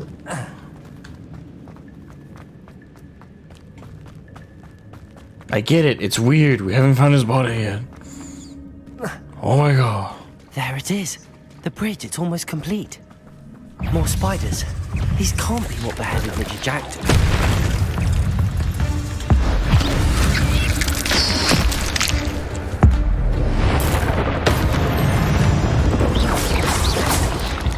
Protego! Levioso!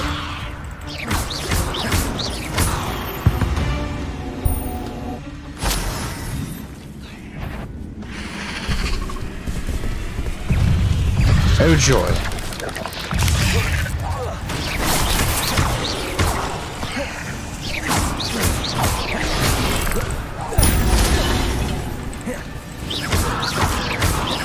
Levioso!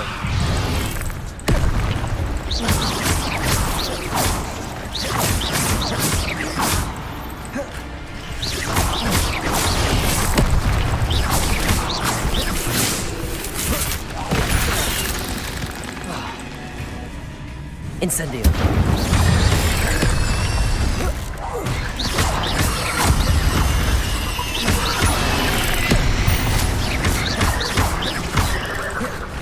Levioso.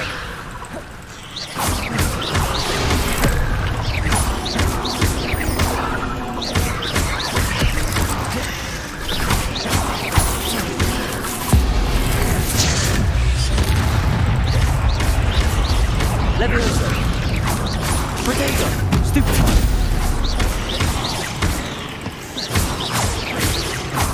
Farewell, monster. I can only imagine how the spiders have multiplied since Jackdaw came this way.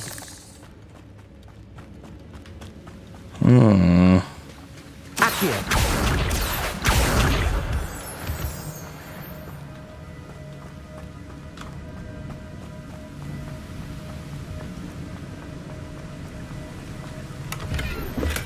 I'm glad Richard Jackdaw left a little something behind for me, but where could he be?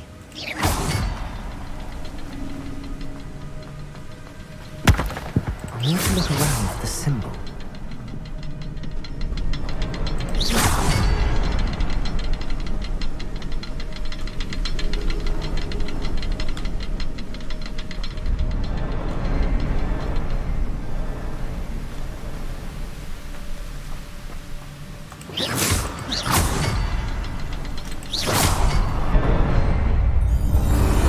There we are.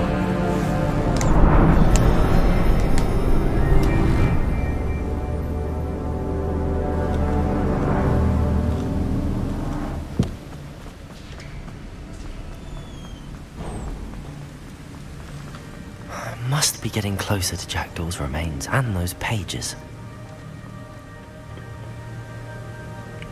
Looks like his skeleton. We finally found it. Richard Jackdaw. Thank you for keeping these pages safe all these Looks years. like his head got sliced off by 2 swords. Here it is. The map that brought your doom, Jackdaw. Is there something beyond this room?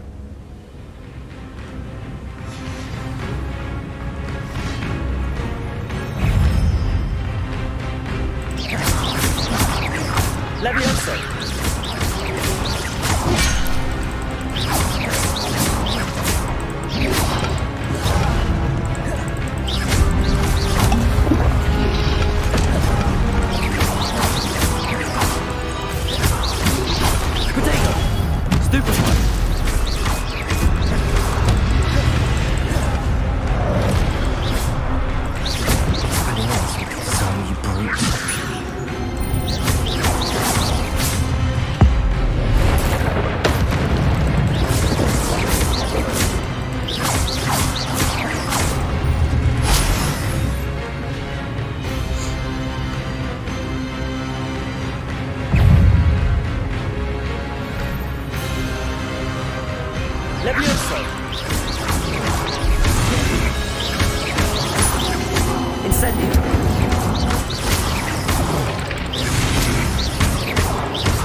Ah, great.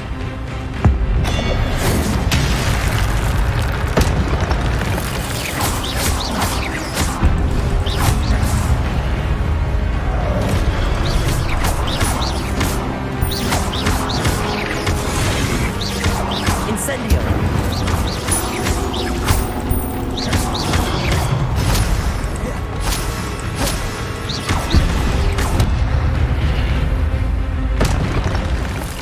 Ha!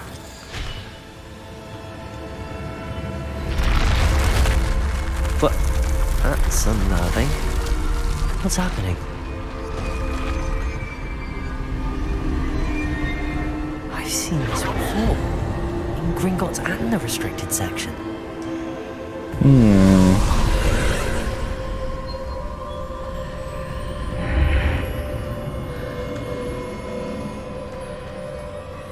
Where am I? Oh no, the room's starting to flood.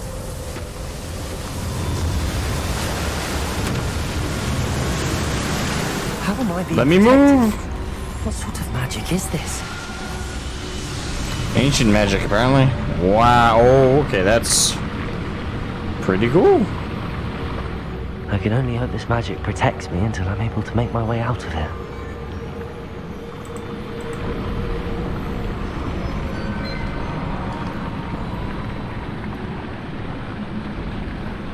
What is this place?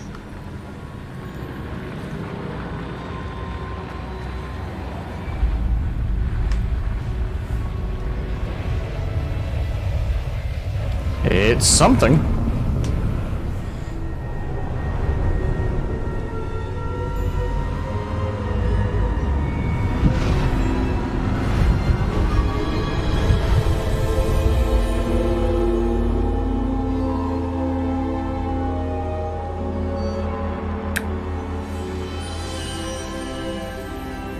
Can it be? Oh, here's a portrait. Okay.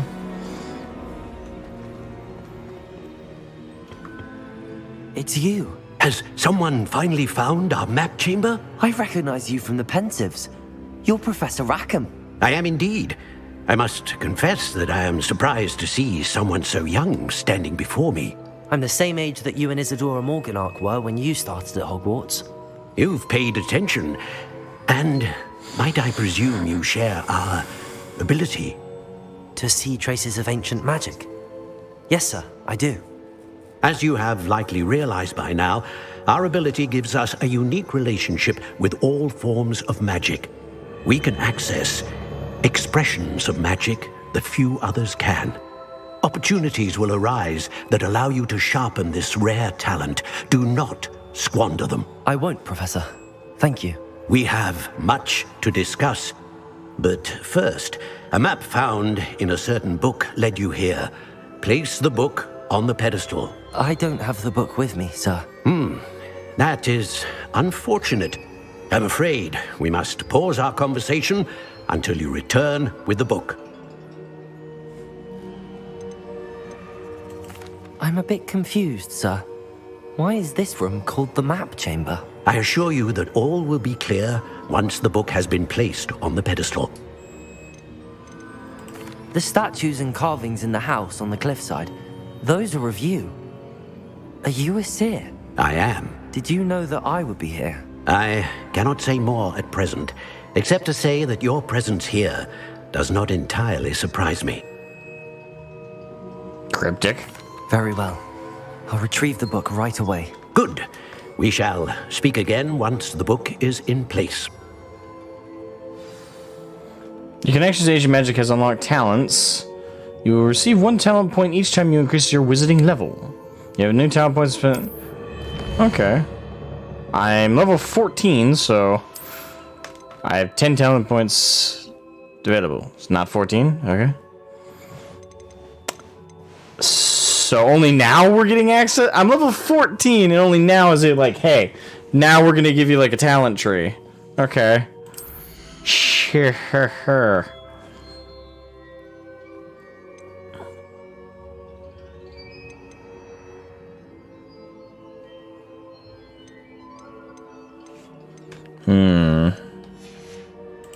Dark arts. Stunning curse.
Okay, there we go.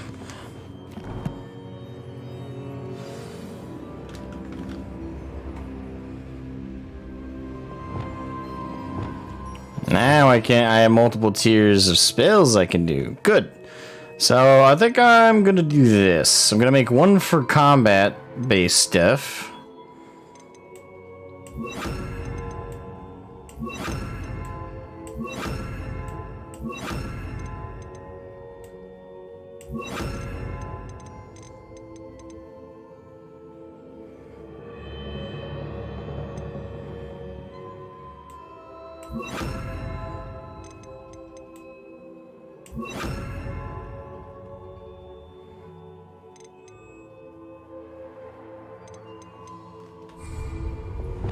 There we go.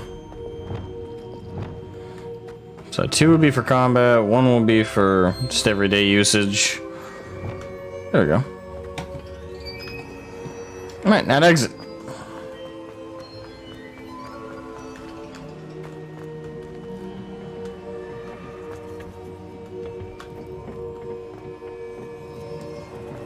Revelio.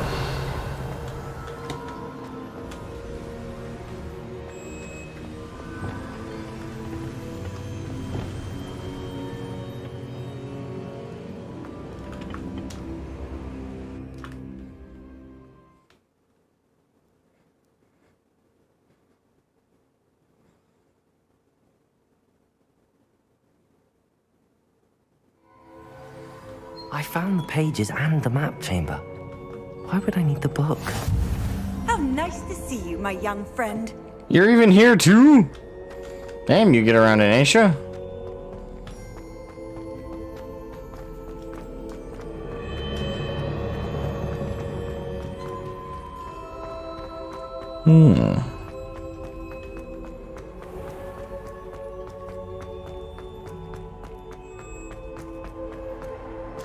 I'm back at Hogwarts.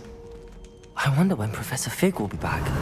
I did promise him I wouldn't neglect my studies while he was away. Suppose I have enough to distract myself with till he returns with the book.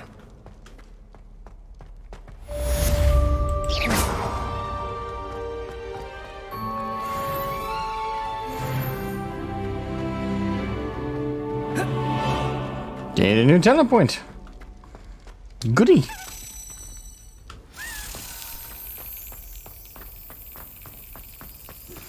You need to learn Depulso, the banishing charm. Useful for subjects, adversaries away. Complete the required tasks and meet me in my classroom. Yes, sir.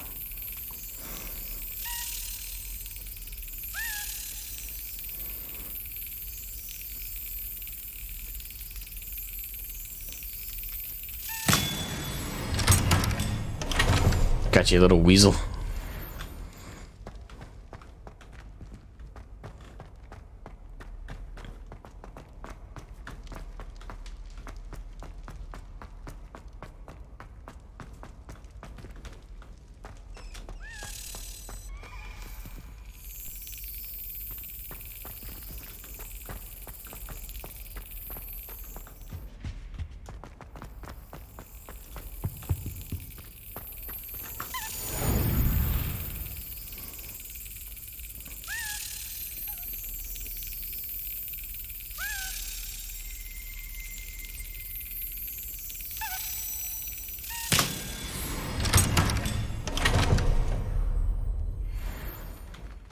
Revelio.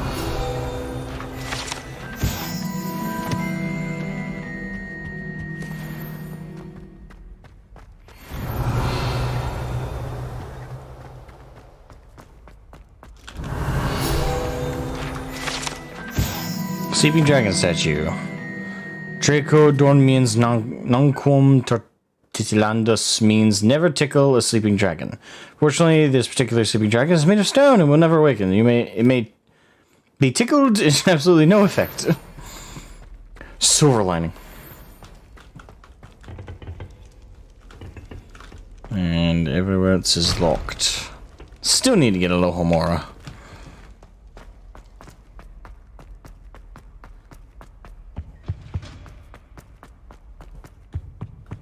Revelio.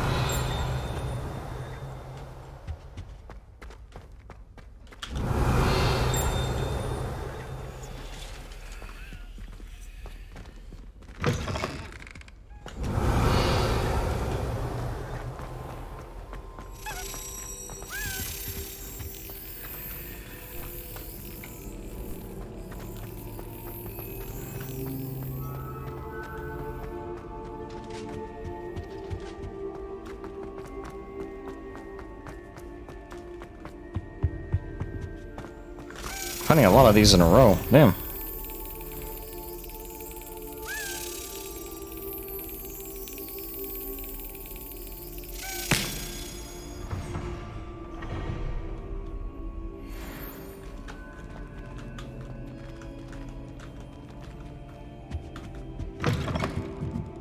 Revelio.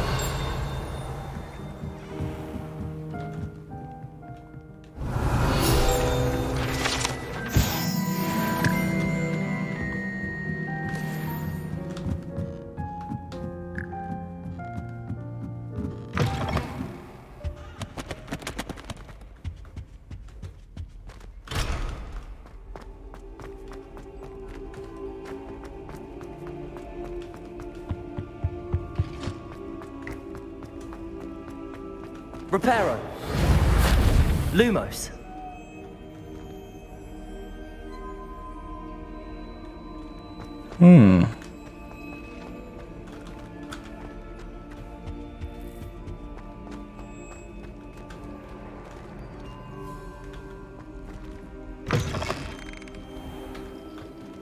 Well, that's where we are. Okay.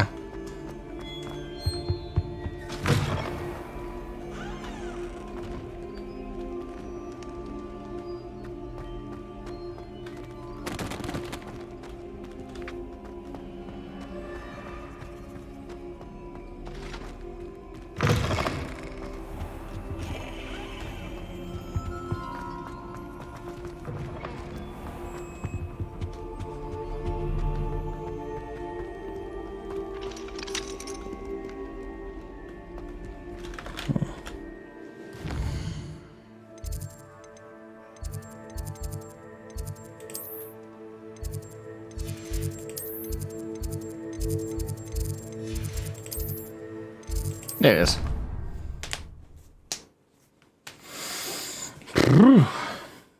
Moth to a frame. Yeah.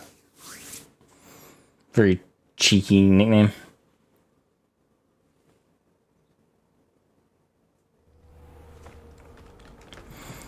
I know I should probably submit. This Daedalian Keys challenge is coming along nicely.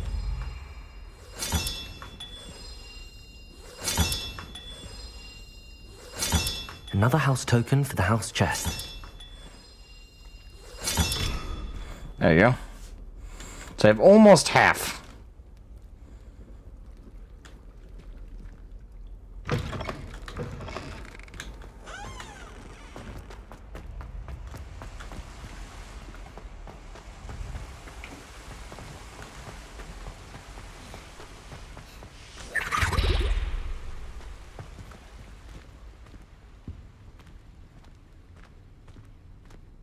Making slapping keys, I see. Yes, quite a few. Been channeling my slapping cheeks energy into slapping keys energy. It's been quite effective.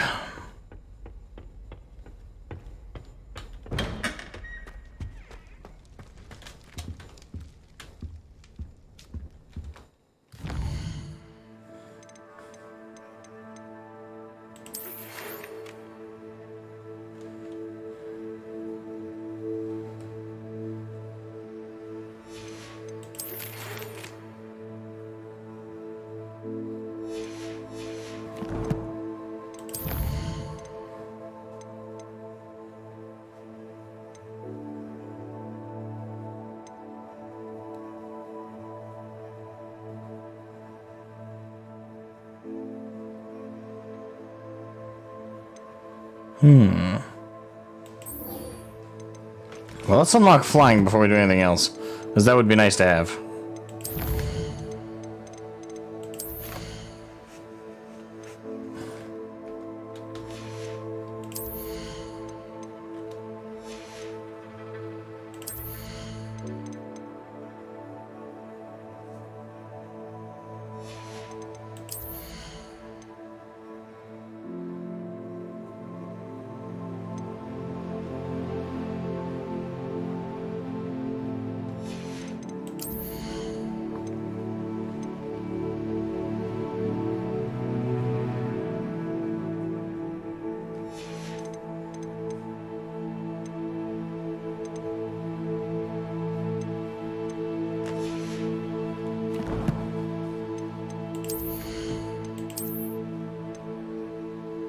Before anything else, I gotta stop at Hogsmeade and sell some shit. Because my inventory is packed!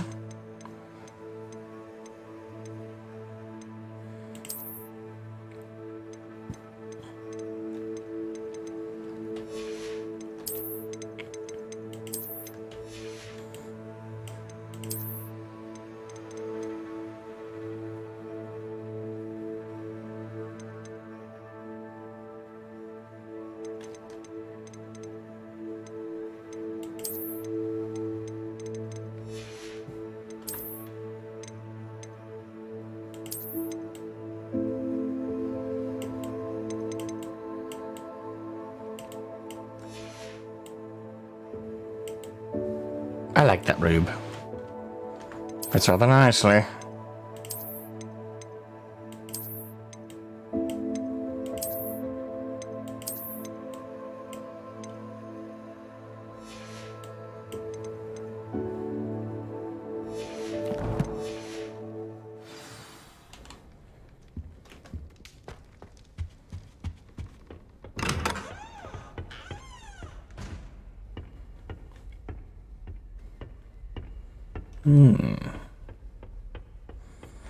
Right, so go to flying class. Where is flying class?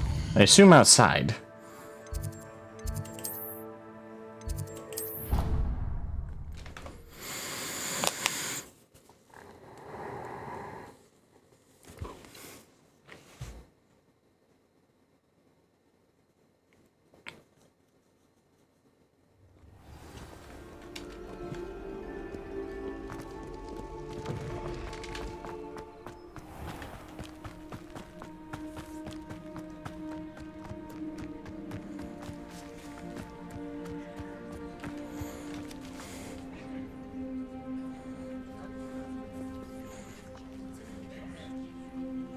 Alright, now this might reveal why they didn't think they could do Quidditch right now. We shall get started.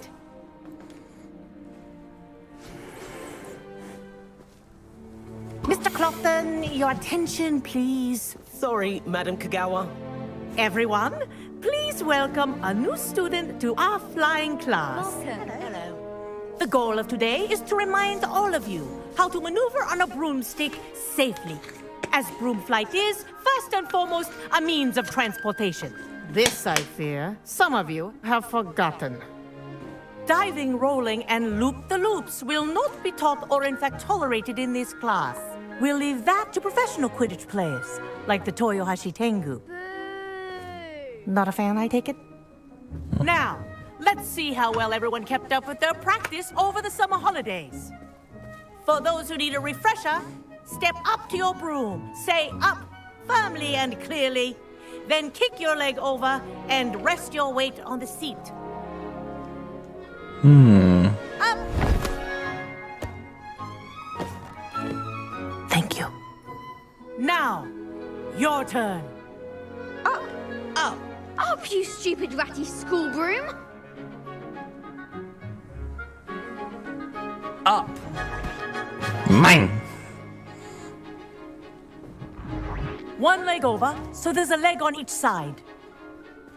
None of that side saddle nonsense. A gust of wind will throw you right off. Does people try to side saddle the brooms?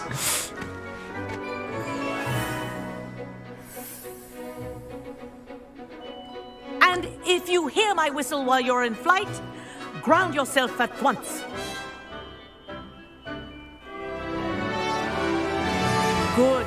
Now, for your first lesson, fly through each ring in the courtyard. Do take care. The brooms are school property. I want them returned in one piece. This'll take some getting used to. This is brilliant. It's pretty casual. Well done. Now that you're acclimatized to your broom, let's see how well you manage with a more advanced exercise, shall we?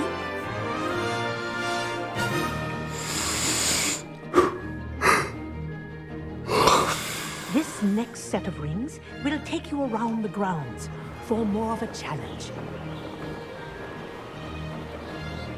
What a view! Hello! Nice day for a flight! Certainly think so. This is rather fun. Ah, the old boathouse. Wish you could have experienced crossing the lake as a first year.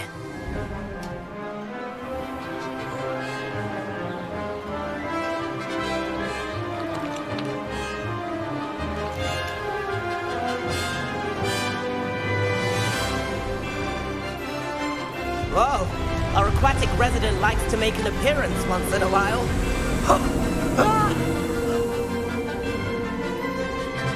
Well, he just wanted to wave us hello.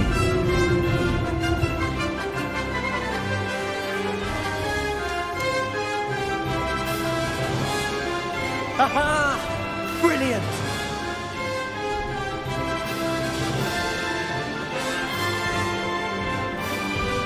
Oh, well done! Have a moment?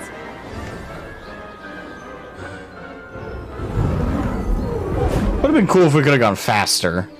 I mean, it was. I say, I watched you fly through those rings. You seem to handle yourself on that dusty school broom well enough. I'd imagine you're ready for something a bit more challenging. But I'm getting ahead of myself. We haven't properly met. I'm Everett Clopton. Am I right in suspecting that a Slytherin like you might be interested in making an escape from class?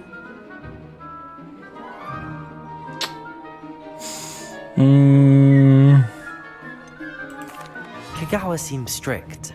I wouldn't want to get into trouble. Kagawa won't even notice. Besides, a bird doesn't learn how to fly by staying in the nest. Follow me. The way he sounds is so strange. The tour is about to begin.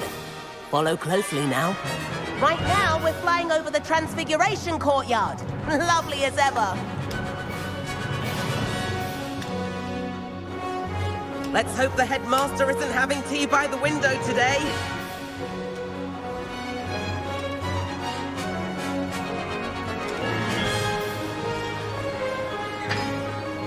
Nice to get above it all, isn't it?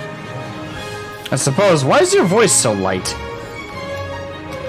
Ahead of the garden, the Hufflepuff common room windows just peek out. Bit claustrophobic for my taste. How is Everett flying so quickly? Here's something handy to know. Lean forward for a burst of speed. Helpful if you need to escape a tricky situation. Now that's more like it. There we go. Part hippogriff.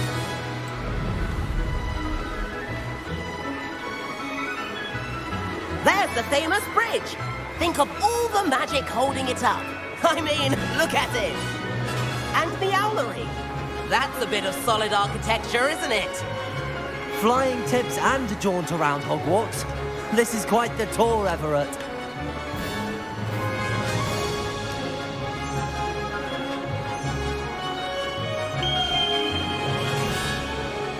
That's Kagawa's whistle.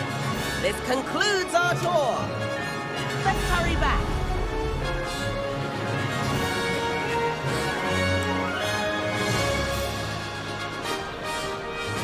Looks like she's already dismissed class. Better hurry and hand in our brooms. Dismount here.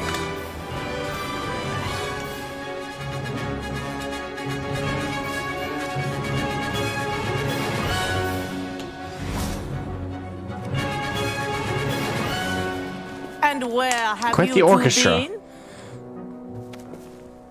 Oh, hello, Professor. We were trying to get a bit of extra practice in. Hefty points will be taken from each of you for not following my instructions. Mr. Clopton, I am disappointed in you. You're in this class because you're still not showing yourself, or frankly, your broom, the proper respect. But, Professor... Enough. Class is finished for the day. As for you, you do well to use better judgment in the future. I try not to do it. Chin up. That was some rather good flying. Yeah, you still took points from me. Come on. You can't tell me chin up.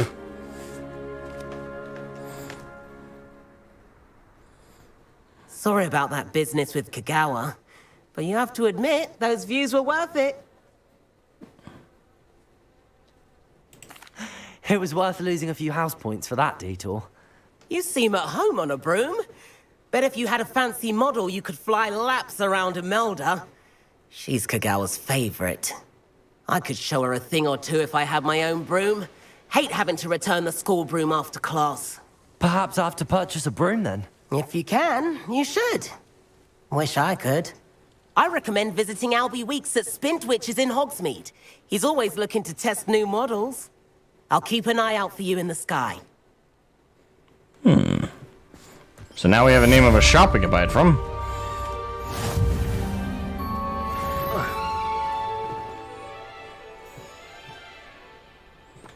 And as it so happens, I need to go to Hogsmeade and sell some shit.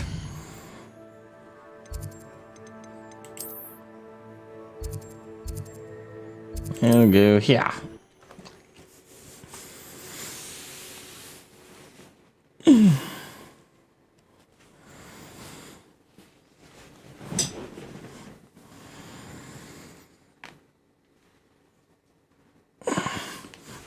Does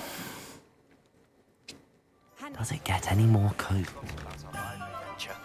How did you fare? If you're keen for some illicit spell practice, meet me outside the Defense Against the Dark Arts classroom. I know a discreet place near there. Good day to you. I require assistance with a delivery and thought you might be interested. Please visit me at J. Pippin's Potions if you'd like to earn a few coins. I'd be interested, Please yes. meet me in the 7th floor corridor as soon as you can. I have an idea for somewhere you can focus on your studies, away from prying eyes and distractions.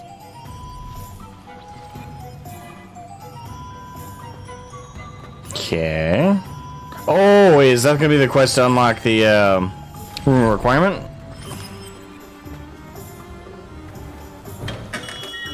Welcome. Do let me know if I can be of any assistance at all. Revelio.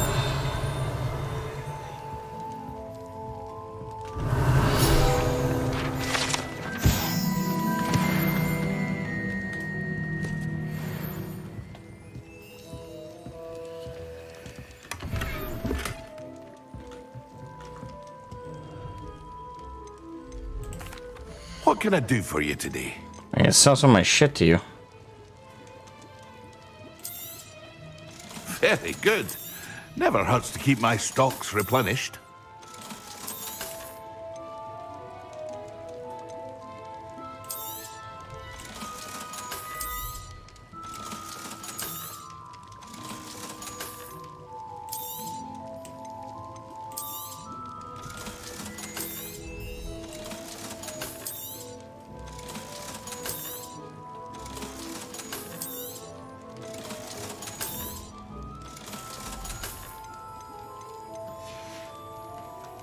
I hope to see you again.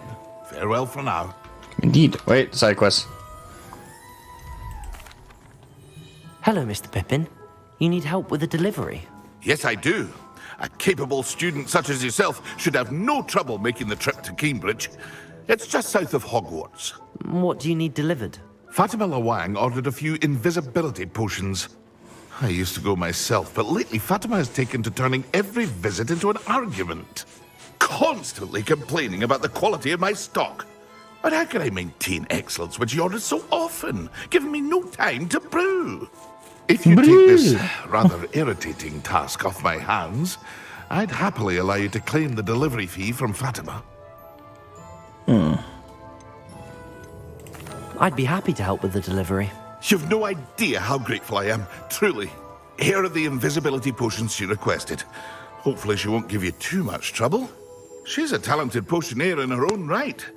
I dare say I wouldn't mind having a look at her potion recipes one day.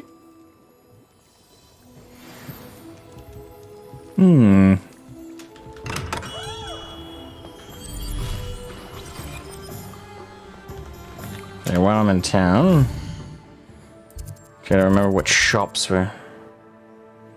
Trisemporium, Brood and Peck.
Ready for a little change in fashion, are we?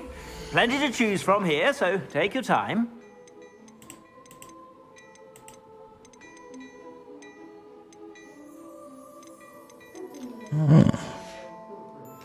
I suspect you have a sharp eye for fashion. Be sure to stop by whenever you're about. Of course.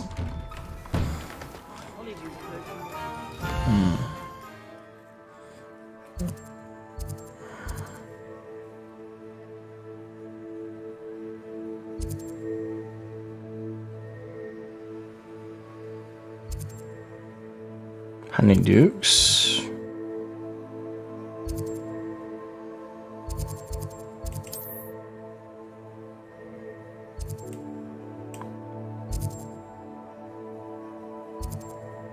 There it is. The broom cellar.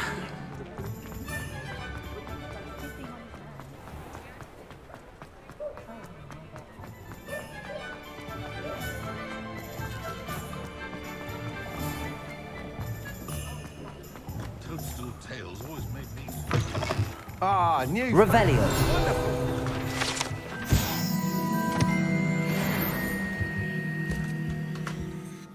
Hello, Mr. Weeks, is it? Albie Weeks at your service. Welcome to Spin Witches. Apologies if you came by before and weren't able to come in.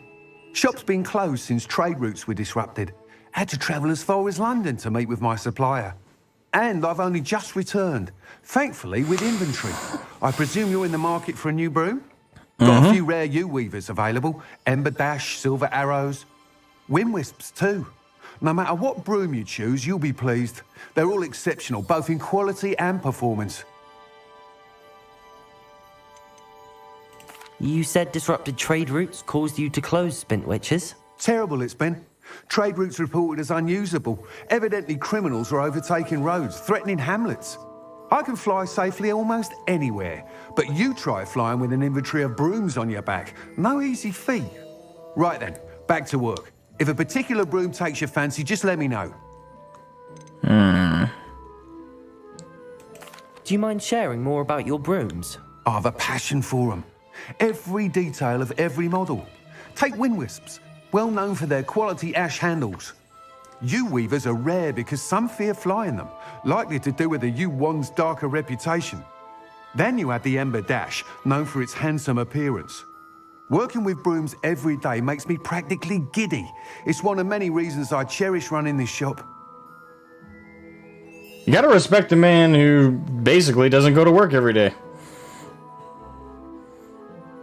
No, I don't mean that as derogatory. I mean, like, if you find a job that you enjoy that much, can you really call it a job? Or work?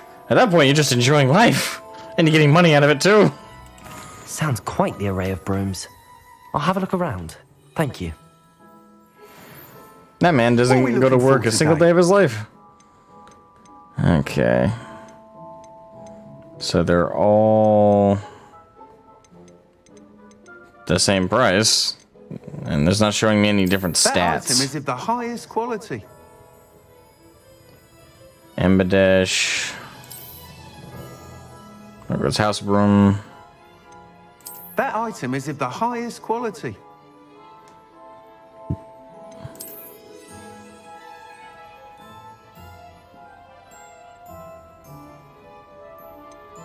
That item is of the highest quality.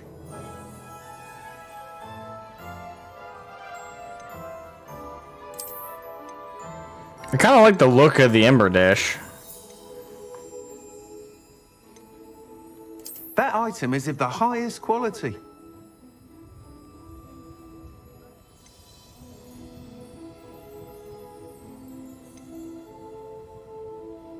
That item is of the highest quality. Would you shut up? I'm just looking at different ones. Jesus Christ.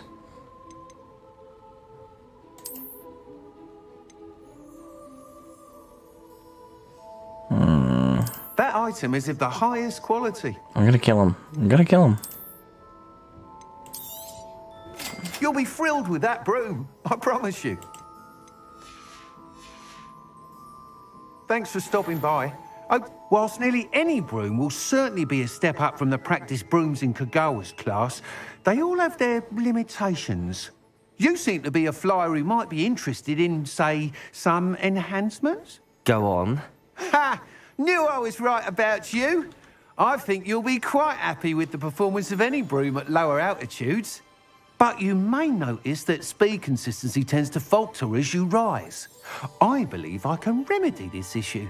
I have some ideas for enchantments, upgrades, if you will, that will improve the performance of any broom you fly.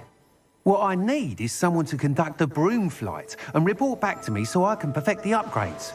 As it happens, another Hogwarts student, Imelda Reyes, is using abandoned broom courses for time trials. Clever girl.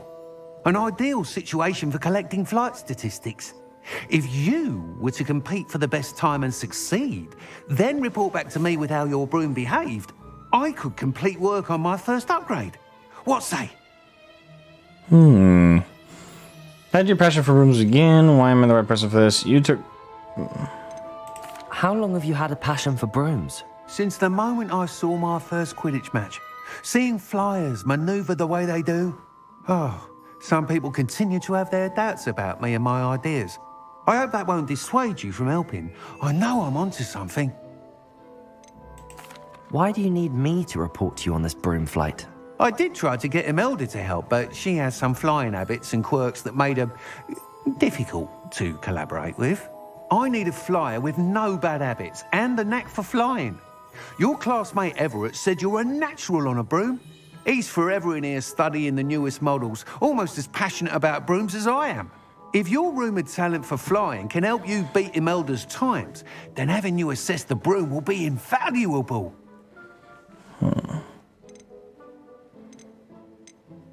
Sounds as if you took Kagawa's class. I did, but my focus on the technical elements of brooms rather than the art of flying drove her mad. She thinks it fitting I run Spintwitches now. I don't reckon either of us ever pictured me batting away bludgers for the Cannons or Puddlemere United. And I find a certain satisfaction in winning over the naysayers who think I may be too young to run this shop. With your help, I can continue proving myself the most knowledgeable purveyor of wizarding sporting goods around. Okay. That sounds intriguing. I'll see what I can do. Thank you. It'll be worth your while. If I'm right, the new upgrade ought to enhance brooms in every regard. And I can give you a special price. The time trial should be a bit of fun too. Go to the Quidditch pitch and Imelda Reyes will sort you out. Once you've beaten Imelda's time, be sure to let me know.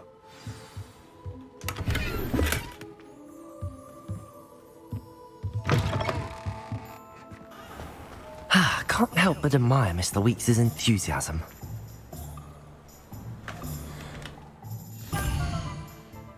Indeed.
Black hadn't cancelled it, we wouldn't be looking for the blasted thing in the first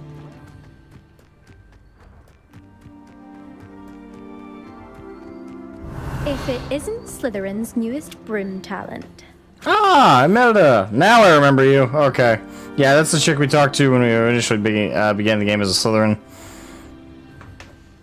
Hello, Imelda. Albie Weeks sent me. Did he now? Still tinkering with his broom upgrade, no doubt. I tried to help him once. He nitpicked my flying technique, and that was the end of that.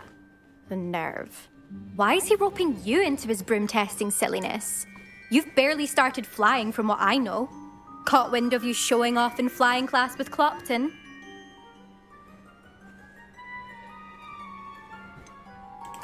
Seems someone's jealous of my skills on a broom. Me, Slytherin Quidditch captain. Jealous of you. So she's a kid, Everyone the captain. knows that class is only for beginners, troublemakers, and bumbling baboons. But for some Bumbling reason, baboons. now people think you're competition. Ugh, I can't be having that. Perhaps I am competition. You can't be what passes for Slytherin these days. Pfft, ragged old hat's dropping its standards. Enough of this. Only one way to find out who's the better flyer. I hold one of the fastest times on this course. Let's see if you can beat it.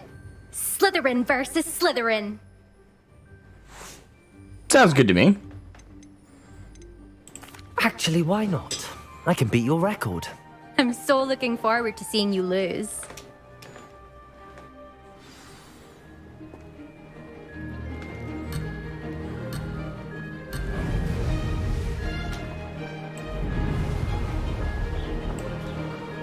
Made it. Brilliant.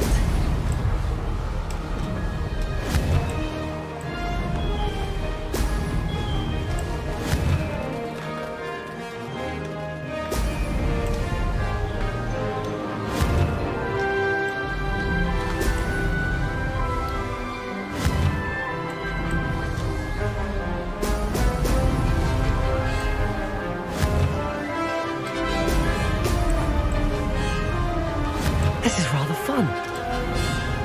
Brilliant.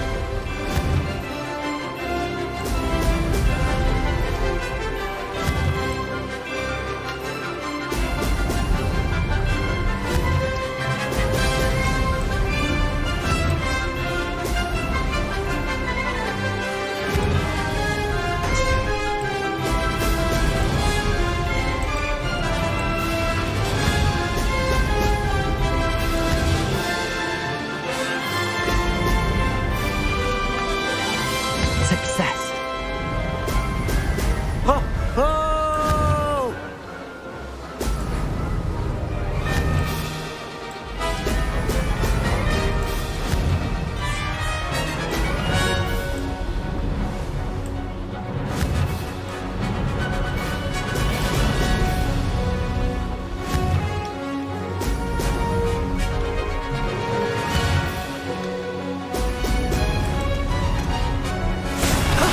That wasn't too bad. I beat her time. That's all that matters.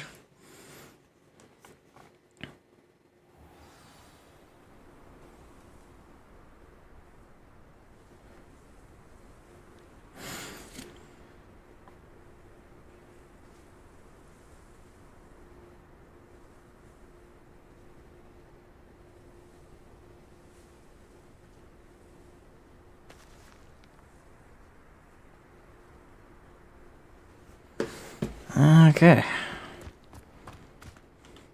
That's not... You must have cheated, you... Oh! Fine. So- You won. Don't think this is over. You can't determine skill from one single trial. Surely my win means something. You're not terrible, but you're still going to have to prove yourself if you want to earn my respect. I don't want to earn your respect. I mean, I don't really, but fine. Challenge accepted then. Perhaps you have what it takes after all. We shall see. I But almost don't beat- get your hopes up. The next course near Irondale offers a much tougher challenge. I almost beat You your can time by a try to whole prepare minute, by though. racing this course again. Just check in at the podium, where the leaderboard is. You can check your time and start the race. We'll see next time if your win here was more than just a fluke. Whilst on an errand for Albie Weeks. Mm-hmm.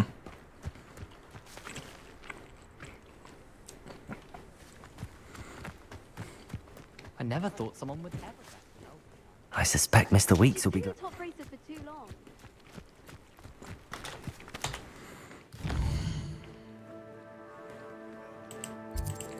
Shall we return to Albie Weeks and report the good news?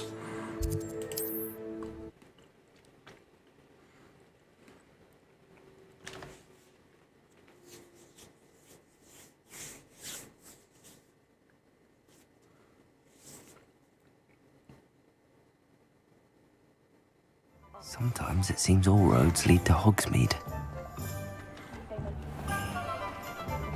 Being an officer of the law in a quiet village like Hogsmeade isn't a job. Oh, you're back! With something to report, I hope? Mr. Weeks, I was able to set a record on my broom. Incredible! Miss Reyes must have been shocked. Tell me, how was the broom? A little turbulent, and it's wanting for a bit of speed, but it fared well enough. I will say that it tended to drift a bit to the left on certain turns. Heard a slight swoosh when I dipped. Oh, thank you. That's precisely what I needed to know. Drifted, eh? I shall get to work immediately. Even the naysayers will be forced to admit that my work's had potential all along. Why would anyone doubt your ability to upgrade brooms? Oh, you'd be surprised. People get set in their ways, worry that fiddling with what's working fine will somehow ruin it. Those people don't appreciate the sense of freedom that comes with quality broom flight, nor do they appreciate all that's involved in the creative process. I have a friend in Rome runs a shop like mine, says it's worse there. Of course, they do nap in the afternoons from what I hear. And where would we be without enhancements? I mean, if Elliot Smethwick had let the naysayers get to him, we would never have had the cushioning charm. I don't listen to them. I'm excited to hear more. I have a very good feeling about this upgrade. I guarantee you'll be pleased. Expect to hear from me soon. How to address the issue of altitude as it relates to speed?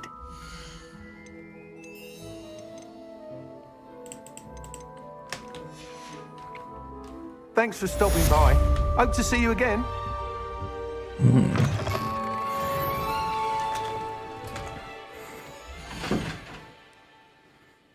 Ha! I was right. You can sneak up on the eyeball chests while invisible and loot them. Oh, that's how they work. I always wondered what the eye thing was for.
Oh wow, that's a distance.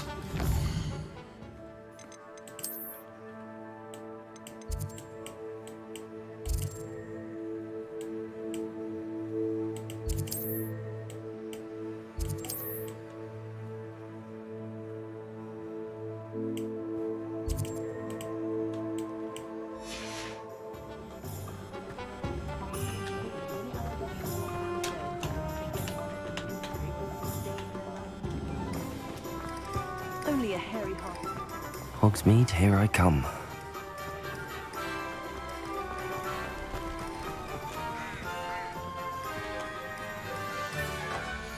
How do I mount my broom?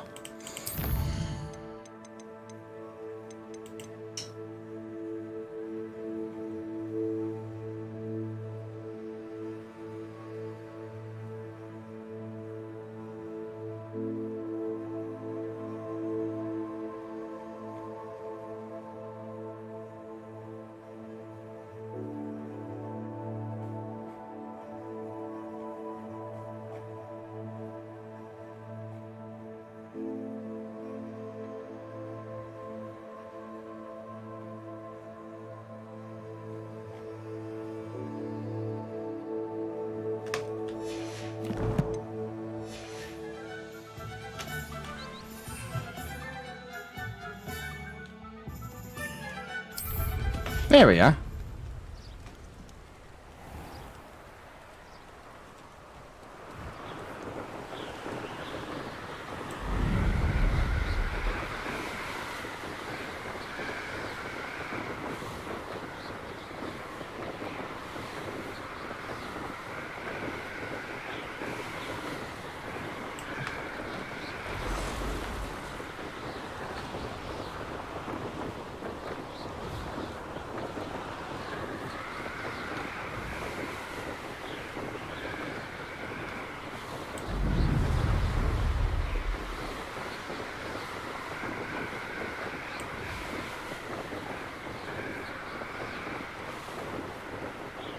I look tired? I'm feeling okay.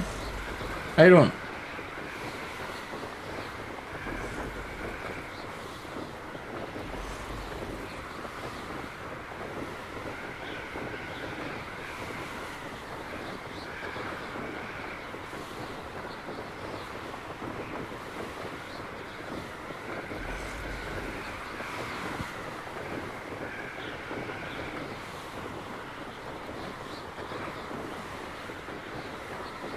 Hey, it's Alfie. Welcome to stream. Looking at it now? Okay. Thank you for coming by while you could then.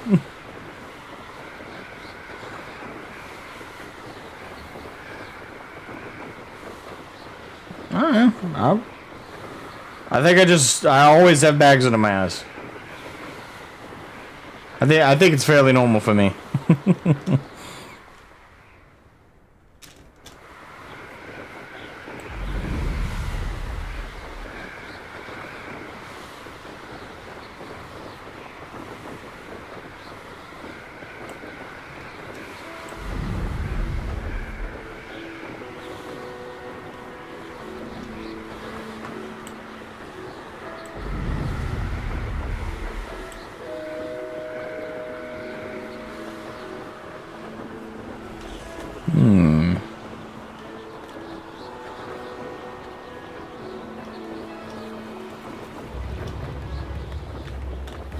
Seems a pleasant enough little place.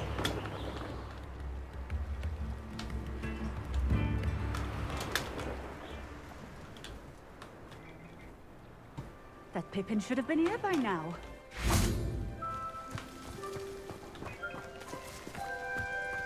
Hello, madame. Madame Luang, I have a delivery from J. Pippin's potions. Sent a child to do his work for him, did he? Always cutting corners and taking the easy way out. Did he have you brew them for him as well? Doesn't matter. You could probably do it better than he can anyway. Jeez. There's some vitriol flashing here. Why do you keep ordering from him if you think the quality to be inferior? It would seem I have more and more customers who are trying to stay out of sight. I'm not one to judge. You can simply imagine the stress I'm under to deliver quality products. Unlike some vendors, I strive to keep my customers satisfied. Here are the potions you requested. You think it's so simple? I know Pippin is always trying to cheat his customers. Cutting corners to save some galleons for himself at the expense of quality. You'll not be getting a canut out of me until you prove the potion works. Drink it. Seems simple enough. I'll do it. I should think so.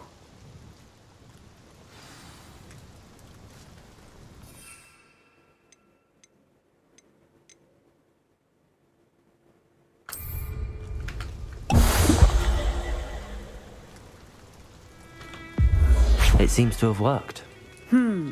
Well, I suppose that will do. If the demand for potions is as high as you say, have you considered being easier to work with? Perhaps combining your recipes and skills? It's cold there. Not a chance. Well, get That yourself some ne'er-do-well nice had his tea shop and handed to a warm him. blanket. The rest of us had to make our own way. Make sure you're I'll not comfortable. give him the benefit of my hard work and gumption. If he fails on his own, so be it. You mentioned that more and more customers are trying to stay out of sight. Why? Well, I can't speak for all of them, but certainly my Ashwinder customers have their reasons. If I were you, I'd forget I heard that. Then why'd you tell me? Very well. I shall let Mr. Pippin know I delivered the potions as requested. You do that. Loose lips sink ship, my lady. What do you have for sale?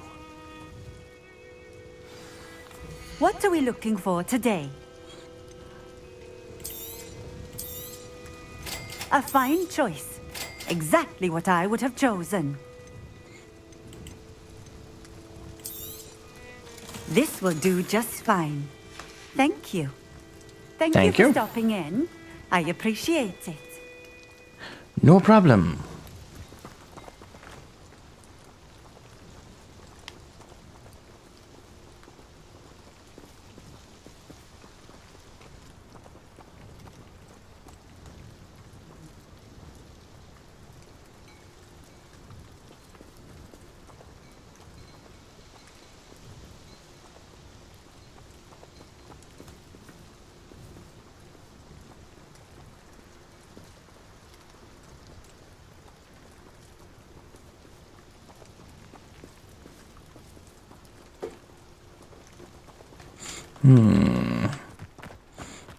Probably should unlock that.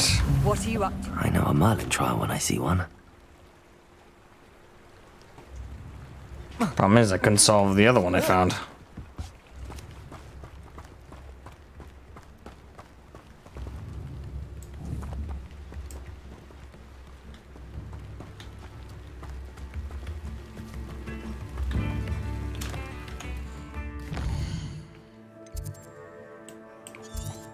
Wow, we can go quite a ways, can't we?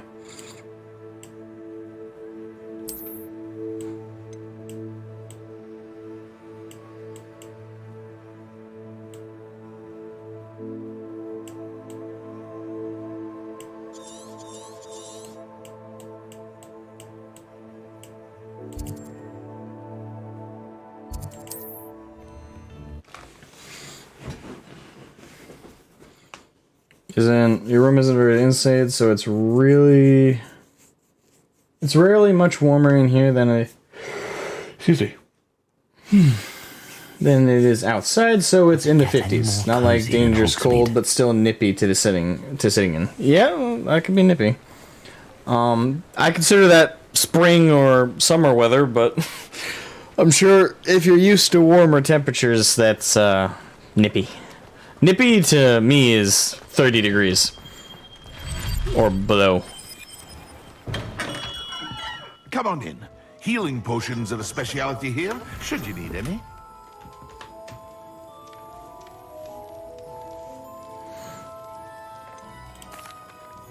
I delivered the potions to Fatima Lawang.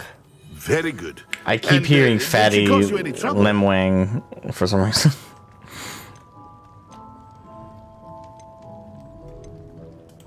Nothing to worry about. I handled it. Glad to hear it. And thank you again for your help. Delivering those potions was a bit more work than I'd expected. I'd like an additional fee. I suppose that's business for you. Very well, I shall increase your pay, but I'm not at all pleased about it. Best of luck with your potions, Mr. Pippin. Do take care. Not at all pleased about it. Do I look like I care? Money, please.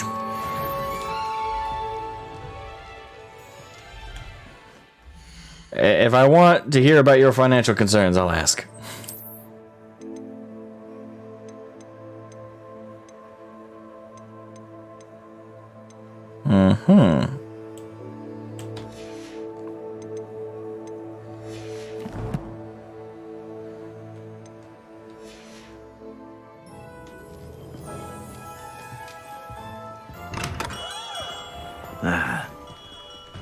Yeah.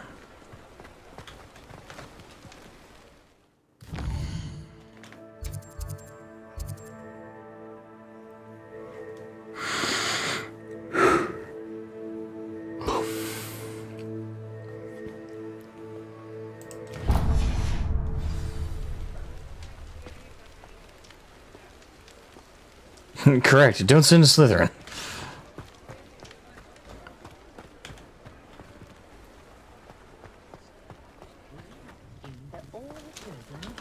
Because I am cunning and ambitious, and I want my money. Want my money's worth. Ah, hello. And how would one like to be styled today? Hello. Oh, come in. Come in. Welcome to Madam Snelling's Tress Emporium. I'm sure I've no need to introduce myself. They used to call me Snelly. Oh, Snelly, why aren't you studying to be an aura? But I showed them. They're stuck in the dust at the ministry, and I'm here thriving. Absolutely thriving. But look at you. Look at That didn't sound so I confident. can certainly see why you paid me a visit. Eek. Looking for a change, are we? Why not, I say? What sort of change? Some are going for that muggle with consumption, sort of death becomes me allure. But you won't find poisons here. No need for chloride of lime or ammonia when you have magic. Why don't you spend a moment choosing how you'd like to look? You can change your hair too if you'd like. Okay. What services do you offer? What is it you might be interested in? She can give me scars. Okay.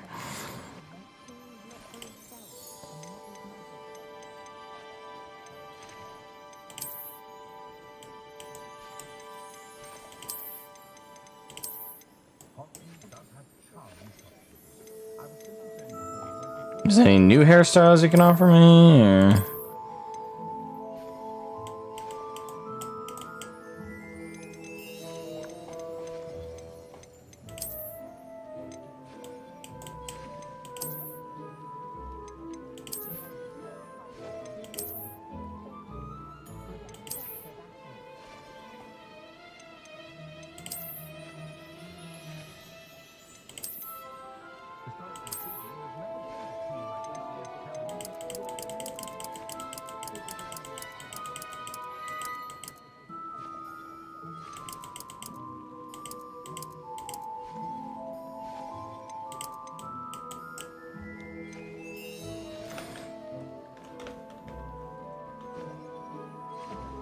You take care now, and I shall hope to see you soon. No problemo.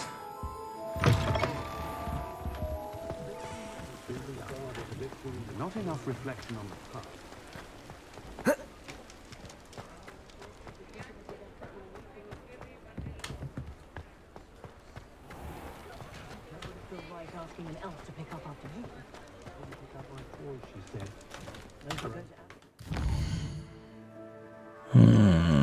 Quests? What do we want to work on now?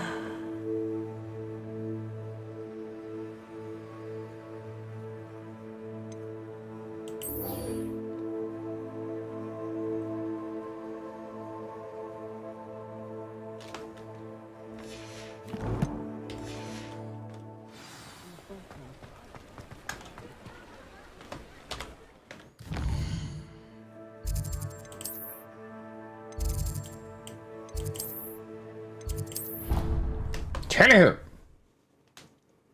And it's cute that I mentioned they purr. Oh, petting kitties. I just haven't been, but I'll do that next time.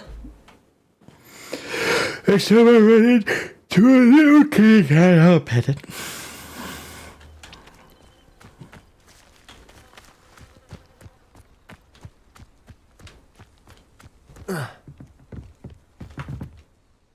What are you doing out here? Challenging you to a game of Summoner's Court. I think it's time you faced a real opponent, outside of Ronan's little lesson in charms class. Summoner's Court isn't just a game. It's a battle of skill. A test of a witch or wizard's mettle. What say? I'd say you're being dramatic. I'm in. Let's do it. Brilliant. Summoner's Hey, Court. Agnes, welcome to the stream. Ever-changing game. I'm enjoying it quite a bit. It's actually a very decent game. It's been well optimized as well.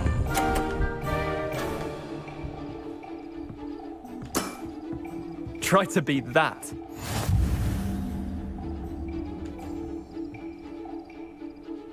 Okay.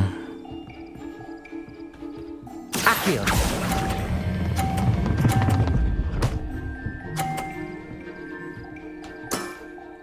That was one for the ages. Accio. I didn't even expect it to bounce, but there we go.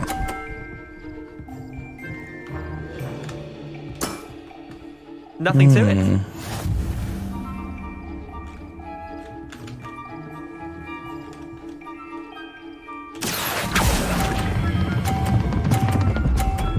Oop, too far. Ah. Missed the mark a bit on that one. Accio.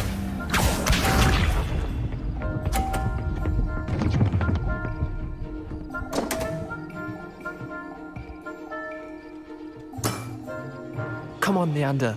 Oh.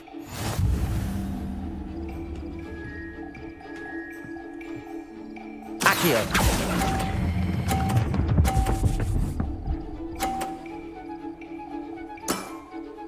I'll let you have that one.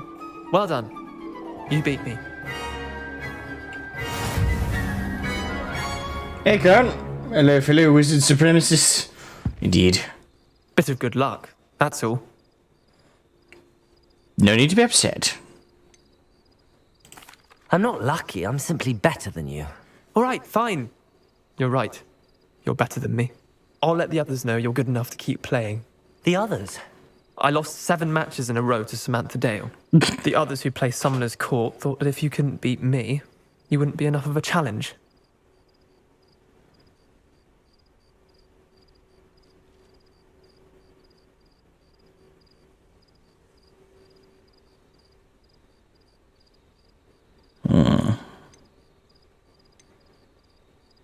Chin up, Leander.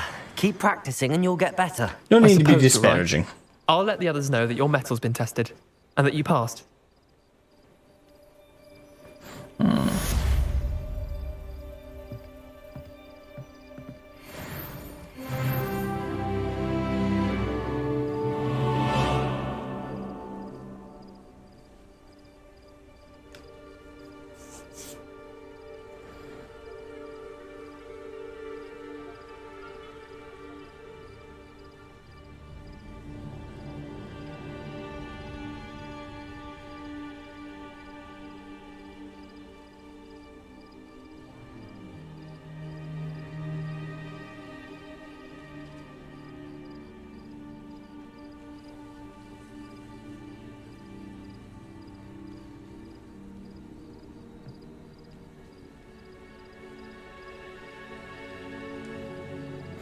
Alrighty.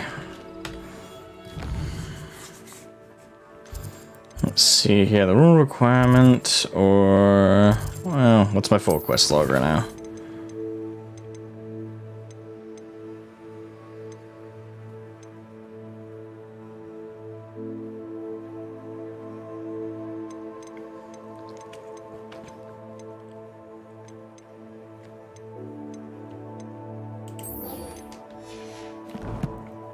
Let's do the rumor requirement quest. Yeah, but generally speaking, I am enjoying the game right now. Like, it is a game that came out pretty solid. The Cross One's duelist to beat. Indeed.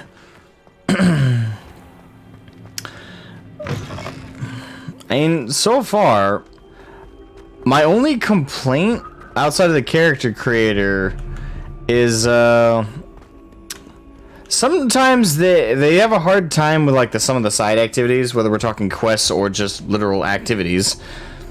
It feels that they're either over-explained at times, like downright to the point where they're doing it for me,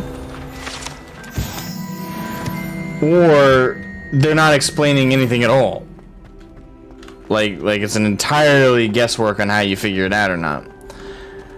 So, I don't know, I'm kind of mixed on some of the side activities because of that reason.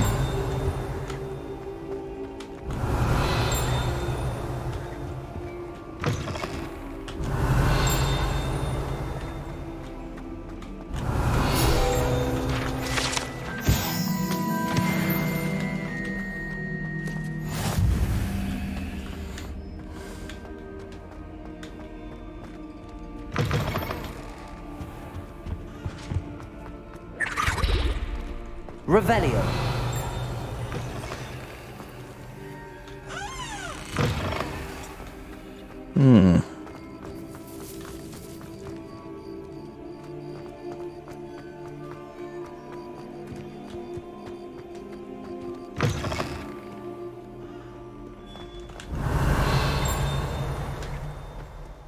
Awful when they ask you a question, though, isn't it?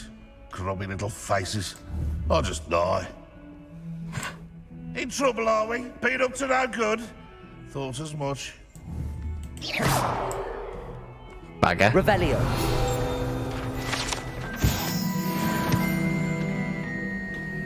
But outside of that, I have like no complaints. The storyline. Snot on your nose. Thought you'd want to know. Fuck you. But as far as I've seen, those are just some Easter eggs. Yeah, there is some stuff that you definitely like. If you hadn't read the books, you'd have no idea. But the thing is, that makes sense to me, right? Like, if someone made a video game about Warhammer 40k and it was set during the Horus Heresy, you'd want them to put stuff in there under the assumption that fans of that series would have read it.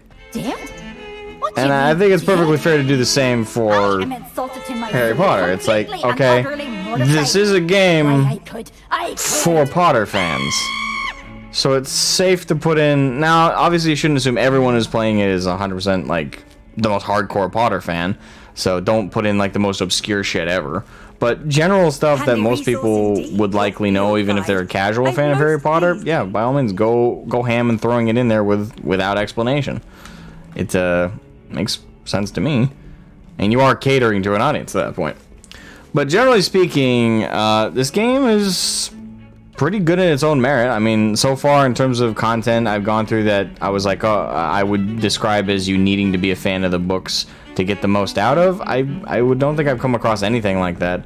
Most of everything in this game doesn't require some prior knowledge of the books. Like plenty of it is explained, if not all of it. And all the core story beats are entirely unique to themselves. There's no reference to, well, obviously there wouldn't be, because the events of Harry Potter, like the books and everything, come after this.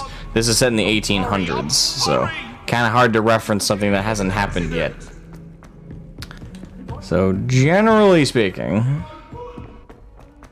the storyline is solid, and I wouldn't describe it as the most compelling storyline so far ever. It's compelling enough that it's certainly serviceable to keep me get curious and wanting to see what happens next. Hello, kitty.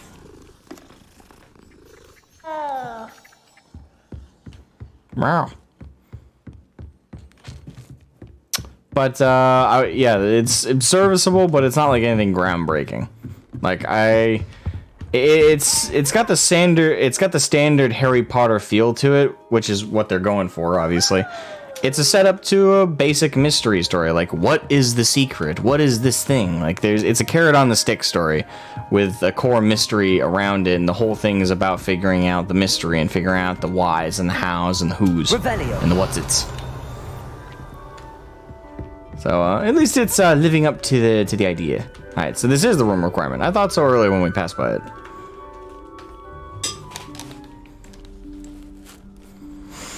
Professor Weasley?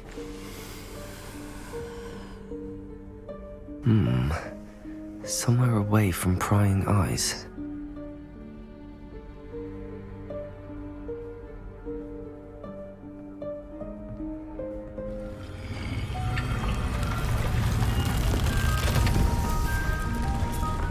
I'll tell you this, the developers absolutely nailed the aesthetic and the atmosphere of Harry Potter. Forgive me, the headmaster stopped me and I...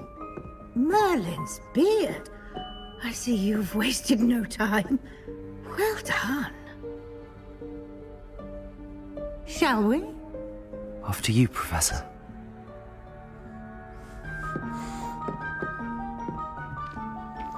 The Deputy Headmistress Weasley.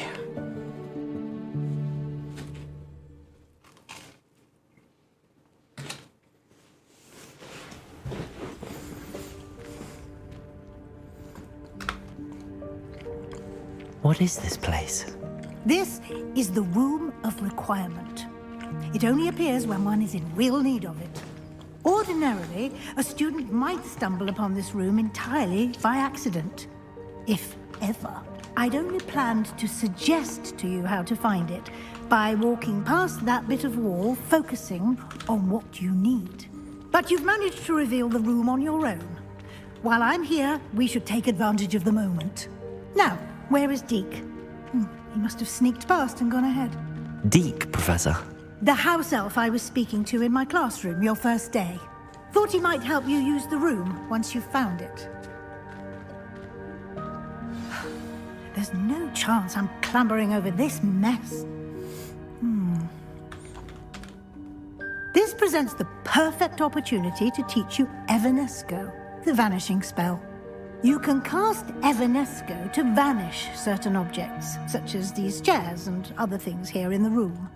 I suggest you practice the wand movements first, then you can clear the chairs away. Okay.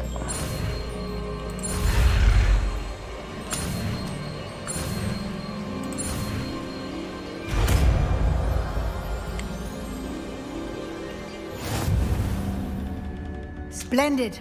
Now,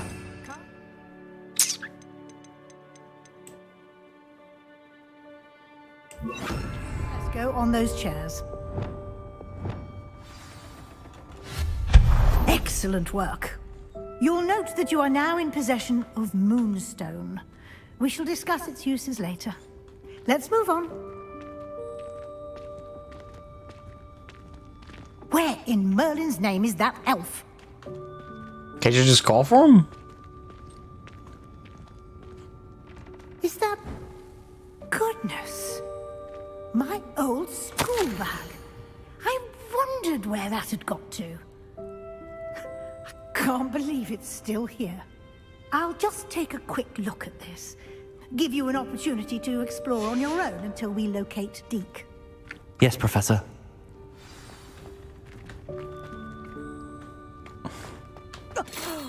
Dear me. Can't you keep it down? Some of us are trying to rest.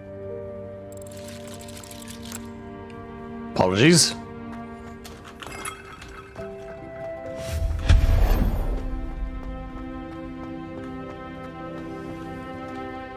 Accio.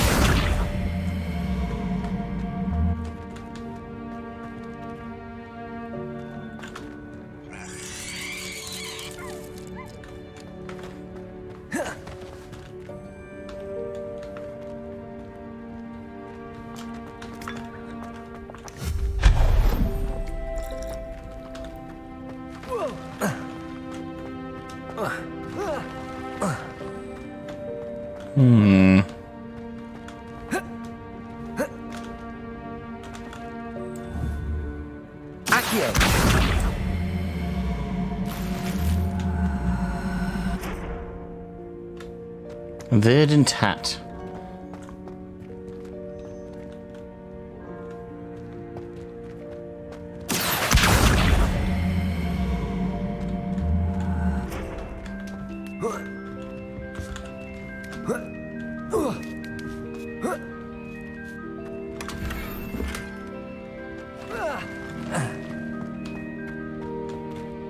Hope this isn't as precarious as it looks. An intruder! Stop them! No, not... that's not helpful, you worthless pile of tin!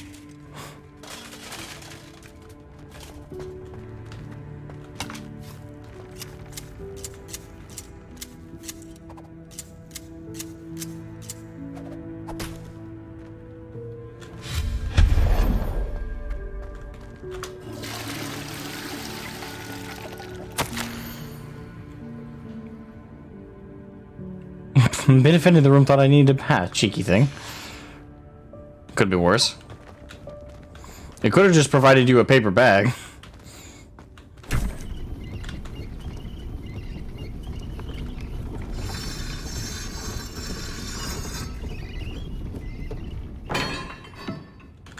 Okay.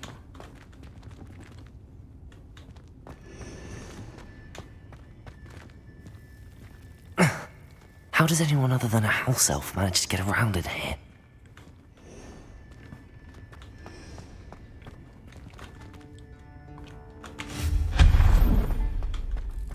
What was that? It's a snitch. Was that a golden snitch? Perhaps you should summon your wits and find out.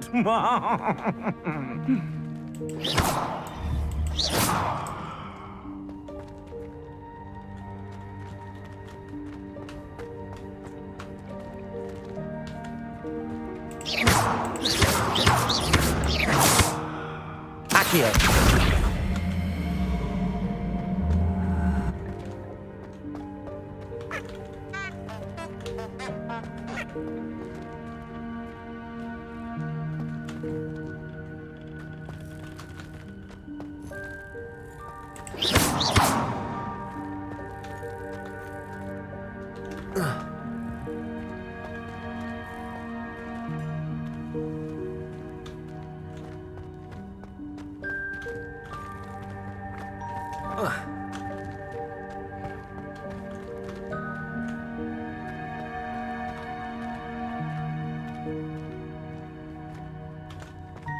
Revelio.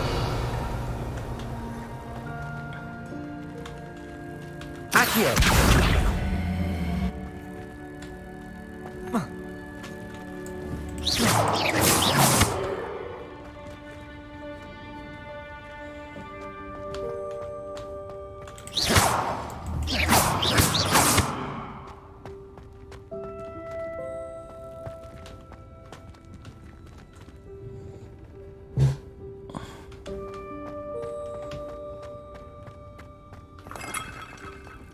Revelio.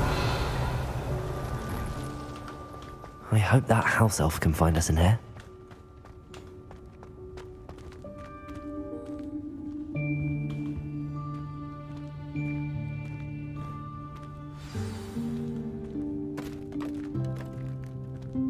There he is.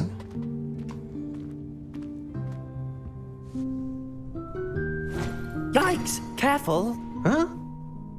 Oh, there you are. Wait right there. Deke will come to you. Hello. Ah, Deke, we've been looking for you. Apologies, Professor Weasley. Deke was looking through some of what's appeared in the room since Deke was last here. Is this the student? Indeed it is. Deke is honored to meet you. Deke has been a friend since I was a second year. We discovered this room together. Yeah, I've been here for 6 hours. I mentioned you to Deke. We believe that you might A little be over able that, to actually. benefit from this room like I did. Deke, would you be so kind? Of course, Professor Weasley. The Room of Requirement will always be equipped for the Seeker's needs. It's unplottable, so won't appear on any map. Most happen upon it by accident, if ever. Deke's seen students in need of an extra file for potions stumble upon the room filled with them. You seem to have accessed it in its form as the Room of Hidden Things. I was thinking about needing a place away from prying eyes. Brilliant.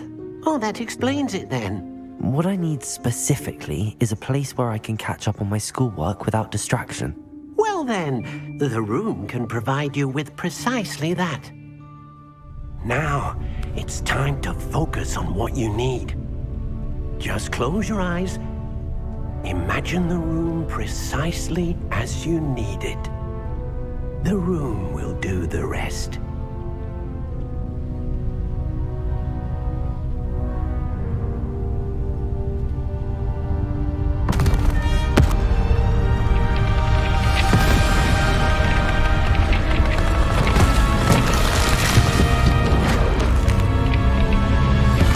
Here we go. Or deformed humans, I suppose.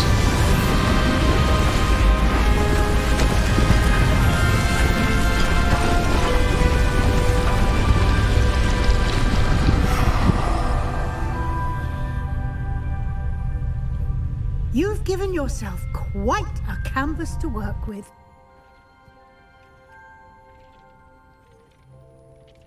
I look forward to seeing what you do with the space. Ah, and it seems the room has provided you with a desk of description. Excellent. It can identify unfamiliar items of clothing. One should always understand the effects of anything in which one is clothed.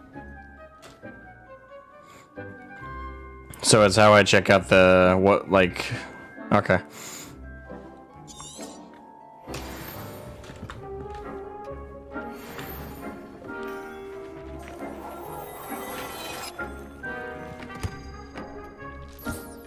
You'll find plenty of items of clothing that need to be identified. The desk will be an invaluable resource. Indeed. I imagine the desk of description will come in handy. It will. I hope you'll take advantage of it. Now, I'll give you a brief lesson in conjuring. The room might not provide everything you need on its own. Conjuring? Yes, the magic of creating or conjuring objects. I'll teach you. Brilliant.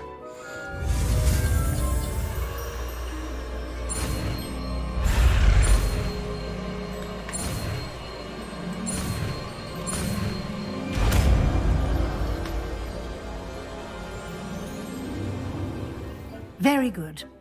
When conjuring more complex objects, you'll need what's called a spellcraft. Spellcrafts are like recipes.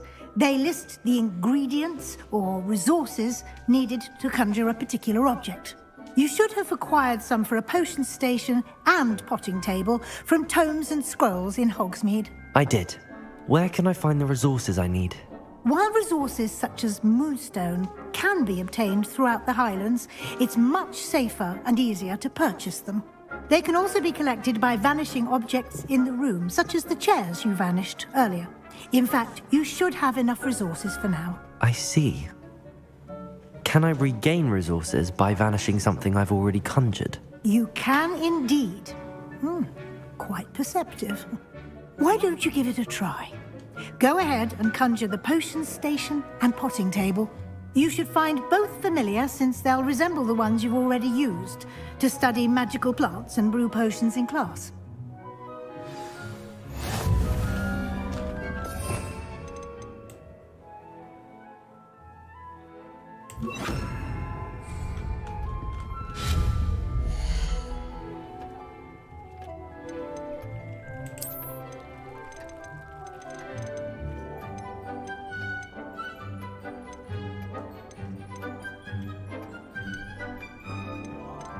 Are they all different things?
Well done. You can use these whenever you need to brew potions or grow plants. Presuming, of course, you've collected any seeds or potion ingredients you need in Hogsmeade or outside the castle grounds. Indeed. Deke will be here to answer any questions you may have. Do not underestimate his... They definitely should have, but the thing is, they've been making this game for the last 3 or 4 years, I believe. Hogwarts Legacy has been in development for a little while. But, yeah, it would have been nice if they made it years and years ago. Excuse me. But to be fair, I think they wanted to do it justice when they first started development, whenever that was. And thing is, if we trace the back all the time, Yeah, it does look like it took a long time. And it came out... This is a miracle nowadays, but it actually came out optimized. I'm playing it on high graphics right now. And for most of the stream, I've had next to no frame rate drops.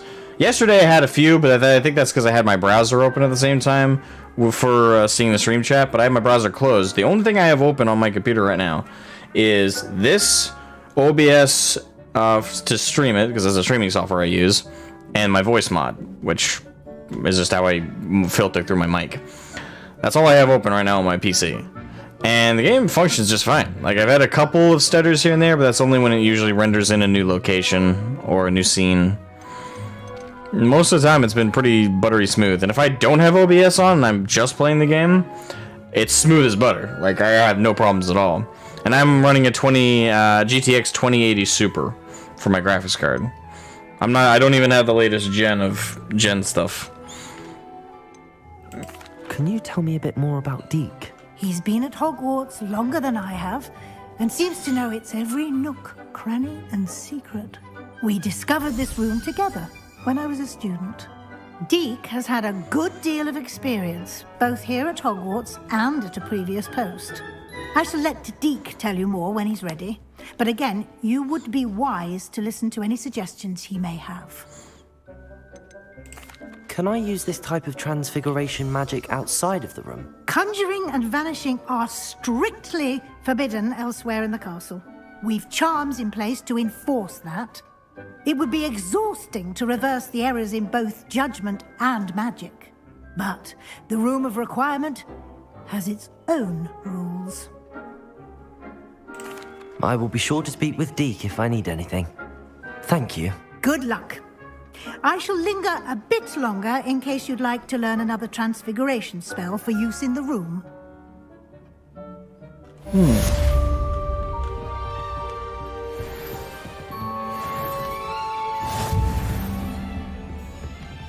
Nice. Okay. Well, I would definitely like to brew some more health potions.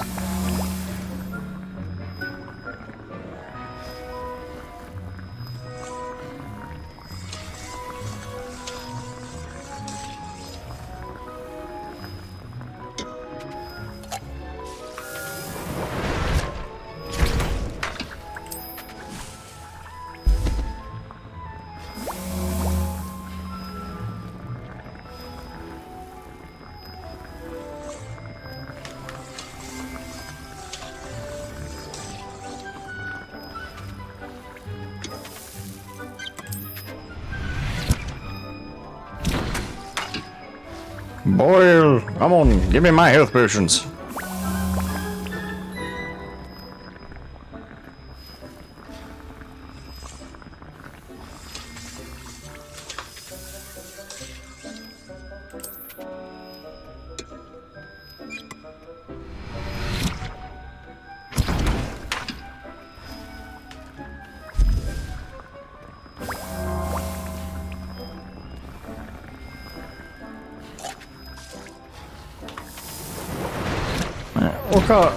That's a good number of potions there. Now I got 9 health potions.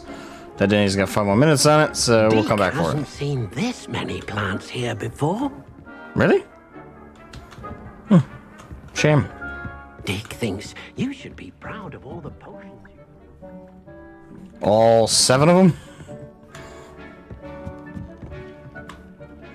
I'm ready for the next lesson, Professor. Very well. First, you'll need to gather some moonstone. Check. You can acquire it by vanishing items here in the Room of Requirement, or you can gather it carefully outside of the Hogwarts grounds. Return to me once you've gathered enough, and we shall begin the lesson.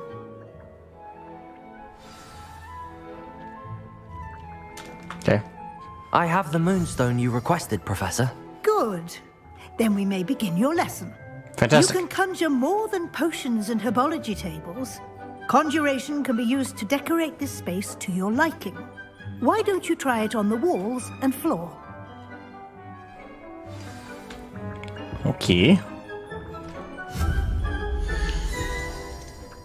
Rugs. What do I got for rugs?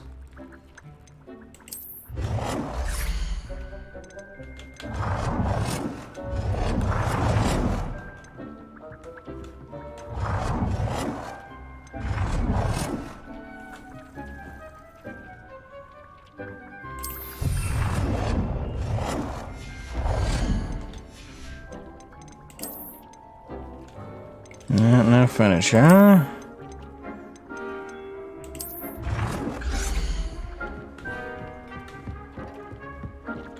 Deke cannot believe how many beasts you have here.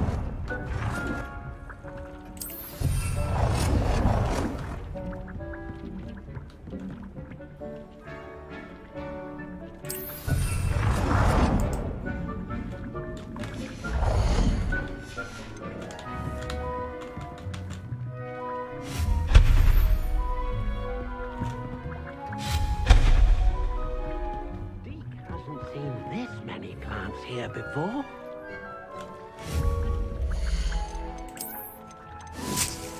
Ah.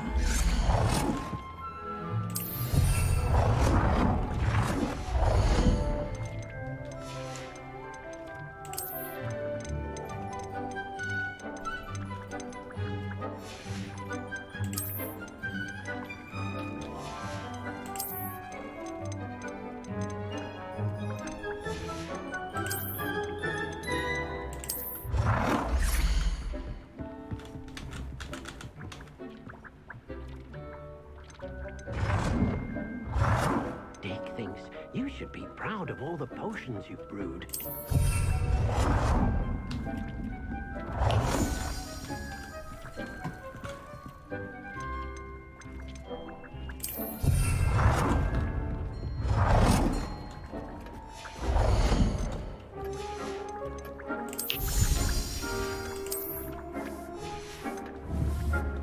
I can see people going ham with this.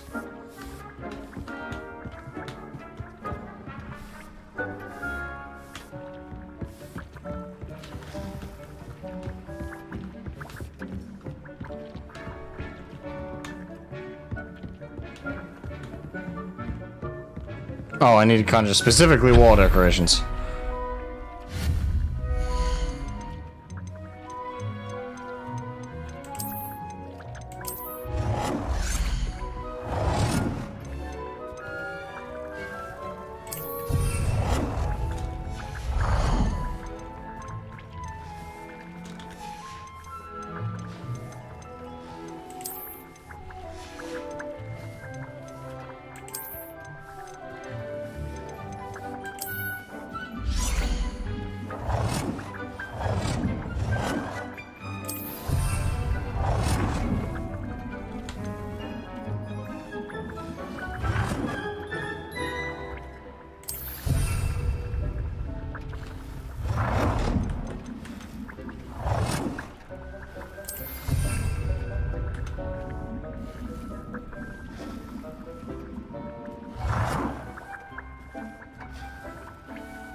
Good work.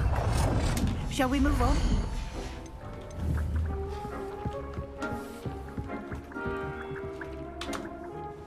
I've conjured everything I can. What's next, Professor? I think you're ready to take on alteration. The altering spell will allow you to customize any conjured item.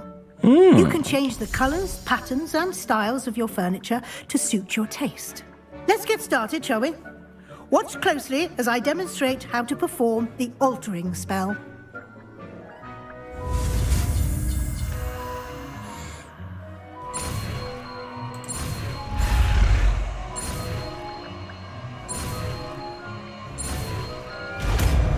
Boom.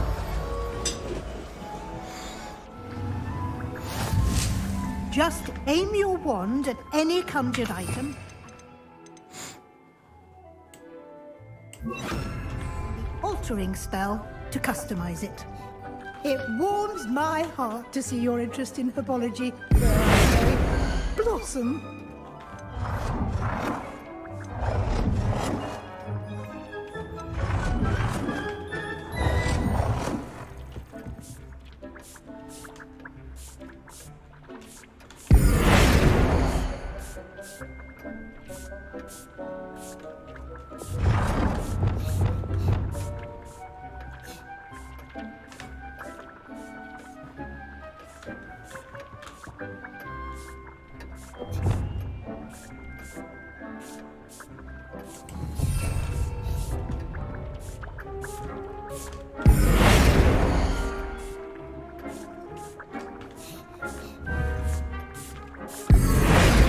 Oh, the table.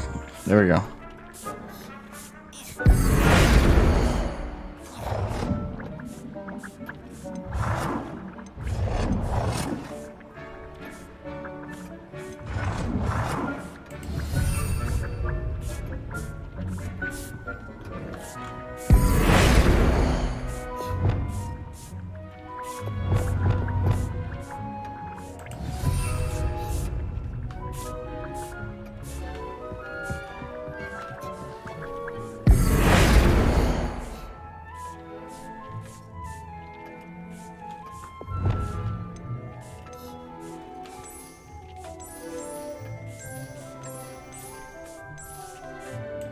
Nicely done. Now you're ready for something a little more advanced. You can use the altering spell directly on the room's architecture. Try these new designs on the floor or balcony.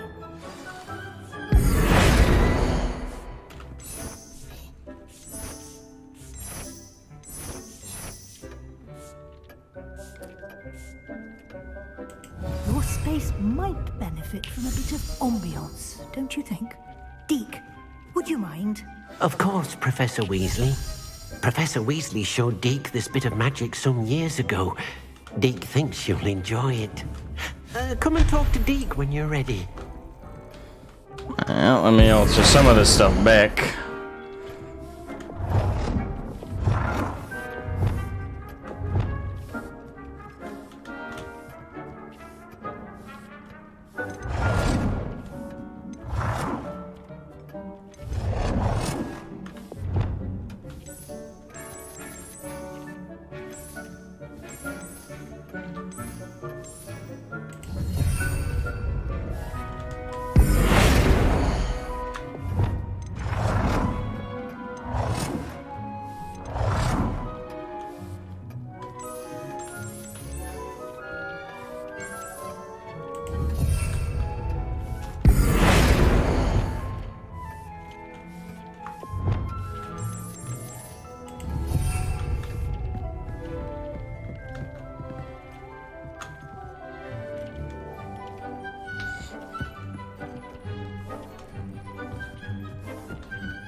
Deke hasn't seen this many plants here before.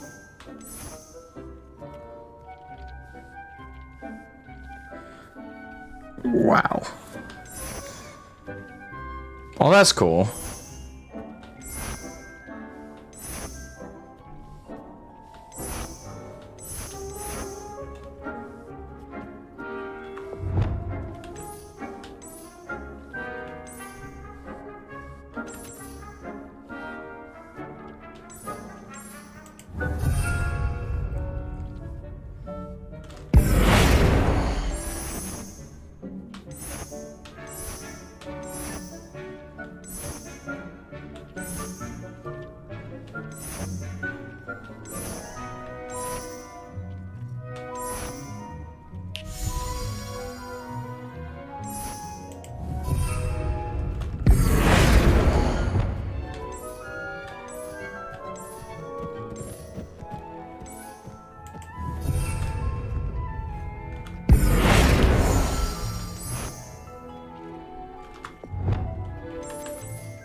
That green looks more blue to me, so I'll change that to black.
thinks you should be proud of all the potions you've brewed.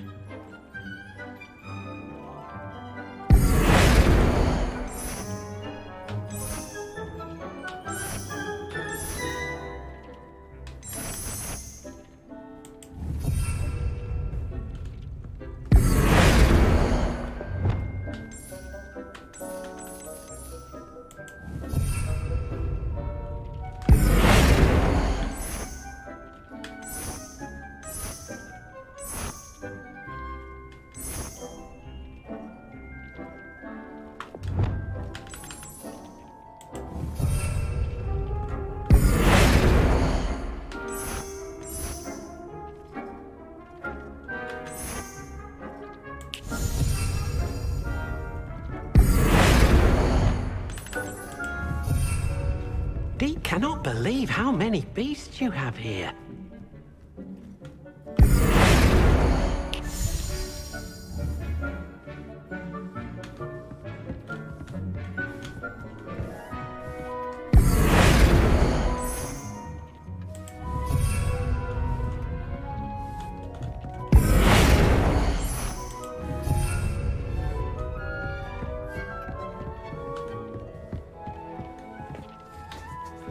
I'm gonna get stuck in here for like the next 12 hours, aren't I?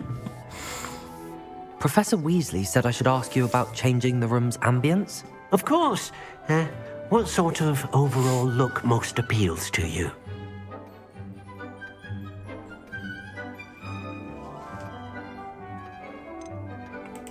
I'd like the room to feel mysterious and eerie, as if I'm in the Forbidden Forest, surrounded by shadows. Sounds perfect. Sounds a bit edgy.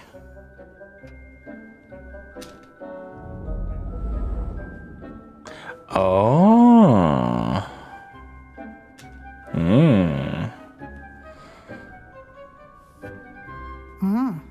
Quite a difference. Of course, you needn't keep this style if you don't like it. You can always ask Deke to change it back. Now you have learnt a good bit about alteration. Thank you, Professor. The room is full of possibilities. Indeed. No matter how much time I spend here, the room always manages to surprise me.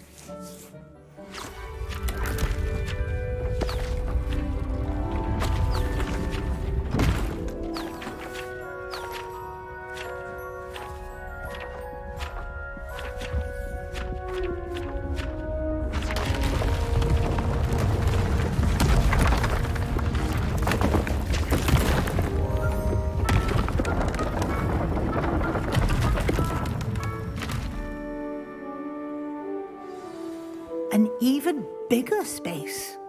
How did that happen? The room equips itself to your needs. It must have sensed that you needed more space to practice spellcasting. If you'd like to customize the space further, you can use these spellcrafts. You'll find more of them both inside and outside the school. Thank you, Professor. I shall keep an eye out. Good. I'll leave you to it. This is your space now. Use it wisely.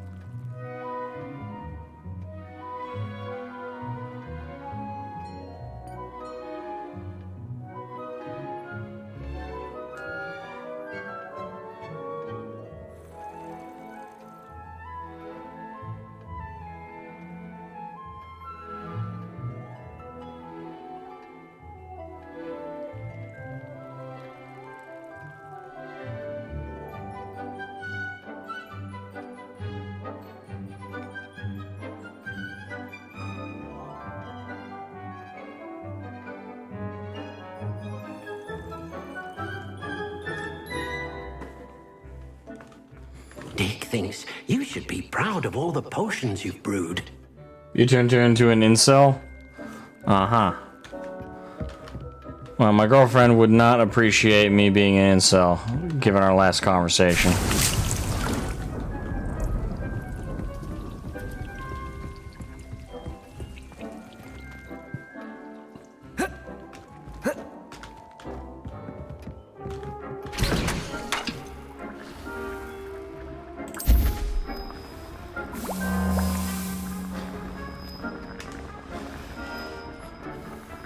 Let's make it an even 10.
There you go.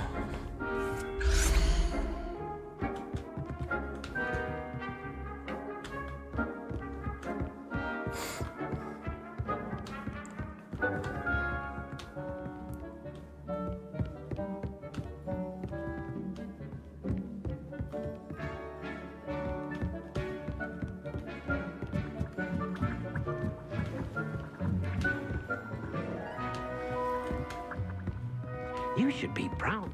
Potions you've brewed.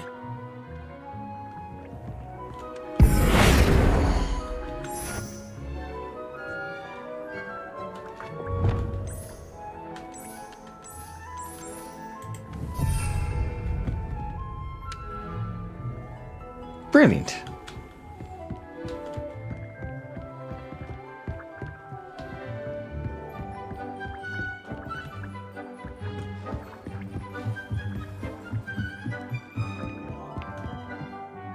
Your character looks like such a douche, it's perfect? Yes.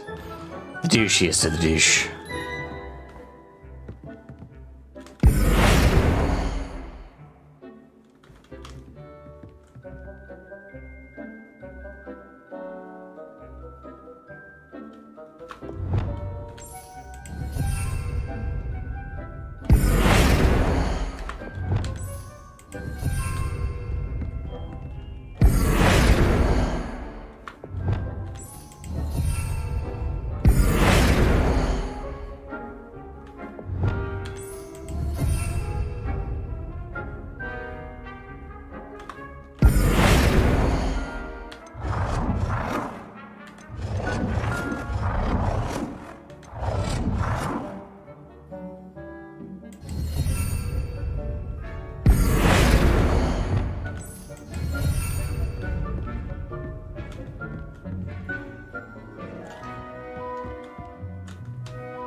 There you go.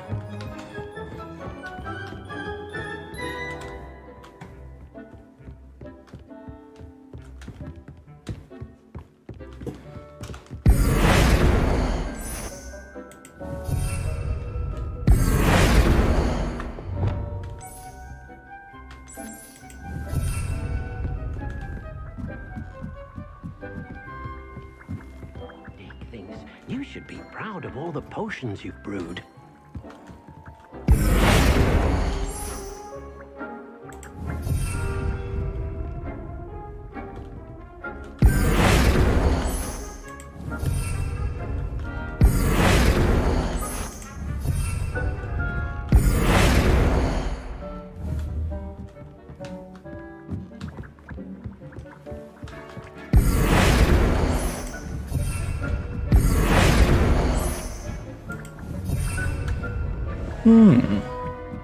Peak Slytherin. Exactly.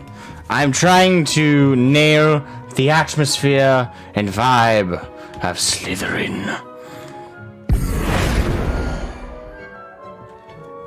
No, not you.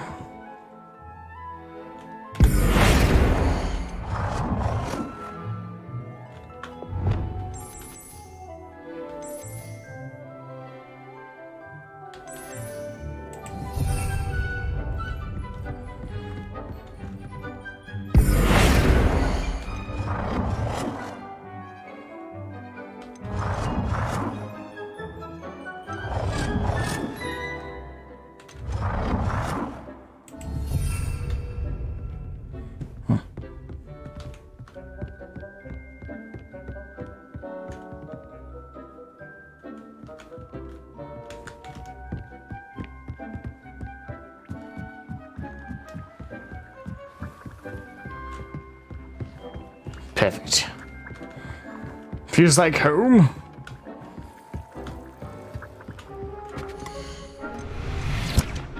Need Ashwinder eggs.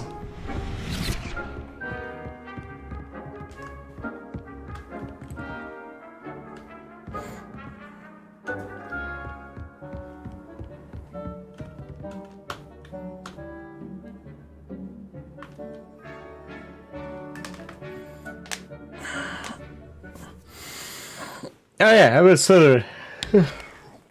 And that wasn't like a choice I made. I took the Pottermore Wizard World quiz, and they said I was a Slytherin. I was like, okay. So, and I also took their wand test, and apparently my wand is a Dragon Heartstring Ebony 14 inches. So I connected my Wizarding World account to the game, and the game auto fills in those placements. It puts you in them. Now, obviously, you can choose to overwrite them in the game if you want, but the game throws you on in if you so choose. And I decided to just go with what the Wizarding World website said I was. So it said I was Slytherin. I was like, okay, I'm Slytherin. And I don't really mind it because the Slytherin. Let's see. The common room is fucking badass. I mean, the Slytherin common room is just beautiful. It's awesome.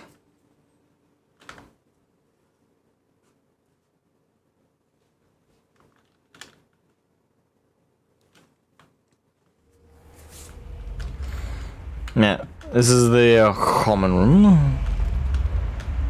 Actually, the first thing I'll show you is the entrance. Alright, watch this. This shit is cool as fuck.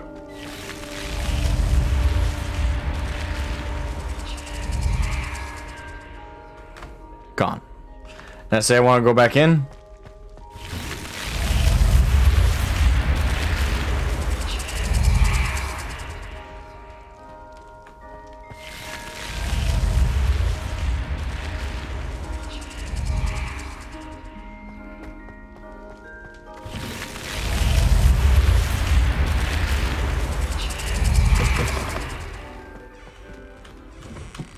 So good. And the actual common room is down here.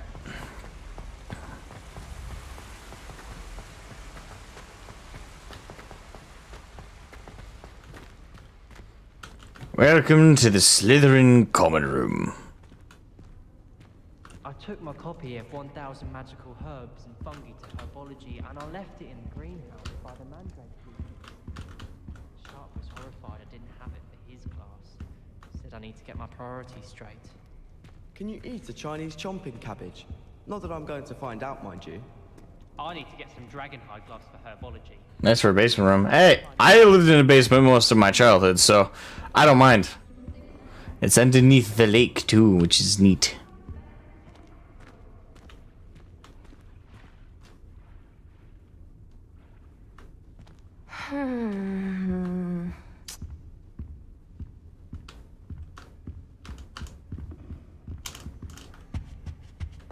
Perhaps you can meet me after herbology.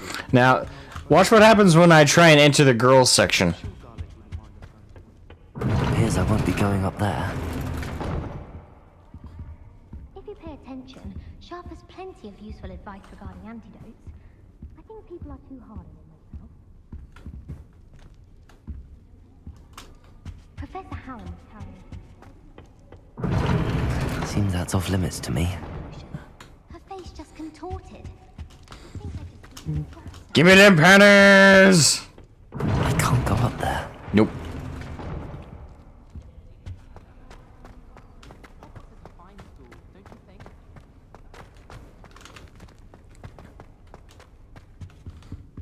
It's a nice dank place.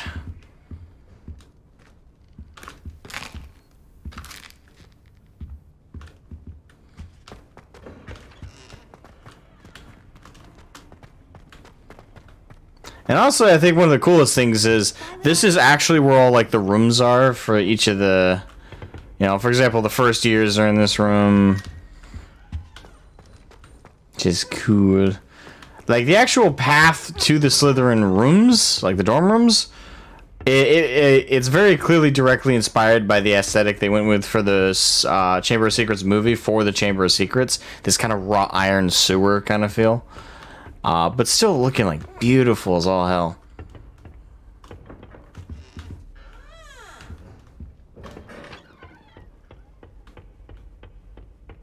Purification potion. I shan't tell. Certainly suits you. Back off.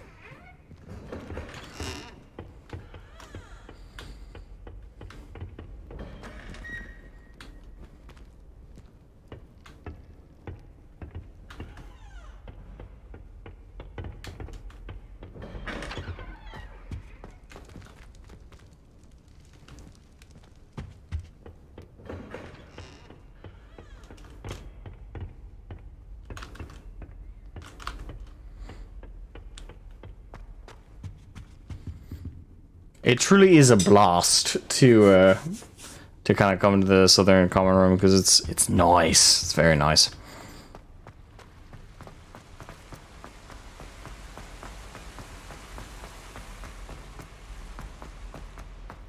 You can't imagine how inconvenient travel was before I invented flu powder.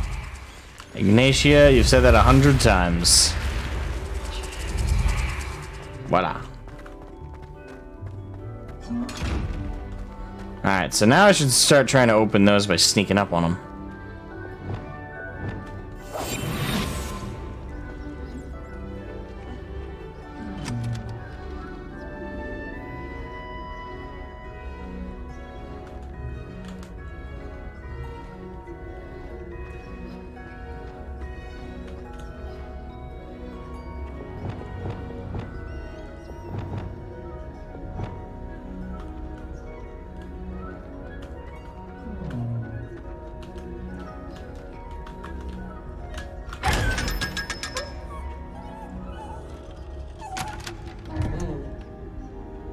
Don't need to be so freaked out.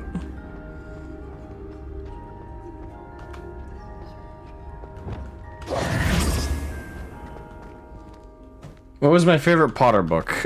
Growing up, Prisoner of Azkaban. I read all of them, and that's still my favorite to this day. I think the storyline in it is when things started to grow a little bit darker, and also like the mysticism of Sirius throughout the book, and then the big reveal at the end. It was turned out to be Scabbers instead with Peter Pettigrew. Like the whole thing was great. It's definitely my favorite book.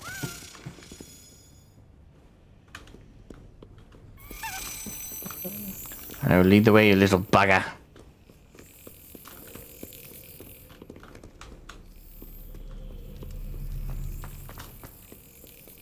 Ah, there you are.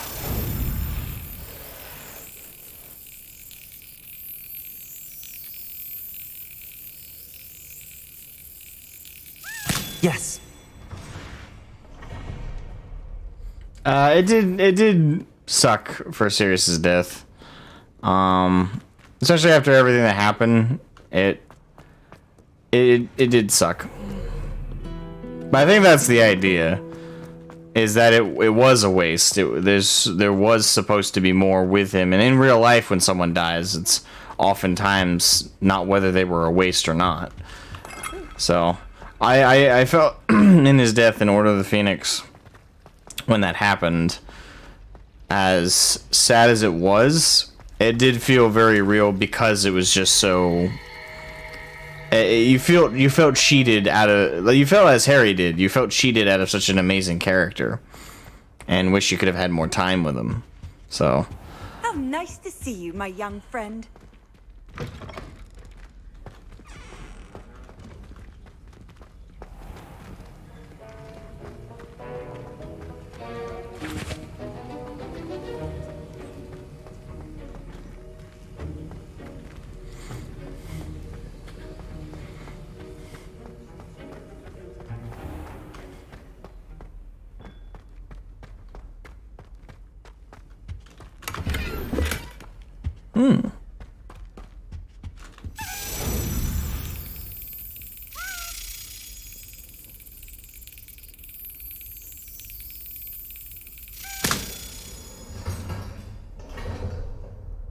Thank you.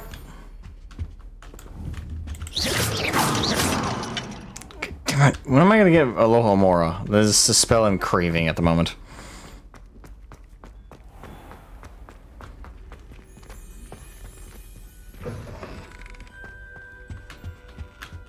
What are you up to now? Half a bottle of flabbergasted leech.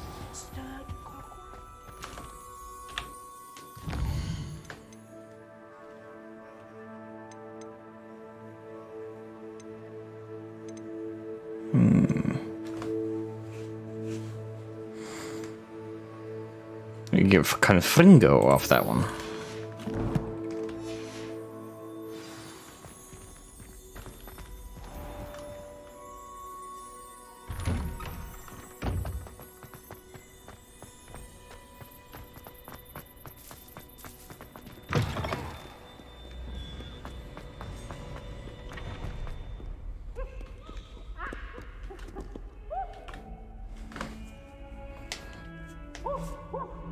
Over here. Sebastian, it's been a while. It has. Glad you received my owl. I have something to show you. First, let me thank you for what you did in the library. Of course. Scribner tried to give me detention, but I have ways out of these things. Well, you took the fall for me, and that counts for something. Did you find what you were looking for? I did, but something was missing. I'm not sure here is the best place to discuss it. Understood. We can talk more in a moment, in the Undercroft. Not even the professors know about this place. Aloha Mora is in the door opening spell. It's the it's the unlock spell. It literally unlocks locks. It's well disguised. It's not the door opening spell.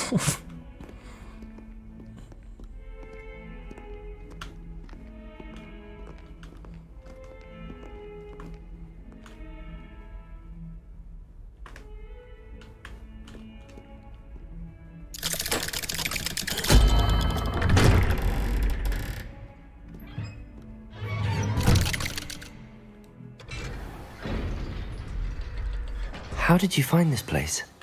My friend, Ominous Gaunt. He named it the Undercroft. We used to play gobstones here all the time. With my sister, Anne. She loved that infernal game. What I wouldn't give to lose to her again. I should tell you, I swore to Ominous Revelio in this place. So please, keep this between us. He never confides in anyone. But he's trusted me since the day we met. I wouldn't want to jeopardize that. We used to sneak in here almost daily. We've never been caught.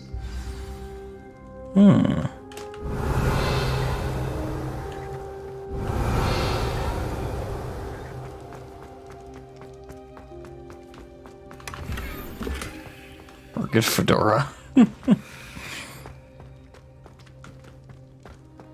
Alright, Sebastian. I know Ominous. Met him in our common room. I've noticed he uses his wand to navigate the castle. He does. No idea how, though. Ominous was born blind, and no spell could reverse it. His wand seems almost sentient. Not surprising, I suppose. Ollivander always says, the wand chooses the wizard. Is that how he found this place? No, someone in his family knew about it. The Gaunts are full of secrets.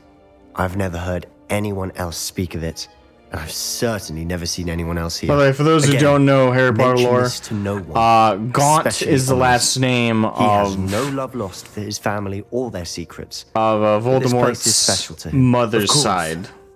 Ominous spoke And they're to me about his family direct when we first descendants met. of Salazar To say that he Slytherin. has no love lost for them is an understatement. Glad you understand.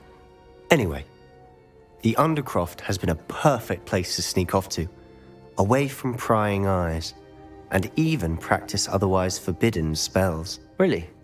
Like what? Like the blasting curse.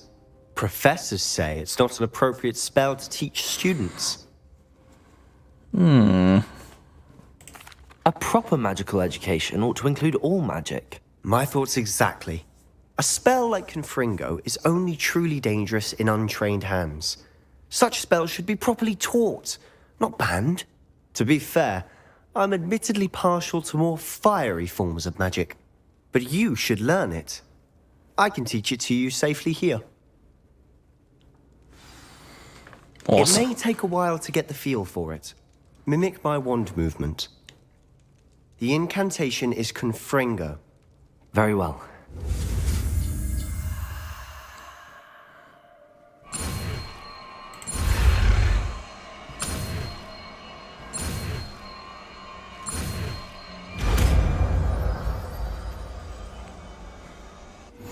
So just do the Zorro thing.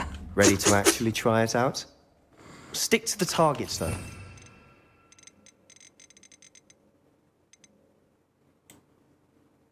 Best to keep the Undercroft intact. Have a go at those candelabras. Both have their uses, but I think you'll find that a Confringo cast travels a bit farther than that of a spell like Incendio. Confringo! Nice work. How's it feel? It's a tad hot. You'll get used to it.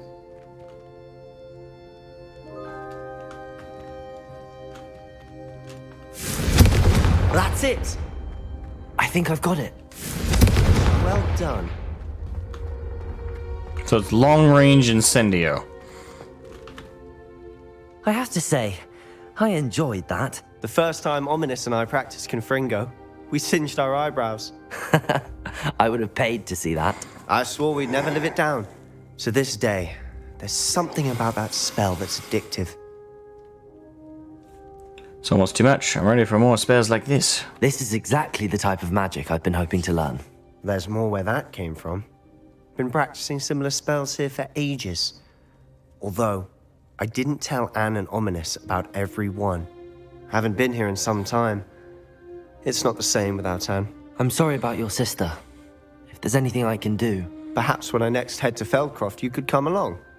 Meet Anne. She could use some cheering up. I'd be glad to. Just let me know when and I'll meet you. Oh, she misses Hogwarts. She's been stuck at home with our guardian, Uncle Solomon. Unfortunately, you'll have to meet him too. Well, meeting a new student will be precisely what she needs. I shall look forward to it. Cheers. By the way, what was it you couldn't discuss out in the hall earlier? I'm not sure where to start. You said something was missing from what you found in the library. Might it have something to do with Victor Rookwood? He didn't mistake you for someone else at all in Hogsmeade, did he? Nothing gets past you. I'll tell you what I can. Rookwood and Ranrock are trying to recover something they think I took from a vault in Gringotts. Gringotts? When were you there? Professor Fig and I wound up there after the dragon attack. There was this port key that... A port key? To Gringotts? Well, it's all a bit convoluted. I'm listening.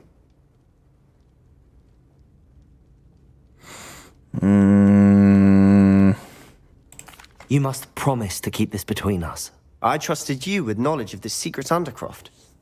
You can trust me. All right. I can see traces of ancient magic. Ancient magic? I don't know what I was expecting you to say, but it wasn't that. What does that even mean? Honestly, I'm not entirely certain. It's like, All I was know is expecting that. I that. can see whispers of an old I don't even know what you magic mean. that hardly anyone else can. Fig and I think that Ranrock has somehow found a way to harness that magic's power. Are you telling me that goblins may be wielding some sort of wizard magic? That's what we're trying to find out. And this ability of yours, does it allow you to wield this magic too? I don't know. Well, when you do know, tell me. I've been studying archaic forms of magic for ages. Perhaps we can help each other. In the meantime, with both Rookwood and Ranrock after you, I suspect a bit more time practicing the blasting curse is in order. Spend as much time here as you'd like. And remember, keep this place between us. When I head to Feldcroft, I'll send you an owl.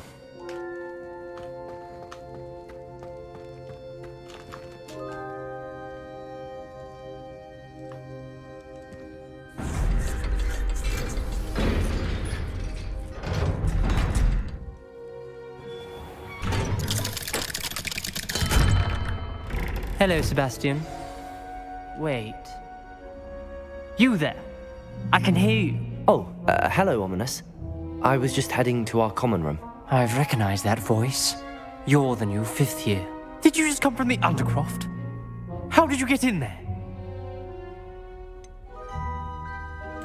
That room's called the Undercroft. Ah, well, I was exploring and then suddenly found myself in a strange passageway. Don't lie to me. No one stumbles upon that room. Sebastian told you, didn't he? You breathe a word about this place to anyone, and not even your precious Professor Fig will be able to help you. My father is friends with the headmaster. I am not afraid to exploit that connection if I need to.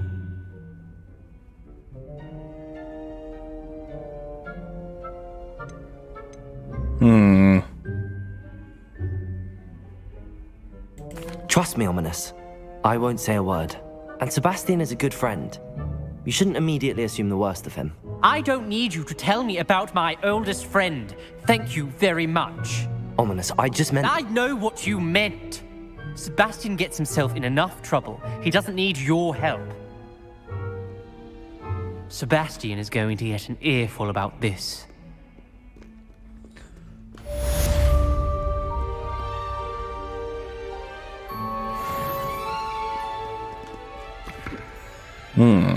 Well, that was awkward. Now what? Suppose we could do Depulso.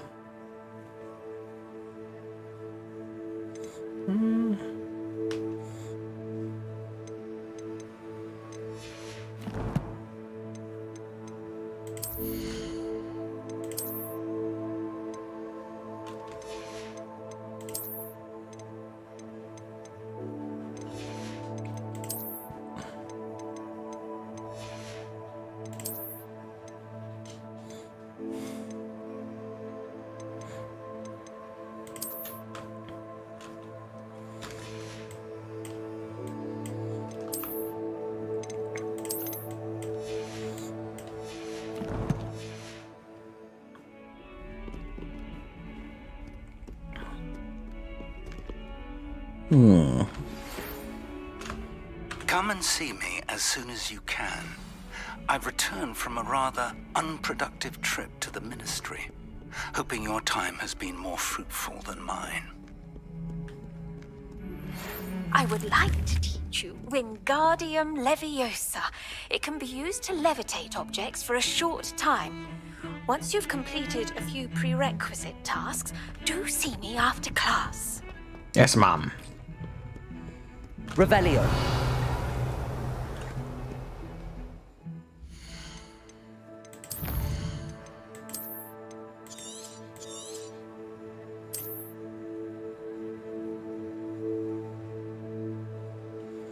Okie dokie. I think I'm going to end the stream there. I don't know if I'm going to be streaming again tonight. I might. I'm debating. But at the same time, there's some other stuff I'm going to go do. Ah, crap. I'm back. Yeah, 7-hour stream. Not a bad one. I mean, I'm enjoying the game a lot so far. I mean, the fact that I could make it through a 7-hour stream straight should reflect that, but it is rather enjoyable. I mean, the side mini games are interesting. The versatility of being able to go from not just Hogwarts and the Hogwarts ground and the Forbidden Forest, but an entire like countryside almost of places. There's different enemies. It feels almost like 2 games have been put into one. One's like a Hogwarts Harry Potter simulator, with actually like the Hogwarts stuff. And then there's the open world stuff where it feels like it's more like the wizarding world we have access to, where you can travel on broomstick, you can go to Hogsmeade, but you can also go to all these different villages, fight goblins and crap. The game is really extensive, and also now with the room requirement, the customization that comes with that, this game is expansive. And the thing is, I see plenty of room for DLC. I see plenty of room for a sequel too, if they wanted to give us a 6th year and a 7th year game.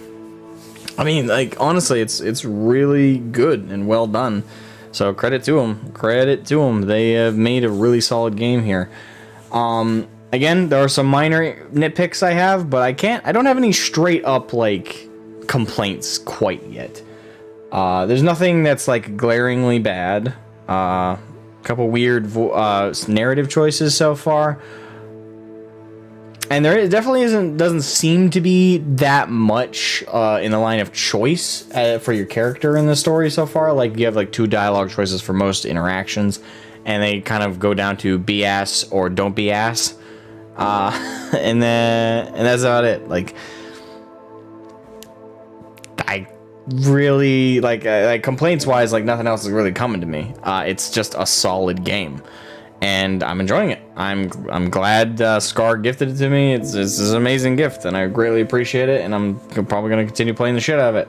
But for right now, it's just solid. It's amazing. Only thing the thing is, at this rate, like I'm not even really bothered that Quidditch ain't there. Like, it'd be cool if they could add it in a DLC, or if they make a sequel to this game, they could add Quidditch there. But yeah, it's like, again, all I got is nitpicks. I'm trying to think of something legitimate to complain about, but really there's not yet, mind you. We haven't played through the whole game, haven't played through all the side quests, haven't done every bit of content. Once I've done most of it, at the very least, it's certainly at the main content that they have on offer for a player. Then I can give like a more confident take. But for right now, just 10 hours or so into the game, give or take, it's awesome. Wish I had a different word, but that's just awesome. This is the way to go. Anyway, hope you guys enjoyed the stream. Make sure to leave a like before you guys head out. Subscribe if you're new to the channel. All that fun stuff. And I'll catch you guys next time I stream Hogwarts Legacy. Bye-bye.